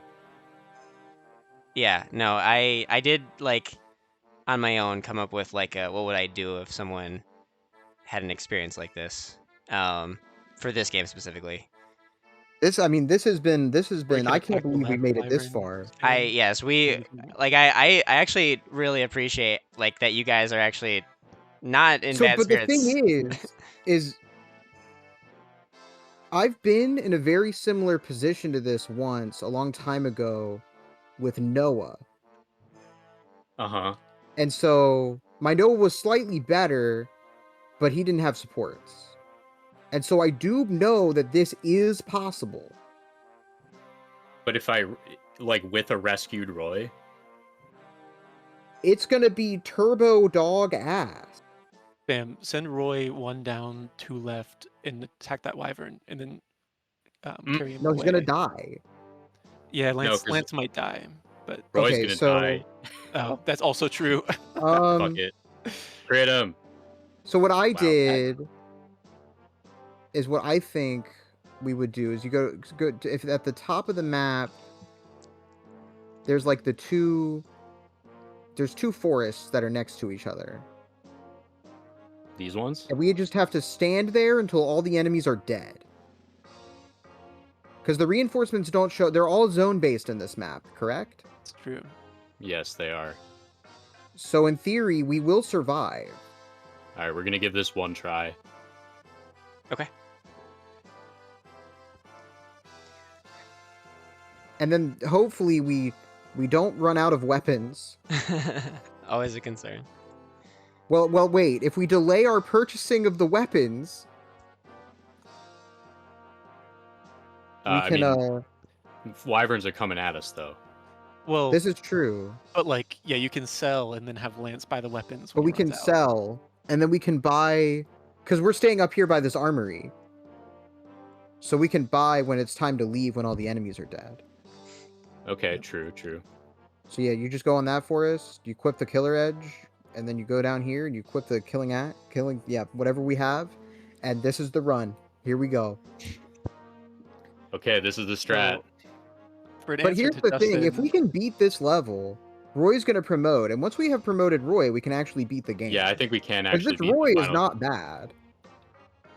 Okay. All right. Well, good luck. Enjoy the run, and I'll jump back over with Don and we'll enjoy the show.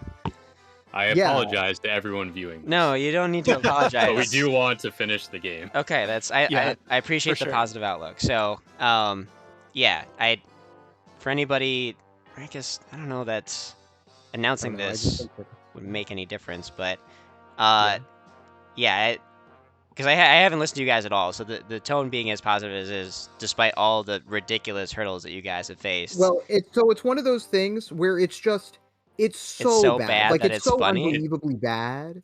And we were in Yeah. last place anyway. Our chances of winning the relay went out the window at the end of the last race.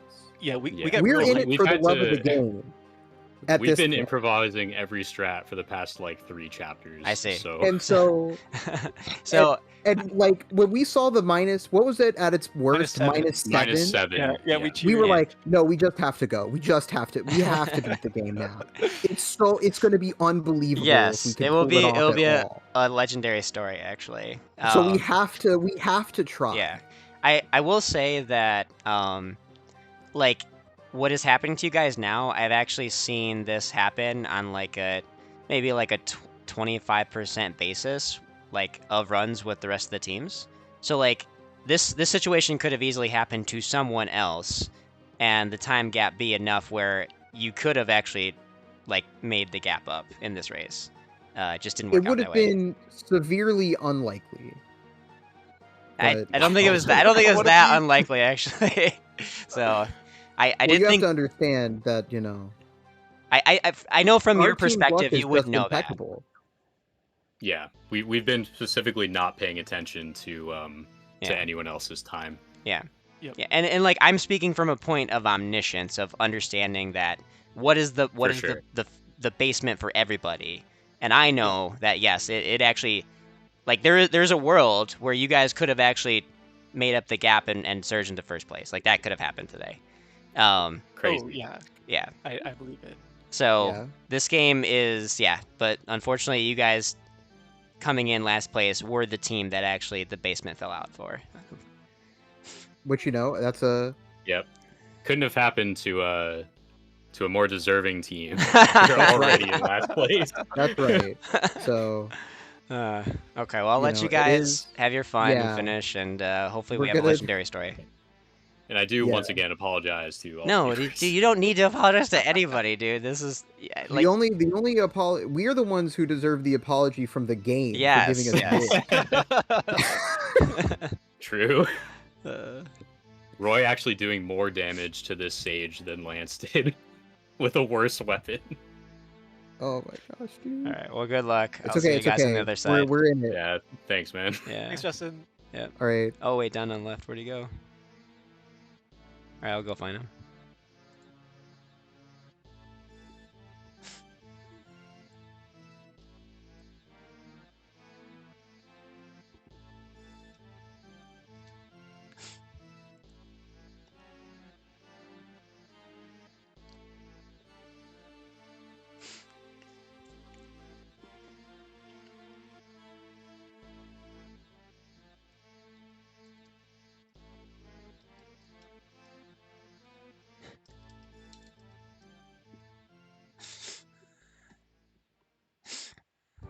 We'll see if Don rejoins me or not.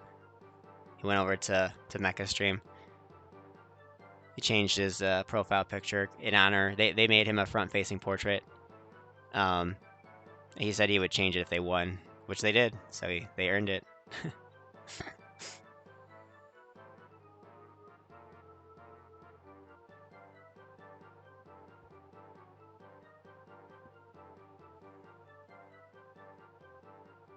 Okay, I'm back. Welcome back. I see that they have earned the right to change your portrait. It's not them. It was more because actually Gina's Marcus turned out pretty decent. So Oh, that's he right. can Okay. his stats. Okay. That was the reason that I changed the portrait. Okay. Yeah, it looks pretty good. +3 on strength. That's pretty amazing. Mm-hmm. And HP. Yep. Holy crap. And All only right. -1 on speed, which is fine. Yeah. So I don't know if you like I imagine you didn't listen to my stream, but maybe you heard it from Mecha. Was he screen sharing my stream? No. Okay. Yeah. They were speculating as to like what was happening with Flame Team, and I basically told them that the main problem that they had was that Larum died because they didn't realize that. Yeah. Because they were like, oh yeah, like they are close to the end of the game, and I was like, well, when you don't have Larum, it can be quite tricky. So I don't know how close to the end of the game they actually are at. Yeah. But it seems like they, went with the strategy of just enemy phasing all the mobile enemies at the very start. Yeah. Which it works, right? That's kind Yeah. of one way to not have to deal with that. Yeah, they believe. And then now you can sort of snake around the ranges a little bit. You just need to sort of integrate that with the end of the strategy. Yeah. When you go around the Manakee. I'm gonna count a little bit here. It's fine if Lance gets hit by an archer; they don't do too much damage.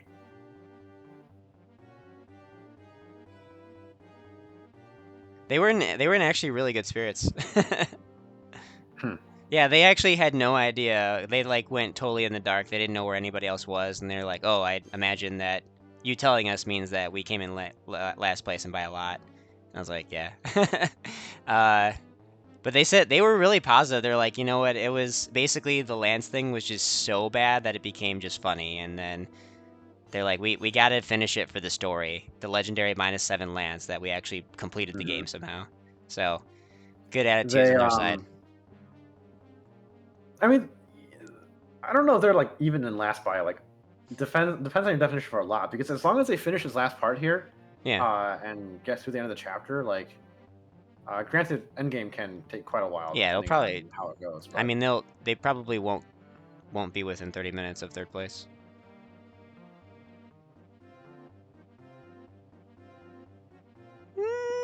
Uh-oh.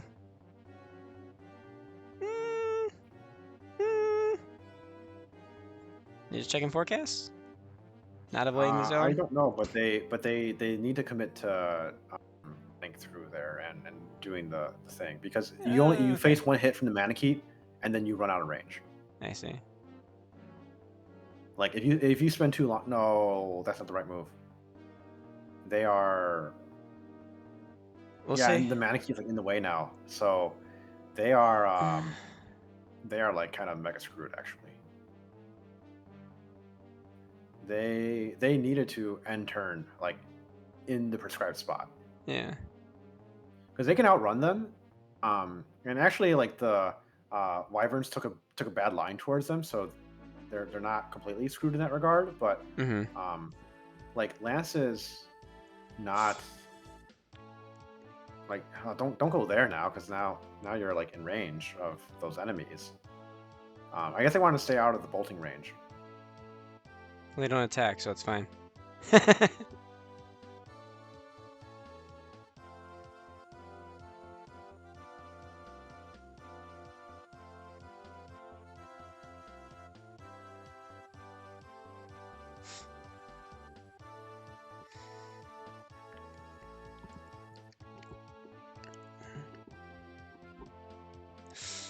Justin, you need to share your stream. Oh, you're right. I forgot. I'm sorry.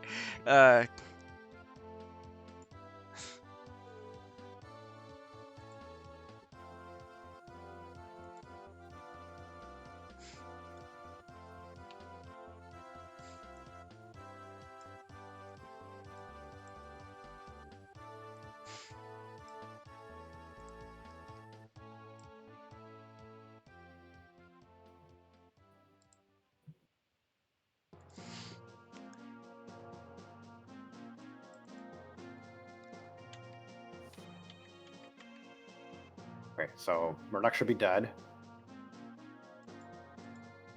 83 hit. There you go. All right, and they are out of here if the Wyverns don't attack them.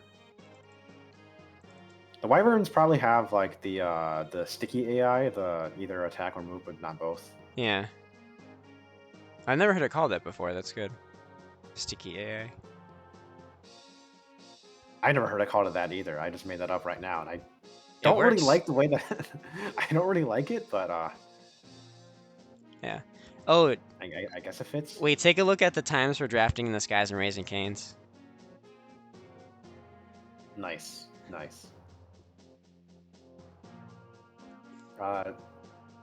Tilda had pointed out that the finishing orders of the teams is the opposite of the exhibition. Nice. Oh, okay. That's what the Illuminati stuff was about. The LTC. Yeah. Yeah. Actually, it's not that opposite because Milady did not come in first. Shanna did. Uh-huh. But it's I guess it's the remark that the Flyers actually beat out the Warpers in this draft race, the Paladins. Whereas you were so excited during the last draft race that the Paladins were winning over the Flyers. Yeah, I was, because I mean, most people because I did that poll, and then like most people expected the Flyers to win, and I would have expected that too. And so I was really glad that the Warp Paladins were actually like competitive, and can win as they did in the showcase. So yeah, but turns out when you have a -7 strength Paladin and then you have another Paladin without Warp, it's it's a little hard to keep up with the Flyers. Oh goodness. I mean, basically had a Paladin with Shanna strength and a Shanna with Paladin strength. Yeah. Oh god, that's yeah. Very tough stuff. So they're taking a break to consider what to do in the finale. Should we start having some of the other teams like come in, or Yeah, would we it can not be appropriate experience for this that? together. Yeah. Like, we don't need to all swarm Fleam Team's chat, but Yeah, they can come over here. I feel like it's gone long enough where I don't really want to have like a long close race breakdown.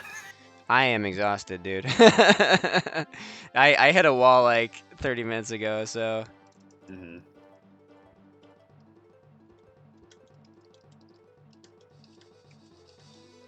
Actually, I'm gonna use the bathroom first before I invite them over, and then we'll let them come over.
I believe we're underway with chapter 22 preps. So this one, I guess it is mostly difficult without Larum because of the throne room.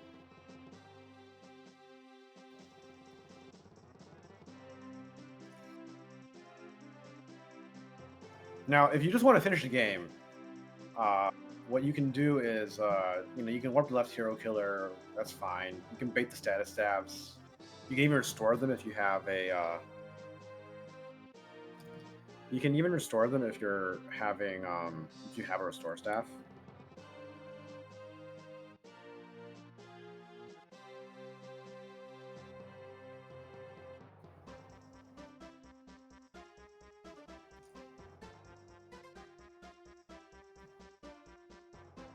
But the throne room is a completely different matter. That one will be kind of tricky.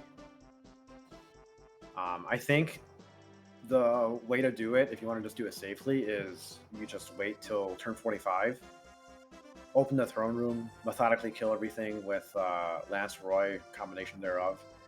Don't worry about trying to open it early and block the reinforcements. Like, it costs a bit of time to spam it in turn all the way up till then, but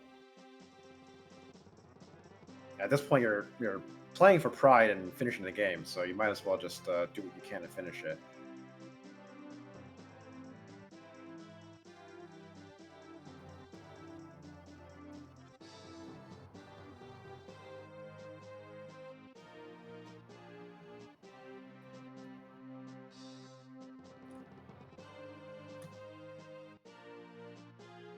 I believe in normal mode, you don't really get punished by doing it that slowly anyway. In hard mode, actually, one of the really tough things that can happen is the bishops that show up in like the walled off stairs at the very top of the map, they have physic, and Zephiel himself is actually within physic range of them. So it can be very hard to kill him because he just gets knocked down and then healed back up over and over again. Granted, if you have supported carries, Roy, and crit rates, you can still like kill him despite that. But on normal mode, I believe they do not have the range to reach him, so it is a pretty fair fight against him.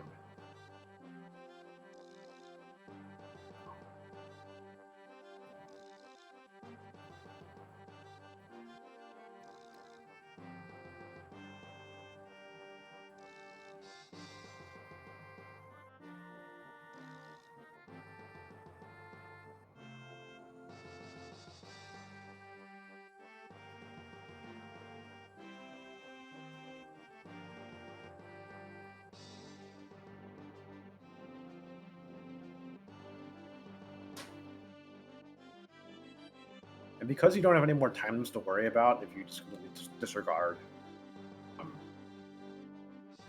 trying to like squeeze every little minute out of it, then the pressure to use a dancer is not that high.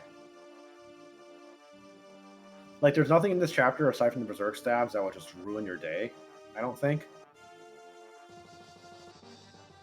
And once the berserk stab is completely out of charges, then they can't do anything.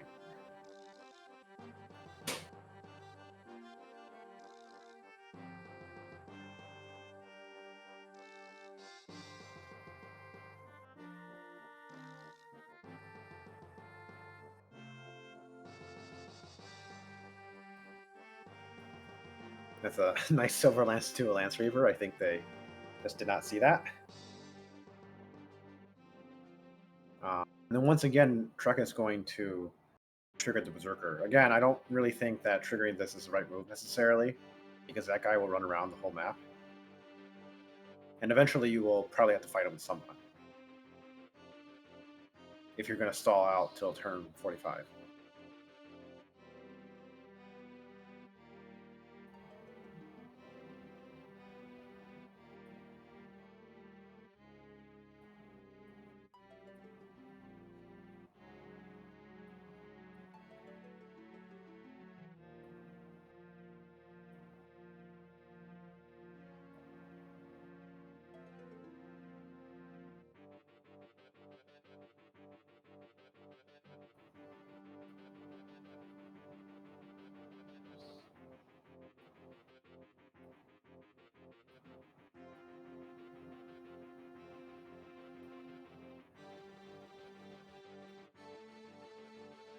Nice. Got some enemy phase kills going on here. Got the berserk spent.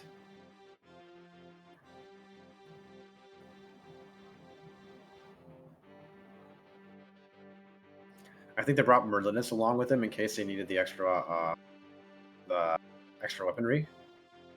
Not a bad call.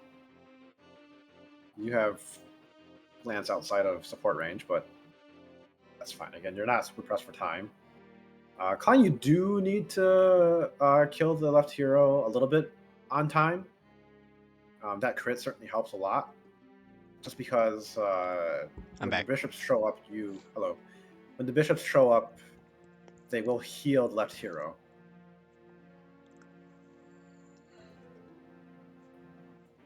I was pointing out earlier, Justin, that hopefully Fleam Team knows that they can just stall out the reinforcement times. Because then they can easily do the reinforcement room without Larum.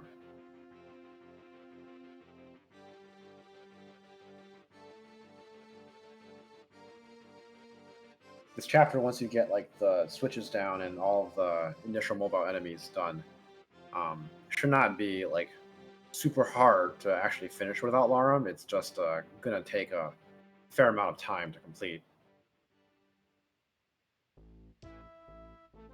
Got a nice strength level up. We're recovering to -3 now.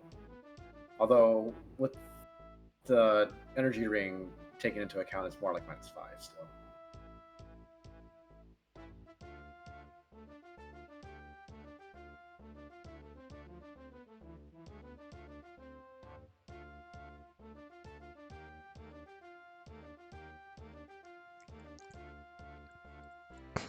Get him, Klein! Get him! Yeah, that one. Killer Bow in that situation is just strictly better than Silver Bow, because Killer Bow has more hit.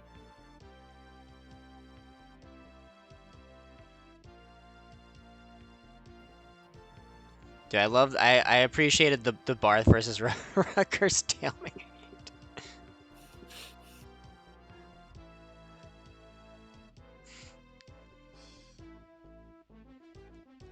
Okay, yeah, I think they're gonna be okay. Yeah, they really just need to like wait at the end of the chapter, because that's like the only way they could possibly screw things up and get a late reset. That, and I guess like Lance getting crit, but I think Lance does not face crit from FE on his current luck stat, especially with supports.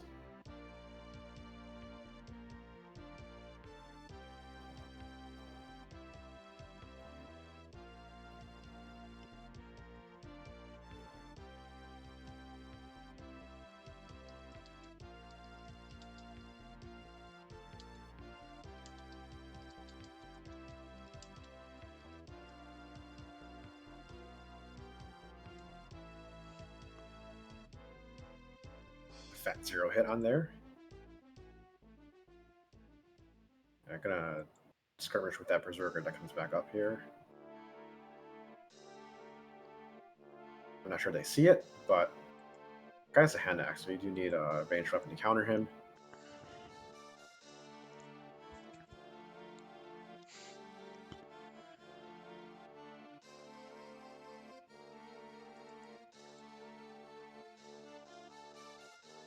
So just plant yourself there. Javelin or Binding Blade stuff.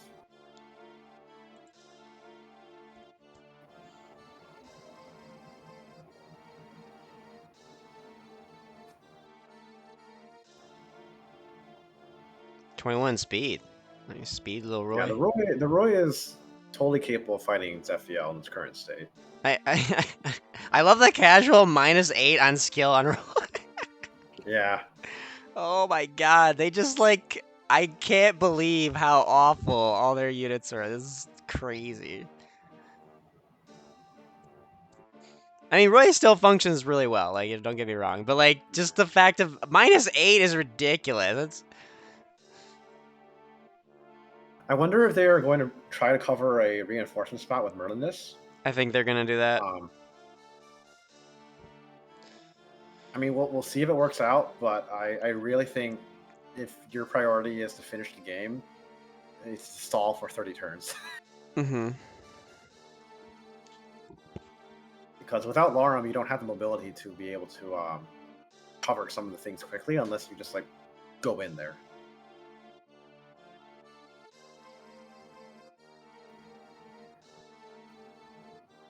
Like you kind of just need Roy and Lance to bunga through it.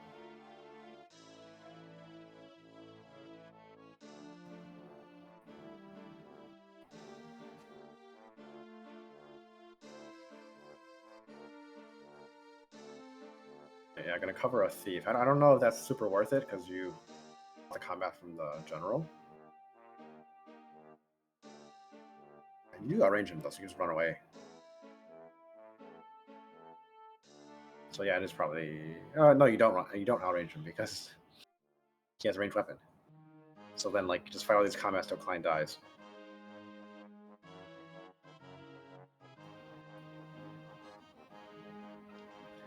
Alright, I'm If back. I actually you- just had to leave for a second. I came GG. back. They're just waiting now. They are waiting. Okay. Yep.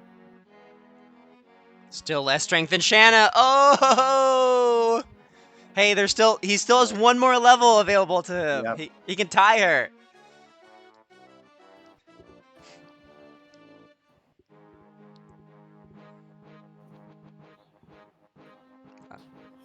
At least he can't kill Larum now. That's because Larum's already dead. Got him.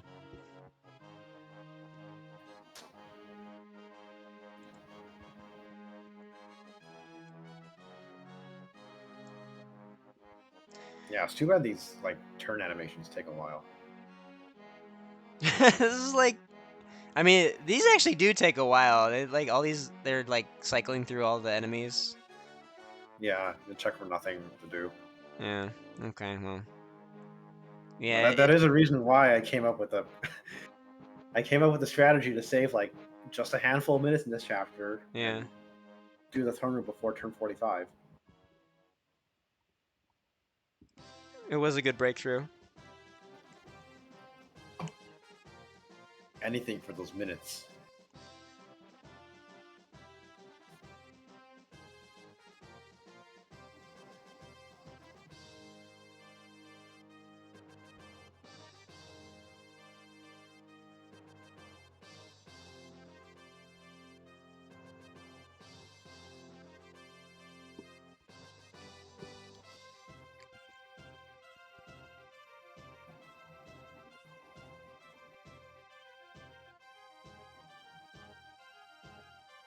Will they be at turn 45 before we reach 4:25 on the clock? No.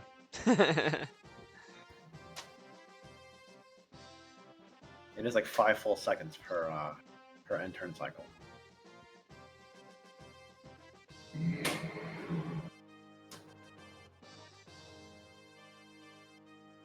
We got a murderous action. Right, we got a vulner right back up for the max health. And their markets is pretty bad too. But I guess they don't really need markets to do anything, so. Alright. Here we go.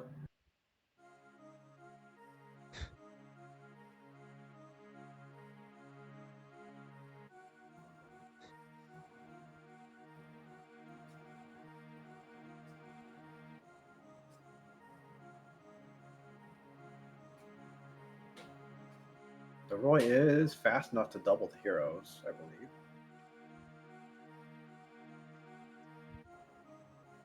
Alright, rip to all the flunkies. Alright, just enough strength to one round that guy, which is good. That means the nice.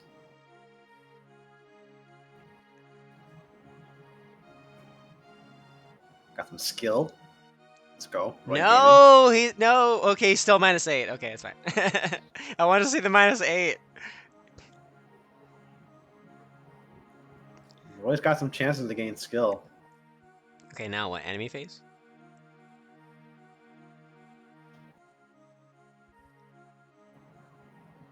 They rescue drop Roy out of range of the Manakee?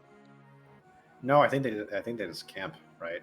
Probably yeah, have Dude, there's oh, no. Marcus Yeah, I was like, that said- druid wraps Yeah. around, bro.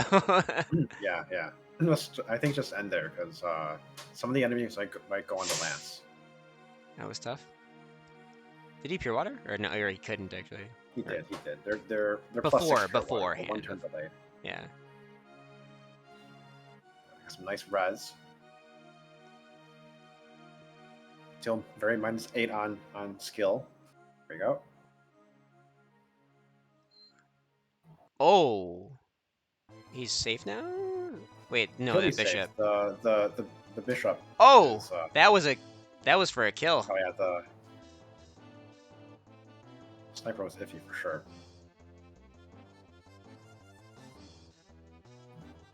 I think probably the right move would have been for Lance to be like a little bit further down so that the druids could attack him, but not the sniper. Yeah.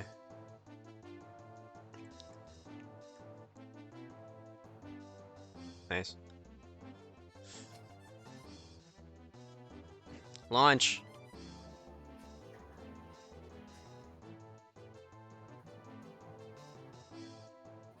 All right, maybe they'll be able to finish before 4:30.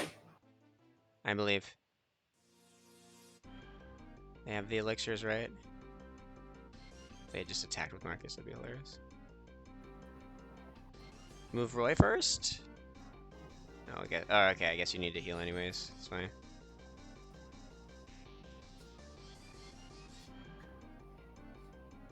Wait, does he get... Dude, guys. Dude. If he gets... Oh my god. Oh my god. All right. Oh my god, that was so reckless. What the...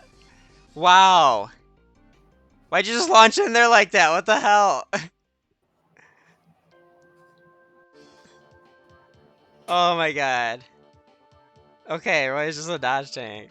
That was crazy. I can't believe they did that. They're like, yeah, we're gonna heal Lance, but we're just gonna launch our game over condition in there instead. Yeah, he's not having the best hit RNG here too, because the skill's actually really showing. Yeah, when it rains, it pours. I mean, does the binding blade uses if it misses for range? No, I don't believe so. I mean, yeah, because it would just be coded as a physical weapon, like a javelin, right? Like. Yes. Yeah, go for it. Go. That combat is strictly worse than Roy's. He's gonna get this 3% crit, watch. Also, they just... I mean, at least they keep dodging. Yeah, because I think Zephiel would still prefer to attack Roy at this stage. Yeah.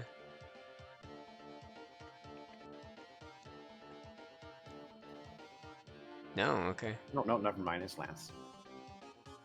I just can't predict the AI. You call yourself an expert. How dare you? I know. Okay, they're gonna attack with Lance so that Roy has a chance to seize.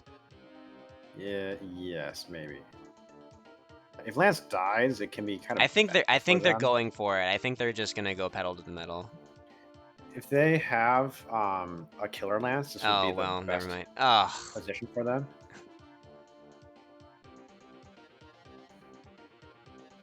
They could just attack. Yeah, there. well, no, Roy could actually just counter kill. Actually. He needs to hit twice. Yeah, he will. Watch.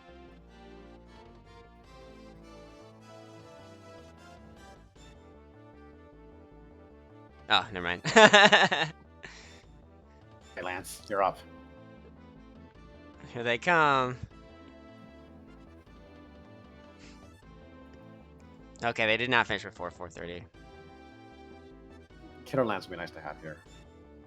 Because he's healed now out of. Oh, they're just end turning, I guess. Yeah.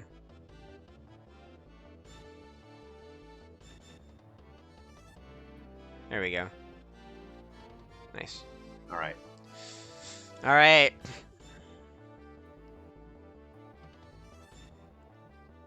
They haven't caught up to the throne room.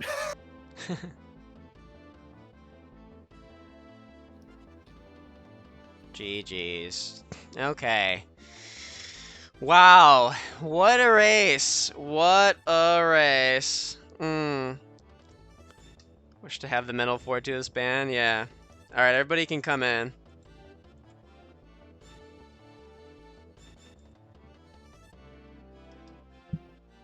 GG, guys. Hello, Hello. Gina. Welcome, everyone. Hiya.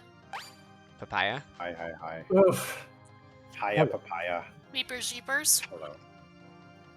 What? Is it already tomorrow over where you're at, Mecca? And Yes. Gina? It's 1 a.m. Yes. Yes. All right. Mhm. Happy June 15th to the Europeans. Yay. Wait, what happened on June 15th? I have work today. They want a race. What Yeah. do you mean? It's Monday, right? Yeah. No, I swapped my work days. We got him. Lady. True. Let's No, go. no, spam is the winner in my art. Yeah, sure. Honestly, in Guys, a that just was- world, That was the hardest thing I've ever done in my entire Fire Emblem career. Still, Crap.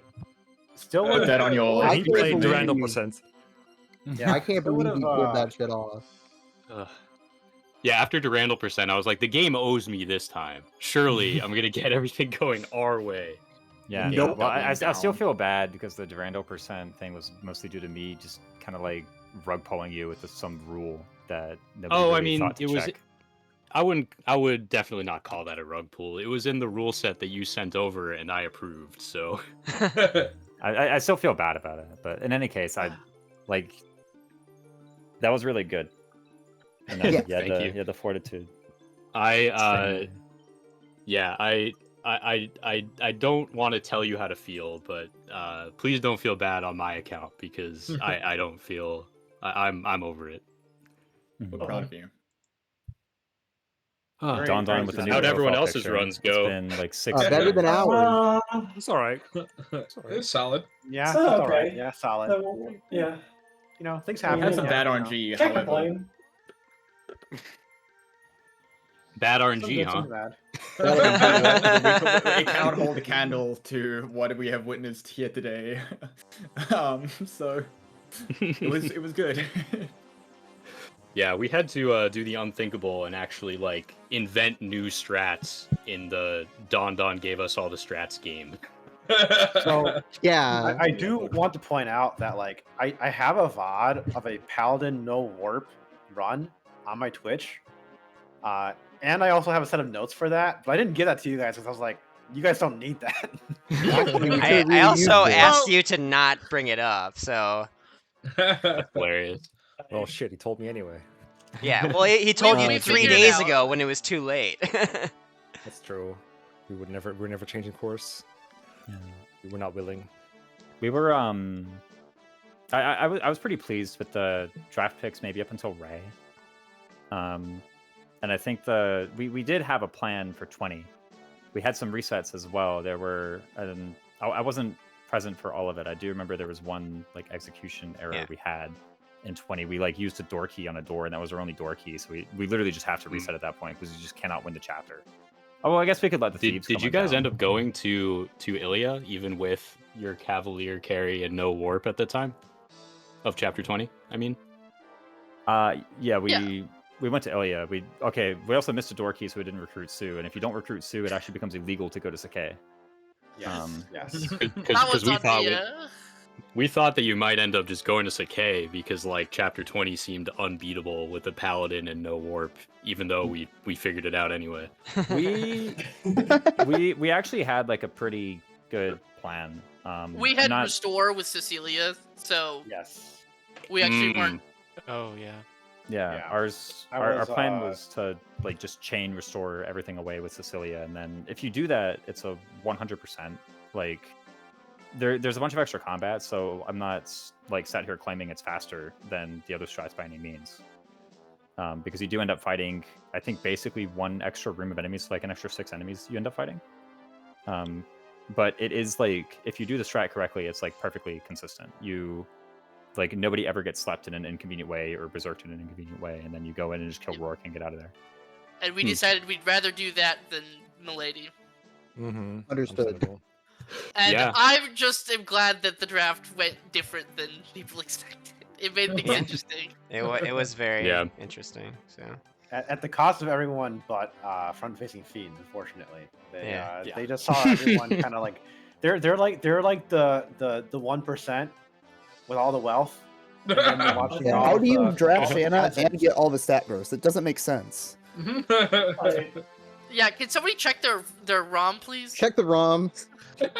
Oh, we No, forgot it's, that it's his Roy's fine. growth. Shanna took all of Roy's strength. It's really, you forgot it's to really an easy also, strategy.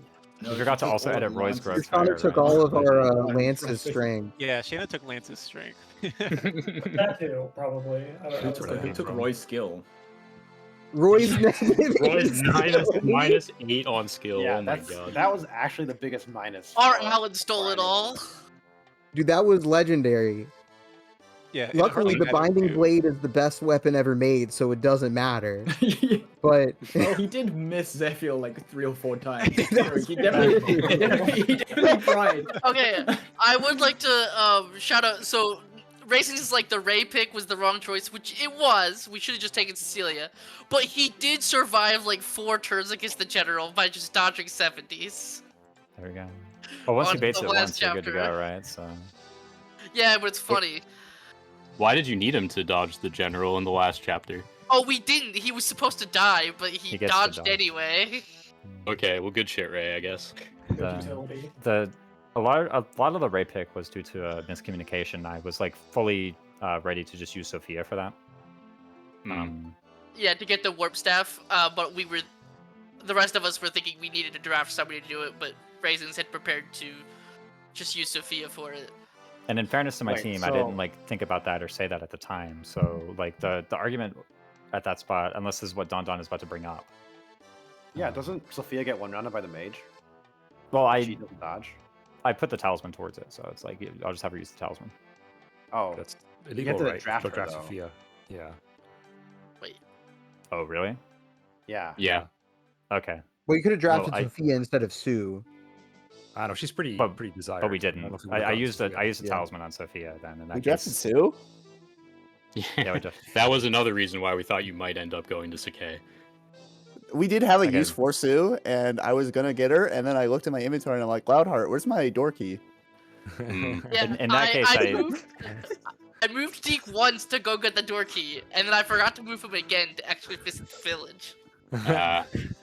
So I forgot that the talisman cannot be used unless you're drafted. That's my bad. So I'm, yeah, if I we have to a apologize for penalty that on it- because I think my notes say to use the talismans on Sophia, but someone pointed out from front-facing fiends that would be illegal, and I Yeah. forgot if they pointed out to me like in private or if it was in the public chat. Oh, I just I thought you think- meant like if she was the unit you drafted to do it. Like if Oh, everyone wait, else no. got sniped. That also might Yeah, have been like- I don't know if that was a rule change at any point, like when you were making it, like when that rule. I'm trying to think back in the like history of draft racing rule sets when we basically decided the only thing undrafteds may use were like vulneraries and elixirs. Well, they haven't been Like, able I to use think- door keys for forever, I know, because Yeah, of yeah. FE8 Chapter 8. It Yeah, I always think- comes up there. I think what I think happened is there I was- tagged Justin and I asked like, "Hey, can you do this?" He said no. Yeah. That Also, would've been it. so like the other scenario in which like that would have been relevant anyway was like non-drafted Milady teams promoting Milady with a Elysian whip. Mhm. Like that was where I remember Oh. there being some discussion way back when we were discussing the initial rules that like that was illegal if you didn't have Milady drafted. And so by extension, Sophia using a talisman when she's not drafted is also not within the rules. But I completely just like forgot that that was a thing. Oh, so what I'm hearing is that Ray was the right pick and Raisins just messed up. Yeah. Got it.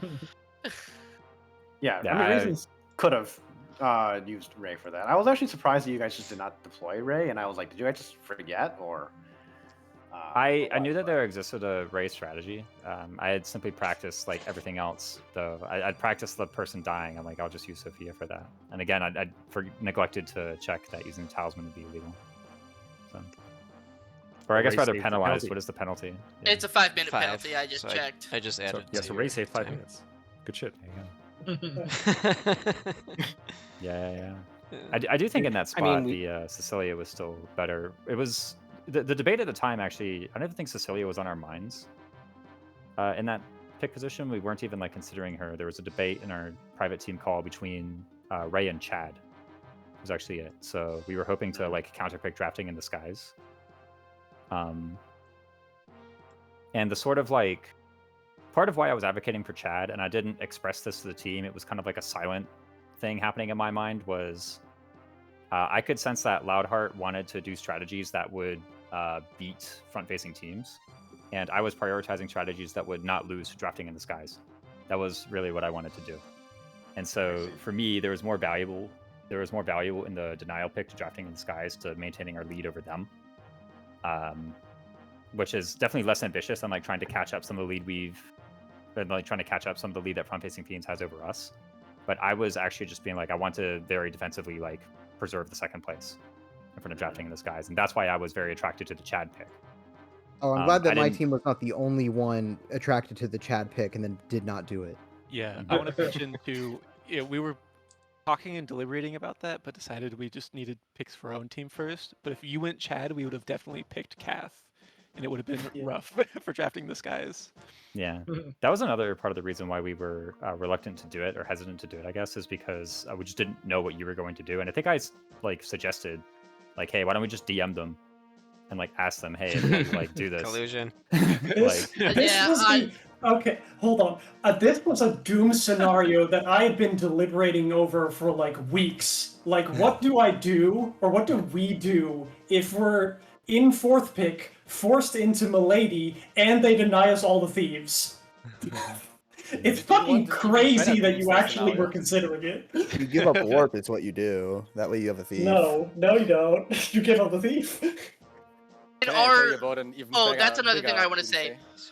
So for the Allen pick, we were kind of thinking about like, okay, if 4th pick takes Milady and then Warp, can they get everything they needed? And we found that like in our theoretical draft, we weren't sure if we could. So in our theoretical draft, Milady would take a thief over Warp, and so we were like, there's a chance we still get a Warp on the turn, like coming back. But we were like, we're willing to do Warpless Paladin if Milady takes Warp, but we might still get it if Milady comes to the conclusion that they cannot risk losing a thief.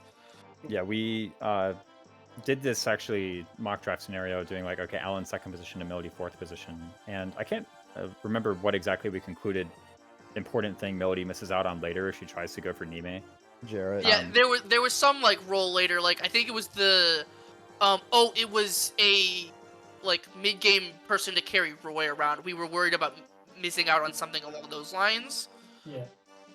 Cause in my brain I had like at the time forgotten about Clarine and Sue being Roy carriers, and so I was thinking about like, oh, if like Zealot, Breck, and Noah all get taken, then like who's ferrying Roy around? Yeah, we were going to prioritize Ilian Cab over Thief at some point with Milady in 4th pick. Yeah. So I did see that you guys picked the 2 Ilian Cabs mostly just to like deny picks, right? Which is probably a smart move. But Sue is risky in the carrier role because if she gains 1 bit of EXP, you go to Sakai. Yeah. That's true. Yeah. So drafting the skies did do like a pretty good patchwork deal where like Clarine did the ferrying stuff and then Deke did the combat stuff. I was actually curious, obviously like now I know that you guys didn't, but I was curious when the draft started out, like did you actually have a plan to use more Deke to like actually promote him, for example? And kind of like still be that carrier role, because he's not gonna, be mounted, but he still have 6 movement and can still like carry stuff around and fight well enough. And I was wondering if you guys had like put that into the scenario as sort of like something that no one else would have planned for, because it was something that like all this extra preparation I did beforehand, right? When you guys get the notes and you guys know the meta and how like should be with the prisoner's dilemma and whatever, right? It sort of biases your approach to certain things, and it might like cause you to tunnel vision and miss like other creative applications of certain things. So I did wonder if like a Milady team would use Deke to help out with that, and so like partially true, but I don't think Deke ever like got to the level of promoting, and the combat at points was a little bit sus. But still worked out okay, I suppose. For sure. Yeah. We came up with the Deke strats midway, so it was absolutely no plan. Yeah. You guys like asked us at some point, like, can we use our break time to actually just cook with these, come up with these new strats? Well, that was mostly because we ended up with a very scuffed chapter 8 because for some unbeknownst reason we're gonna have to go back and check the footage. Clarine seemed to canto glitch when opening a door despite trading correctly, which shouldn't canto glitch. That happens sometimes. It happened in my practice a lot. I see, okay. So that just completely fucked us and we could not risk getting the Elysian Whip, and so we needed to just figure out if Chapter 12 or Chapter 12 Elysian Whip was like actually even plausible, because otherwise we'd have to reset the entire chapter. Yeah, so that was what that was about. To paint like a little bit more of a picture for everybody is like the Clarine like canto bugging on the door led to Lilina being 1 turn late to block the reinforcements, which Team Front facing Fiends also had Lilina be 1 turn late. However, they had Shanna just like spawn camp, spawn block the archers, and then just fed, like she just killed all the mercenaries. Team Drafting in the Skies did not really have that luxury because they didn't have the extra unit, so and they had to keep Clarine alive. I do want to say. I think I just forgot to move Lilina 1 turn, and that's why she died. I forgot to move her. I think on our end there was actually a blunder on my side. You are supposed to be able to deal with that, I think, but I dropped Roy in the wrong position maybe, so that he was not able to open the door, and so that had the lead-on effect of Lilina being too late. Yeah. Okay. So it would have been avoidable, but shouldn't have gotten into the situation if the glitch wasn't there. Yeah, there was like during the scramble period near the end, like after the mistake was already done and known, there was like a small positioning mistake that you did where like Roy got exposed to a mage that could have just been easily blocked off too, and caused like a lot more combat to go on. And like the strategy and inventories are not prepped for that much combat to take place, and so you guys were like running low on weapons too. And it didn't help that we think there was a bungle in Chapter 7 where Trek sold a bunch of weapons. Otherwise, before, so you didn't have to face a penalty. So we had like 0 javelins going into that chapter, so that possibly played a factor. I'm not sure, but hey, it was fine. Oh my gosh, very luckily, I always buy 3 extra hand axes in Chapter 4 just in case. Yeah. So it was this. Go ahead. I also do need to point out that I wasn't kidding. I started practicing today, and like going into my chapters without the weapons I'm supposed to have, I was like, what the fuck? Yeah, I mean, you guys, and they. So just to give some context here, Drafting in the Skies. Well, first let me close the loop on the chapter 8. Like it was, if anybody watches any part of the stream, that is insane. It's like we see it slowly start spiraling down. And we're like, can he save it? Can he save? He's gonna run out of weapons. Roy's gonna die. Like, oh, then they didn't get the Elysian Whip, and how are they gonna do that? And it was high roller coaster drama. So definitely recommend watching that. But I do find that there is even more irony here because Drafting in the Skies, like they actually approached me before the FE12 race with a request to change the FE6 rules so that we couldn't just use the notes, because they really valued the opportunity to create new strats and create like a new meta. And I turned them down. And so what the rule change have been? Well, they had a few suggestions.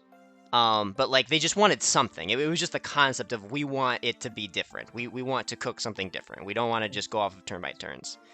Was this different enough for you? Yes, that's exactly my point. I think it was. But yeah, it's ironic that like you guys ended up in this situation where you guys were cooking on the fly, and I was like, you got what you asked for. So just maybe in a more extreme way than you maybe wanted, but be careful what you ask for. I think the simplest rule change would be like forced decay. Even then, you still have a lot of strategic overlap with like the vast majority of the game, but like that's the easiest way that I can think of where the rules could even make internal sense. Because you can't just be like, don't use notes, because like what if you had a movement that was like, oh, like Don did that one in his stream, right? And it's like, well, what else am I gonna do in turn 1? Like that kind of thing. Yeah, about, if the notes are not Gaidens? Decay, there's only 2 draftable units that bring you to Decay. I guess we could just like alter the ROM. Yeah, well, you can open the door and have Sue get attacked. Like you can always do that. True. What about the The Shannon one team? thing though? we suggested was to not have Marcus be free all game, and I do, in hindsight, admit that Justin was definitely right on not. That would have been an absolute clusterfuck. That would have been impossible for. I think if you wanted it to be different, a better thing to do might be to try and do true ending instead of like do all chapters instead of just. Oh, that sounds awful. Up through chapter 22. It does sound awful, but like we could do it. Yeah. So I would say not only does it sound awful, but I think that kind of run is like auto Shanna win, right? Like even more so compared to this meta. That's true, yeah. Because 8x, 14x. I assumed the idea was you just go to chapter 23 after chapter 22, irrespective of whether or not you have the items. Oh yeah, you could do that, right? Just extend a couple other chapters. That I don't think that would add anything, though. I think it would mostly be. You just have to cook those. It still benefit you'd have to innovate chapter 23, and chapter 23 is difficult just because you basically sacrifice your flunkies in chapter 22. I don't know how you get past all the wyverns. We only have the Binding Blade and the Murglies, right? Draft Yoda to cure all the status. Train Sue, Lelina carry, their caliber, yeah. Corel value? Isn't there Bible Wormslayers in there somewhere? No. I don't think there's viable Wormslayers. I think you get one and that's it. Yeah, I think that's like the Wormslayer. I do love the Wormness in that game. I like how when you use it on a fighter in chapter 16. It's like it's a good so sword, isn't it? valuable. Yeah, it's like more powerful than the Killing Edge. It's like the Horse's Lair, where I remember like in a lot of like way back in the day, whenever I was like trying out initially, I'd be like running through all of Shanna's options for something, and it's like, wait, why is Horse's Lair just like the best way to kill this like armor knight? Like, what's going on? Yeah. Okay, so I'm gonna Armor Knight. Every armor knight. All right, so I'm gonna pull this together here and like, cause I think everybody's a little tired, so I just want to like, I kind of like let the conversation go because we were talking about the things I was planning on talking about anyways, which was basically like people talking about what their mindset was during the draft, that like it made it different, what made it different from the Danon Showcase draft, and so that was Raising Canes talking about their stuff. I don't know if maybe drafting this guy is just briefly touch on the Milady Neme angle there, as like. We have not mentioned it. Honestly, it was kind of just a denial pick. Something really funny is when we saw 4th pick, we were absolutely terrified because this is where it comes in that we are kind of degenerate gamblers. Our team never in any capacity prepared Shanna or Saul. We have only ever prepared Milady and Nima. And we had the like, whole kind of a team? No, Milady and then Cav Nime. Cav Nime, yeah. Milady and Cav Nime. That's the only... Okay. Technically, I practiced 1-1 of Milady plus Cav hybrid, which is because initially we wanted to go only Nime, first pick, no matter what. But then we realized, okay, but Milady could theoretically deny pick you the Cav, and it doesn't cost her anything. So we also added Milady to the repertoire. But yeah, I played 16 chapters, so I played pretty much the whole game. I never looked at the notes for Shanna or Saul. So when we saw 4th, we were like, okay, we're so fucked because either Milady is going. The odds that Milady or Nima is sniped are so high. I don't know if that's then true. we got both. It was based on their perception. Because the only scenario where you don't get Nime, or you get put in a position with something you haven't practiced, is if Shanna somehow gets picked last. Because you've practiced Melody, and you've practiced it since your last pick. You get second pick automatically. So as long as you're left a Cav, someone would have to pick Nime first round, which is very unlikely. So really, the only way you we were planning on doing that, so that's why we were thinking that if someone else did the same thing to us, and also we planned on doing that in 3rd or 4th pick, right?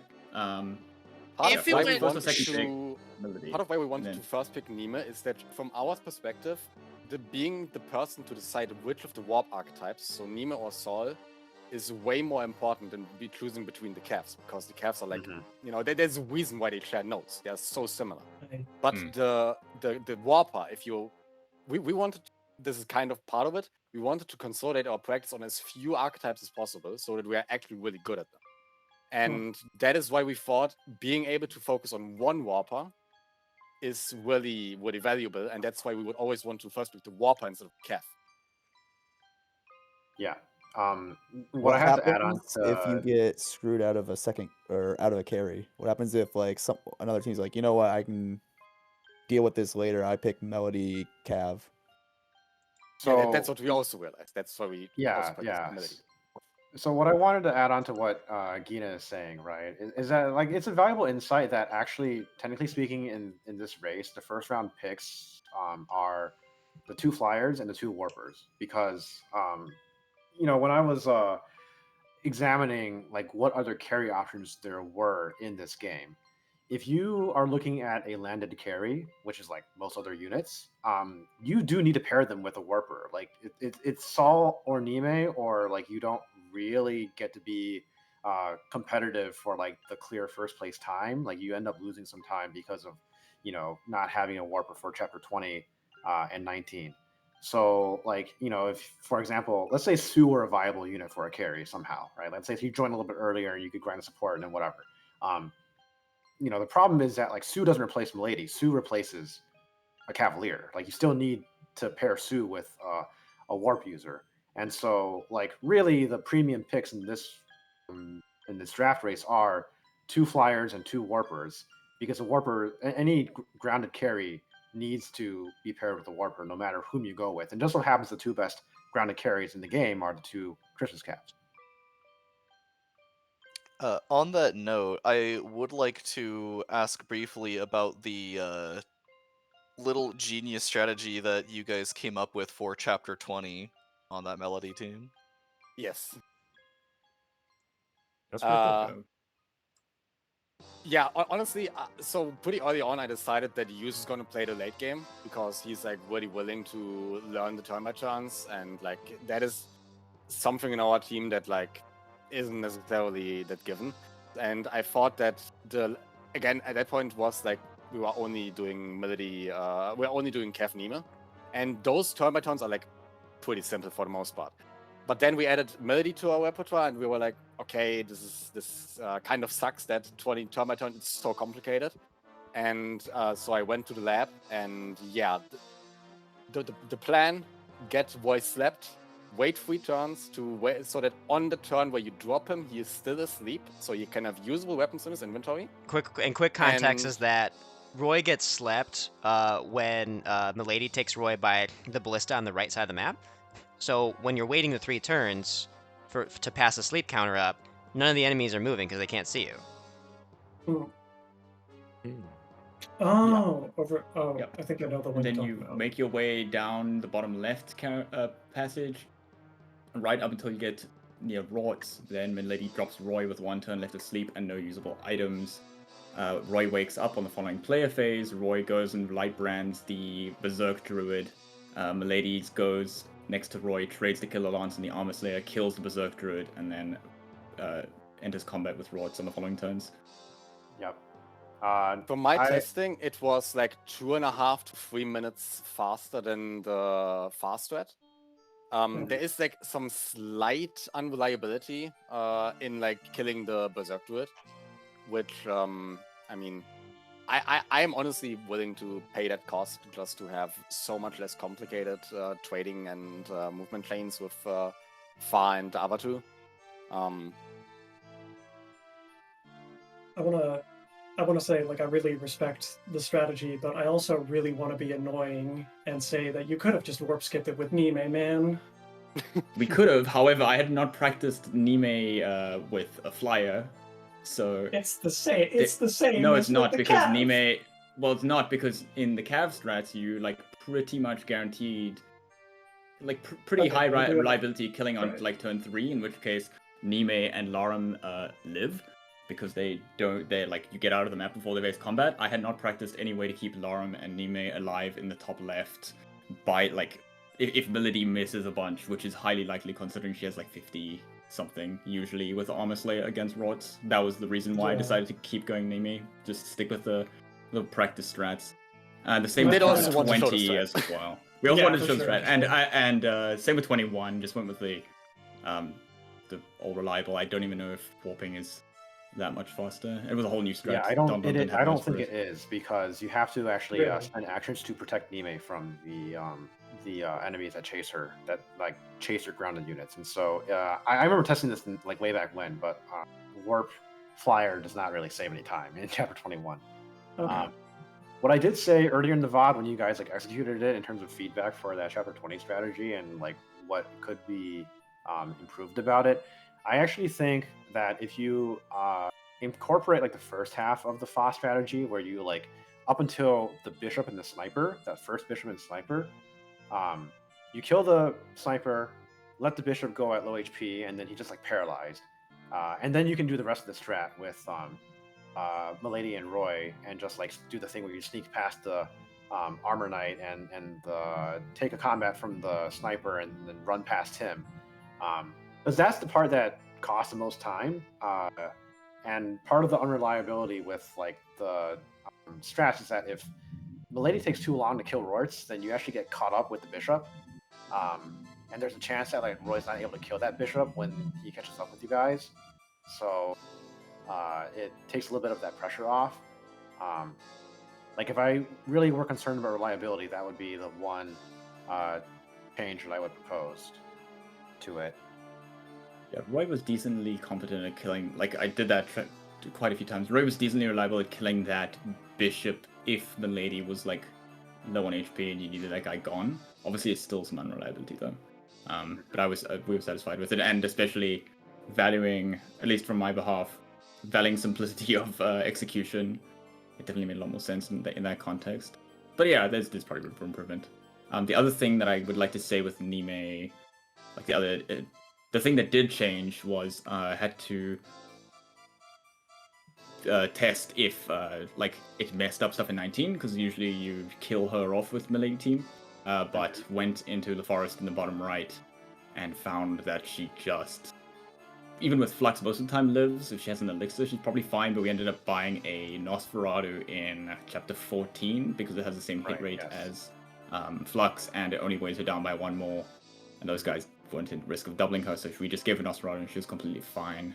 There was a warp strat for like Nime that involved Merlinus in the notes for Milady team, but I was gonna test it out and see if it was like quicker in any way, and then realized that we did not have warp in any of our practice saves with Melody, so just decided to stick with putting Nime there and having her do some combat.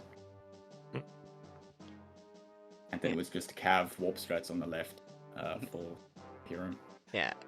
In the final. Before I give you guys your props here, even more so, I do need to additionally point out the irony again of you guys being like, "Yo, no one's gonna cook anything," and you guys cook this brilliant strat.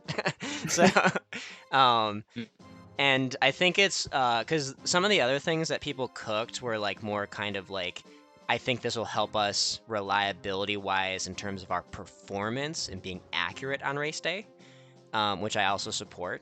The only other noteworthy one that I think was like really like a meaningful difference maker, which ironically did not work today, but it's the nature of how it goes, is to my knowledge, Raising Cane's was the only team that early on figured out how to like set up within the first 4 chapters a bunch of different opportunities for level rigs for not only Roy but like your carry or Marcus, depending on who the team was. Yes. Yeah. So I had rigs for at the beginning of chapter 2. I had a rig for the beginning of chapter 3. I had a rig for the beginning of chapter 4. And in the race, we actually managed to improvise a rig for chapter 5 and 6. Yeah. For Alan. Crazy. Because our speed was really bad, so I just managed to improvise getting to like 99. I kept critting things today, so yes, I saw that. I every time I tried to set up a rig, I crit with Alan, and I was like, well, now I can't rig on the next chapter. Yeah, and but I did have rigs for basically as many chapters as I could. I want to give you even more credit because you also, at least the practice I saw, demonstrated an ability to, towards the end of the map, kind of understand what the XP was of the person you were going to try and rig for the next chapter and slightly adjust the strategy so that you could try and preserve that rig.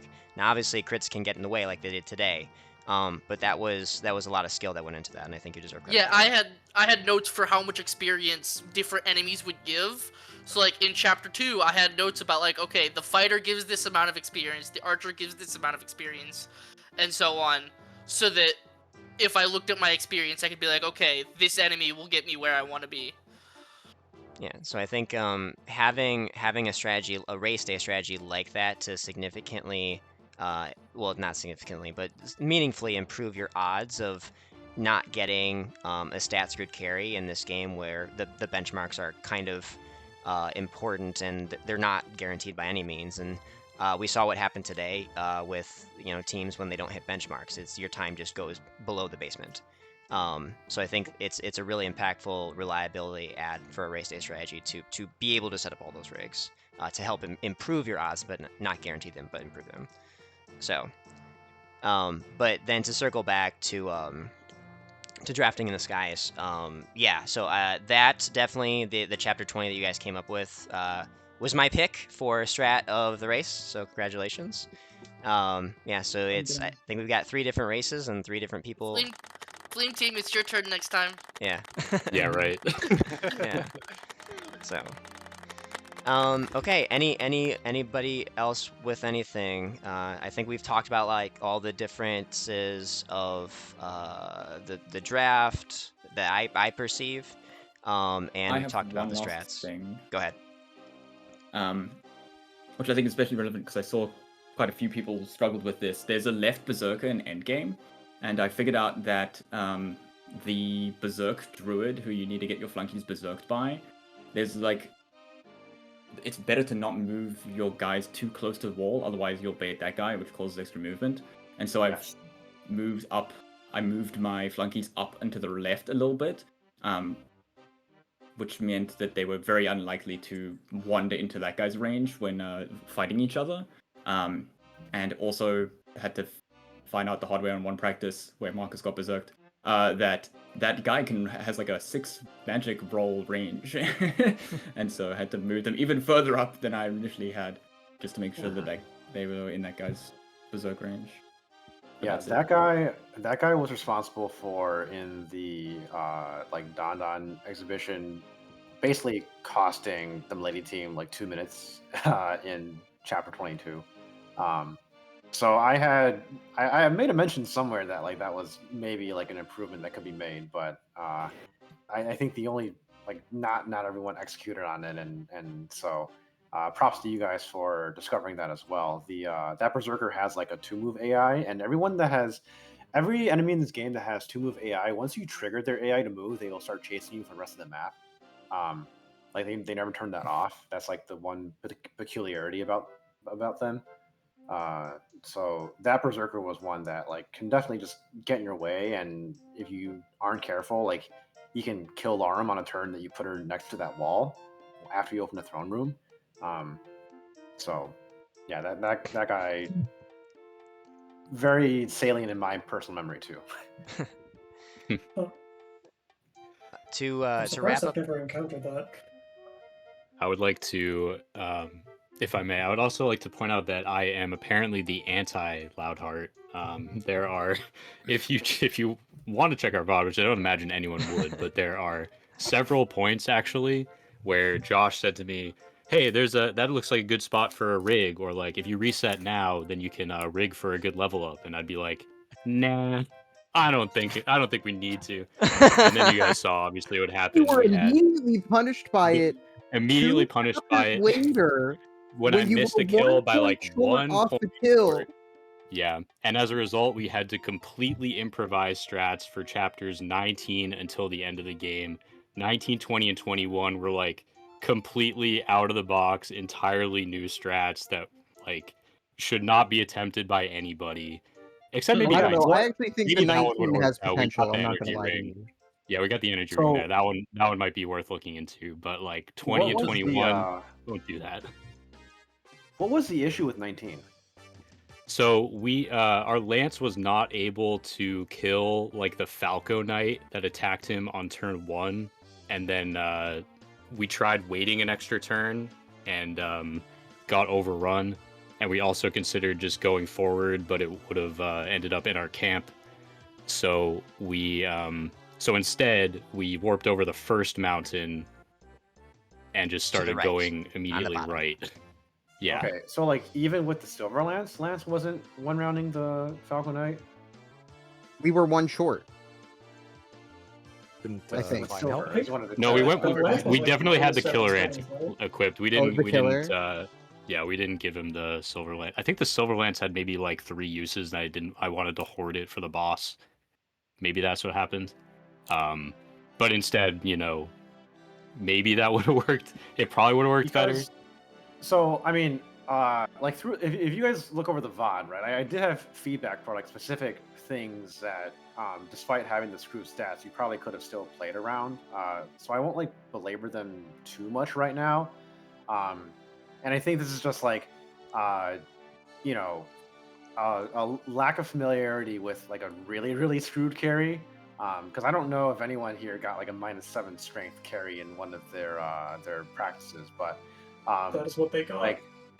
Like the couple of workarounds that are like theoretically possible. Number one is Killer Axe. You had to buy one, like have the foresight to buy one ahead of time, but that will get you the power differential against the Falcon Knight.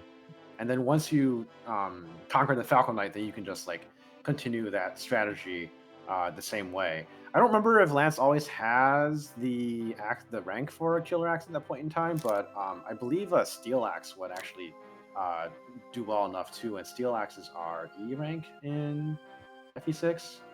That's true. So that's like one possibility. And then the other thing for that you guys got really stuck on chapter 20, I was saying to Justin, like, did you guys still have the hammer? We did. We never used it. Because like you could try to hammer on Rorts and you would be able to 3-shot him. Granted, the hit rates kind of suck, but it would also solve the problem of not being able to one-round that Armor Knight that's in the way all the time. Yeah. True. Yeah, that would have been smart. Yeah, we didn't think about it. We just said, let's fight every enemy instead. Yeah, I mean, it works, and yeah. like that's one thing that you can fall back on with the calf carry, which is that even when you can't do anything, you can just grab some weapons and power through everyone, and they will die eventually, and you won't. Yeah. Big shout out to Klein, by the way. Yeah, I want to add a real who quick put in a Klein ton thing. of work. We were deliberating on him because if he doesn't move twice, it costs him time, and it happened, and I had to reset the chapter. But we spent every penny of his white gem, and we're happy we drafted him. Yeah. Yeah, I was like really scratching my head at that one. No, yeah, I mean, I guess you drafted him the for the money. consideration was drafting Klein gets us 10,000 gold, but drafting Cecilia has no time cost. We decided to go with the gold so we can buy more weapons. That was what it came down to. Okay. And I think it's like I see where you're coming from with that. I'm not sure if you could have made that up with like in chapter 12, for example, like spending someone over there to like grab an Elysian whip and a the blue gem. And the blue gem with extra chest keys. But it was just like I really do not foresee anyone else picking Klein ever in this draft, and so like it could have been like a round 8 pick and probably still would have been okay with that. Not like it super hurt you in terms of rolls. It would have just like denied Cecilia to Raising Canes and punished them for forgetting to pick Cecilia round 3. Because then they would have had to figure out how to do chapter 20 without the restore dances. But like, that was kind of a puzzling pick to me, and like it was bad luck on you guys that you got punished for it with the double non-move from Klein. But like I ran like back of the envelope, just like mental numbers from it, and it still happens like somewhere like 9% of the time that in 3 turns you get two double, two non-moves. Yeah, we like we were also pretty sure that no one was gonna pick Klein, like just for that reason. Like he is weird to recruit. There are better options available, enough for everybody. But we just during the draft we had prioritized just filling out the roles that we needed, and also me personally, I just didn't know that Cecilia was gonna be able to use the restore staff in chapter 20. Like that hadn't crossed my mind. I think if we had been tipped off to that, I think we would have probably picked Cecilia, both to fill our role and to deny the other team that. For sure. Well, I can actually. Can I say something about the Cecilia pick? So we didn't think about the Cecilia restore until after we picked Ray, and then Racing was like, "Wait, Loudheart, get Cecilia for restore," and I was like, "Oh, does she have the rank for that?" And she did. And then, numbers actually, were like, okay, now where do we get the restore? And so we looked it up and realized, okay, chapter 11 or 10. There's the Draco Shield Village, and we were like, okay, we have Shanna to go get that. Can she also get the Restore or the Orion's Bolt? And for numbers, while we were racing, figured out that, Geese can go down and get it for us kind of on the fly in preparation for his Geese section. clears the way of an enemy so that Shanna can fly over the wall, grab the Restore Village, and then if Geese kills the one Axe Fighter who's there, then standing on the village door is safe and in range of the Draco Shield Village. So it's just a safe place for her to stand while waiting. And then I sent Geese down to get the Orion's Bolt for extra money, since we had drafted Geese, and I had been planning on selling the Hero Crest the whole time. Although, shout out, it's actually really funny. Dundon mentioned that if we had gotten 1 point of EXP on Sue, we would have gone to Sakai. And I was initially playing around with having Sue do that job instead of Geese, just because she was mounted. I was like, she can get down there faster, and just had not considered Sakai at all. So we actually got we got completely saved by Loudheart for getting the door key so that Nate can recruit Sue. Nice. We got super saved by that. There is Bible restore staff in chapter 14, the one where you buy the pure Raisins waters. discovered this after I had already done my section, or while I was doing my section. Oh yeah, I was like, you're never gonna believe. You're really gonna get a kick out of this. But we did really need the money, because if you saw, Raisins spent the last of our money in chapter 17. No, well, because there was some left over, So. Yeah, I mean, That's the only reason why I did it. A fewer, one fewer killer lands and one fewer javelin or something. I don't know, but we could have made it work without the money, I think. But it would have been really tight. Nice. Can I ask something about? Hold up, is this thing on? Yeah. Can I ask something about the Ellen draft? Because from my POV, the Salt team doesn't need a warp finder. I'm curious if she did anything else besides getting warp in the desert. She does. No, she did just find warp in the desert. Well, how does the Salt team not need a warp finder? You can bury your Sophia, and then she can survive the mage and get there. Or you can bury your Lilina if you prefer. Oh, yeah, no, we didn't think of that. No, you can cast barrier on her. Oh, you said barrier, right? I thought you meant bury as in sacrifice her. I'm like, I've never heard you say that. I also thought you have to bury her after because she is gonna die to the Manichees, but after she finds warp. Yeah, that was my No, yeah, interpretation. we took her there because we were under the impression we needed a warp finder for that, so we took her for that, and also in case Team Allen decided that they did in fact want to get a warp staff user for chapter 20. Ellen is probably the best option, so we denied them that. Yeah, that's right. Yeah. It's kind of ironic that the Salt team is the one that needs the least good warp finder because they need it the fastest and the earliest and the most, and then they just do it with Sophia. Yeah, I never didn't think about that. I had with Lou, I found that one mage would sometimes actually get in my way. Yeah. He would go one down and move over. So I was used to actually just sacking Sophia there every time. Except with Ellen, where Sophia doesn't, with Saul, where Sophia doesn't get back in time, in order to like accompany the warp finder over there because Saul needs it as soon as possible. So with Saul, I just went for it and it worked out. But yeah, I pretty much just use Sophia as like mage bait every time. Never even thought about like having her go do it. Yeah, I had a strategy for Lena because she also doesn't survive. Where I would, because Donald's notes were like you pair Lena with Sophia to get the warp, and I could never find safe spaces to put them both. But it turns out Lena can rescue Sophia. It's like the only thing she can pick up in the entire game. And they can go to find the warp together, and then Sophia and Faye. Yeah, true. Faye as well. So you pick up, so you have Sophia do her whole run around on the left side to get the items, and then get back to Lena just in time to walk to the bottom right. This is for like Nime team, basically. And then you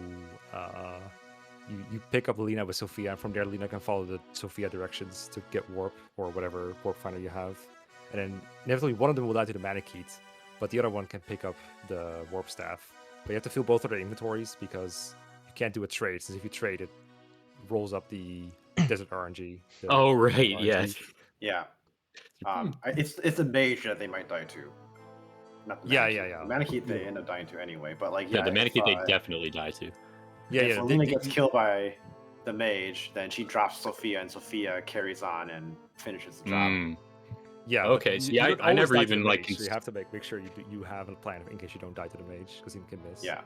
I never even considered rescue there. I always had Sophia stand where the mage would have to go 5 left to reach her, and then the other person would just like go along the bottom of the map as usual. It's funny, you guys started talking about the dying to the Manakite, and like on my playlist, the death theme just started playing. Nice. The Merlinist theme, you mean? Yeah. Oh no! He has his own combat music. Wait, Yeah, turns out, is this the Merlin's music now? Did it just change? Never mind. Don't worry about it. So funny in this game. So glad It's the he's shop here music. and Never free. mind. Okay.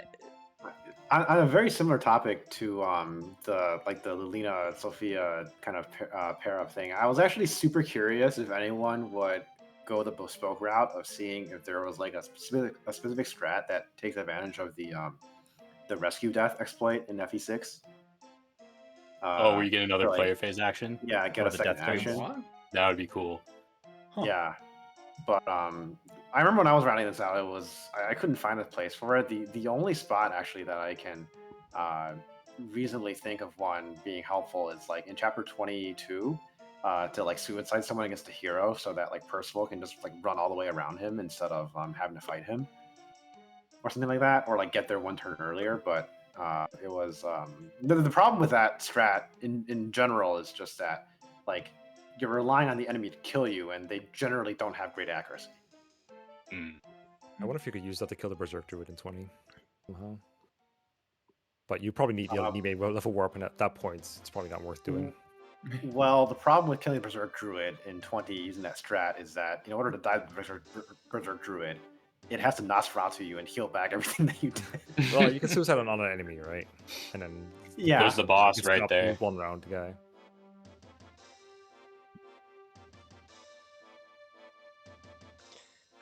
Front-facing fiends, you guys have any notes? Everybody kind of ended up taking in their own turn to kind of talk about some stuff. Do you guys have any notes about?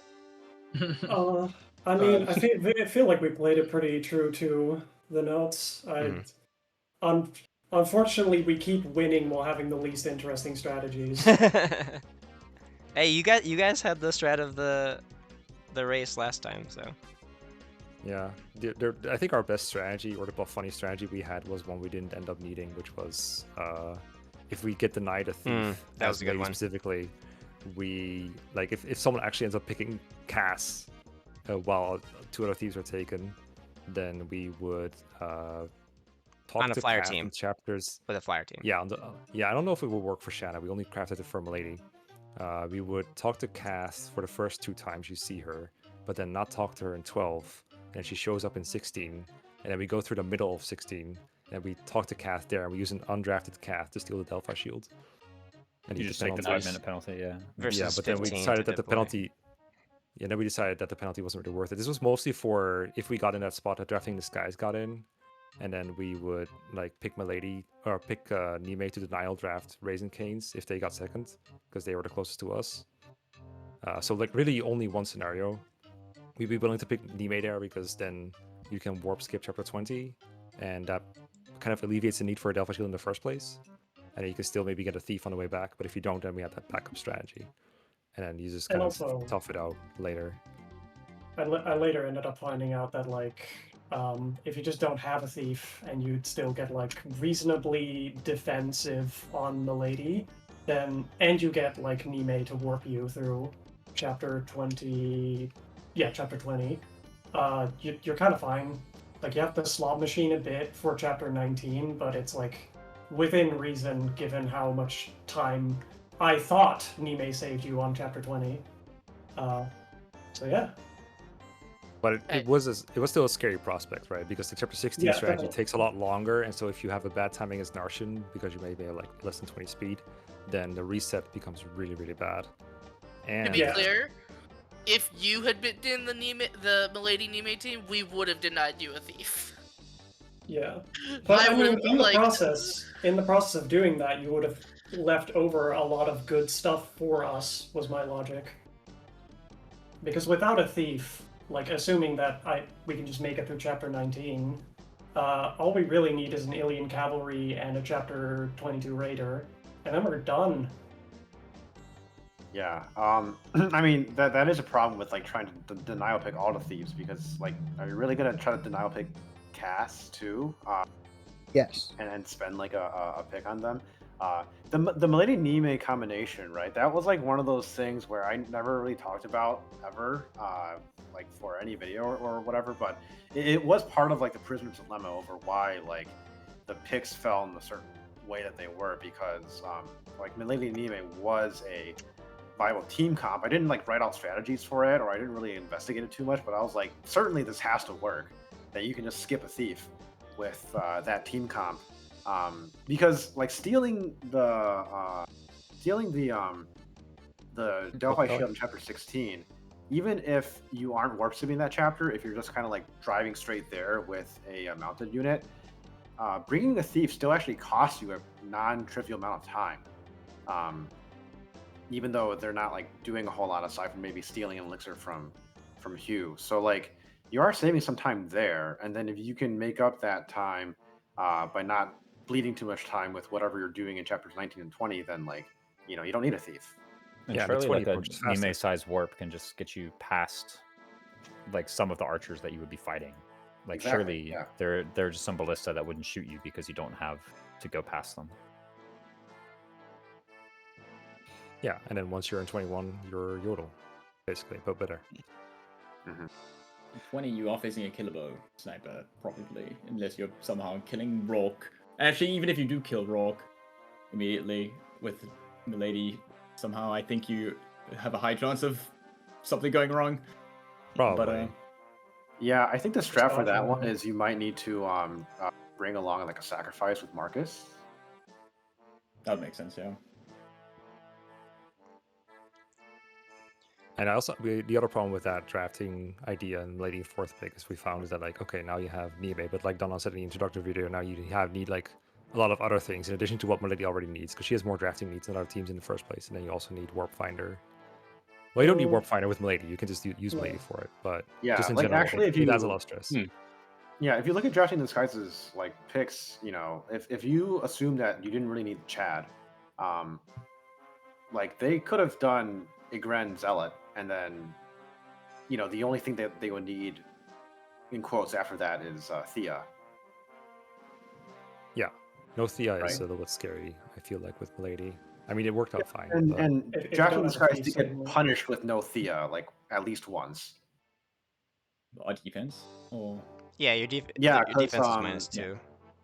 Yeah, you guys got a reset in chapter 13 where Milady got crit by a Cavalier and then killed by the Silverlands Paladin. And I believe if Milady had a Dragon Shield, she survives that all the time. Quite possibly, yeah. Yeah, I'm actually curious if people generally try to shore up Milady's consistency in other ways, because we also didn't really want to pick her in second, but we felt forced to because the alternative seemed worse. we gave her a speedwing that I think was slated for Roy, because we couldn't figure out what Roy's benchmark that he needed a speedwing was for. If it wasn't just the speed. So Milady usually gets both speed wings. Well, it says give it only to Milady if Roy has 12 or more speed, but we couldn't figure out what the 12 or more speed was for. The only only benchmark that we found for 12 or more speed is killing the mage in 14, which is impossible to get the speedwing for. So we're curious about that, but we did give it that. Yes. Yeah, Yeah, well, it says less than 12, I think. Yes. So he gets it if he has less than 12. But yeah, we gave that speedwing to Milady to kill that. I mean, our conclusion was just like a speed screwed Roy is worse than a below average speed Milady, so just give her the wings no matter what. I definitely disagree. Chapter 17 with speed screwed Milady is awful. Yeah, that's what I'm saying. You guys are saying the same thing. Grexius said it backwards, but he meant that Milady is more important. Yeah, especially doubling Narshan seems like a really big deal with Milady, and also Randy is a nice bonus if you can get to 20 speed before then, the desert boss. Yeah, I mean, I'm looking at my Milady notes right now, and I have Merlinus take the Speedwing in that chapter. Yeah. Yeah, and on turn 3 it says Y 12 plus speed. It might just be left over from like Shannon knows or something. It's possible. On turn 3? Yeah, there's something about like if your Roy is like really slow, don't give it to Milady, but I don't think anyone was actually gonna do that. I don't see it on if they got Milady. Right, I see Milady use Dragon Shield / Speedwing 1 up on turn 14, 4. Chapter 14. Chapter 14. Oh, that's the second Speedwing, right? Yeah, the second. Yeah. Yeah. Yeah, it's like if Roy has 12 plus speed, you can use this wing on Milady, is kind of what it says, I guess. Yes, that's what it means. But what's the But we don't know what this 12 is coming from. Because Roy has a 12 speed benchmark at some point in the future. I think in literally chapter 16 he does need it. Or like an 11 speed benchmark at some point in the future. Yeah, we couldn't figure out what that was, so we just decided to give it to Milady. Yeah, I didn't write that down either. But like in most of my testing, like in most of my testing, like I double speeding Milady. Like that is almost always a thing. Unless you get like speed blessed with the chapter 13 grind, and then she's like pretty fast, then you don't. Maybe the 12 speed is to avoid getting doubled by things. No, later on. It's almost certainly to meet some sort of speed benchmark to help do something. Is it for like the final room? Like when does Roy really need to? It might Roy be not like doubling heroes is fine, in my experience. So like I'm not quite sure what else he's at risk of not doubling. It might be something double by Narshan. Narshan. Okay, but it's 13 speed, not 12. Yeah, that's true. I know it might that, be something in chapter 16 with like killing a fighter somewhere. Yeah, no, that's what I remember. Also, without 15 speed, he is unable to double snipers in the final chapter. I don't know how big of a problem that is before the throne room. I don't think it is a problem before the throne room. But during the throne room, it definitely doesn't help. Just in general, Milady just does way more combat than Roy, so if you can help one of them get over a benchmark, surely Milady is always the priority. For sure. Yeah, you have to understand that like I did not write down every sentence of thoughts in the notes. It kind of like summarizes a thing that I was thinking, and that if I felt like it would have taken too much words to explain something, then I just did not include it. Because like when I do a run, I'm looking through those notes in real time. I have like an iPad next to me, and I'm like scrolling through every single chapter.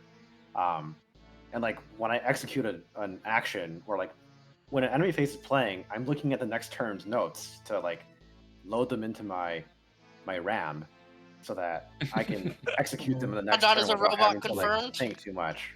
Don not beating the robot allegations. Nope. Yeah, I had to do that makes exact same thing. I borrowed my roommate's monitor so that I could have 3, so that I just had the notes on like my third in portrait view. Wow, nice. Yeah. All right. Well, any other things from front-facing fiends? We drafted Zealot because I think he was the best flunky for us all around, and then we drafted Noah mostly just so that Castle could pick up Zealot legally. Yeah, I mean, that's all. I had hatred in my heart, and I specifically wanted those two as a denial pick. Yeah, it was always going to be a denial pick. That's true. Your other denial pick was also a pretty good idea, though. A temptation to Geese Garrett so that Raisin Cane's the second place would fall even farther behind. But given that Trek went right after, I guess he went right after. We were considering taking, or I should say, Grexius was considering taking Geese Garrett instead, which would have been really funny as well. That would have been funny. I think with the benefit of hindsight, this was the better play, but it also was the better play at the time. Because I think we wanted to pick selfishly still this early on, and Zealot and Noah are both still like good as sleep flunkies and berserk flunkies and whatnot. It did also like throw off Theme Team somewhat because they ended up using Zealot to get the barrier staff. Yes. That was the penalty. Okay, we were curious. Yeah. Yeah, he used keys. Sorry. Not sorry. Wait, hold on. None of us thought of it in the moment either. It was Justin that pointed it out to us. Our strat boils down to do like Don Don did, and that was part of my obsession with Don Don times, hence all the stats on Don Don. All right, should I be concerned about this or Probably. Only if we do FE6 again. Look, I mean, this entire race was all just us being like, what the hell, Don Don, how do we do that shit? He's been name dropped so many times, dude. Holy shit. I appreciate Grexius's well, I mean, not only like the Marcus, demonic Marcus that I've changed my profile pic to, mostly in honor of Marcus not shooting the bed for drafting the skies, more so than anything else, really. But the that one picture that you drew of Marcus handing for a silver L. Because he was always self-lasting fear, yeah. I love that part. I should post that. Wait, did you guys see that? How? Mecca shared it on his stream at points after you guys finished. Oh yeah. No, we were No, tempted we just to put it enjoyed on nuking stream. Put it on my Can the rest stream of us now, at get least. to see this, please? Yeah. There's also we a will. there's a Shanna one too, so it's... I thought you just meant well, what Shanna it one. said in the notes. Yeah. We just didn't want to be disrespectful by putting that up on the main screen right after. Yeah, I was like, we wanted to. Initially, I put it up there when one other team finished. I was like, hold up, this feels like we're handing them an L. That feels kind of rude. To And I was like, yeah, that's great, right? I would have taken it. Trash talk harder. That's what we're missing in Yes. this community. Yeah. Okay. All right. I always I do post want them to right now. say in these statistics, it is great to see that almost every single person individually has at least one, either within 30 seconds of Don Don time or best in chapter. So, oh, nice. Lots of good performances from everyone, at least at some point during their sections. Nice. Yeah, I saw some pretty good input comfort with a lot of people. So, solid level of prep. Yes. Yeah, everyone did a great job on, again, what is the hardest format to execute, for sure. So, and I think everybody got a little taste of that. So, but yeah, the last thing I want to say was in respect to like improving strats. So obviously Don Don, laid the foundation, and thank you again for doing that one, and thank you again for sharing your notes graciously as a good baseline for everybody to work off of. I know there was like a hesitancy of like, well, how I can't improve the strats. Like that was like a common mindset that a lot of people had, and I think thinking like, oh, how could I make this better is not really the mindset that led to a lot of the new innovations. It was really solving some other problem. So, for example, Genna, when he came up with the chapter 20 new flyer strat, was like, the problem he was solving is this feels too complicated for my teammate. I want to make this easier for my teammate. And then he came up with something that was simpler to execute and you know, faster in this case. You know, Loudheart, you know, coming up with all the rig stuff was like, I want to solve a reliability level up threshold problem. So it wasn't making the strat necessarily better with a mindset. I want to make this better. How do I solve this other problem? So, yeah, it's like I think just going forward, you know, and thinking of strats, it's like there are different ways to think about how to optimize, and I think it's just trying to solve some other problem, not necessarily having a mindset of how to make this better. So, that being said, is FE6 still cringe, or is it? Yep. It sucks. I never thought it was cringe personally, but I'm weird like that. I was really excited for this race. I'm glad this happened. It was a fun format, actually. Very scary. More fun than expected. Good. I'll say that. Scary, but because I was playing such a huge portion of our team's game, I pretty much exclusively practiced by doing full ones of the game, and doing the full ones themselves was not as bad as I anticipated, but today was. So yeah, today's round was also not great on our end. Yeah. Yeah, there was definitely. I think today also was I think proof positive of just. I think the safety net of having the notes as a base was a good idea, because even with the notes, we saw a really wide range of times. I thought that this type of thing was possible to see times this wide, and there was a good chance that they could shake up the standings, and they kind of did, and they kind of didn't. But speaking of the standings, yeah, let me show those as we wrap up here. I'm ashamed of my chapter 8. I'm ashamed of my I would lance. say, Lily, you should not be ashamed of your chapter 8. Yeah, that's our. I think, yeah, like the second time through with making up for Lillian dying, that was a pretty simple way to compensate for it, and you got more EXP on Shanna, so that's a nice little side benefit. And what a Shanna! Yes. She didn't even double mercs. Bad unit.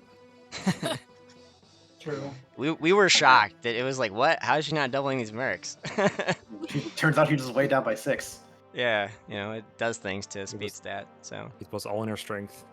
Yeah. But yeah, so with that, you know, today's standings are thus. Front-facing Fiends came in first. Drafting in the Skies came in second. Raising Canes came in third. And the Fleam team came in fourth. So Let's go. the updated total times have been updated, and we have a shift in the standings. Drafting the Skies has moved into second place. So it's, Front-facing Fiends, Drafting the Skies, Raising Canes, and the Fleam team, which mirrors today's results. You can see the times as thus. There are very large gaps between all teams. So we'll see what happens in Engage as we close out. Can Front-facing Fiends close out with 4 consecutive first places and make a stake for the greatest draft relay team of all time? When is that next race, you may ask? Well, tune in on July 25th, a Saturday this time, not a Sunday, at 12 p.m. Eastern Time. And we hope to see you guys then. Take care. Peace. Good race, everybody. Well played. GG's. Yeah, this was really fun. Some amazing resolve today from everyone involved.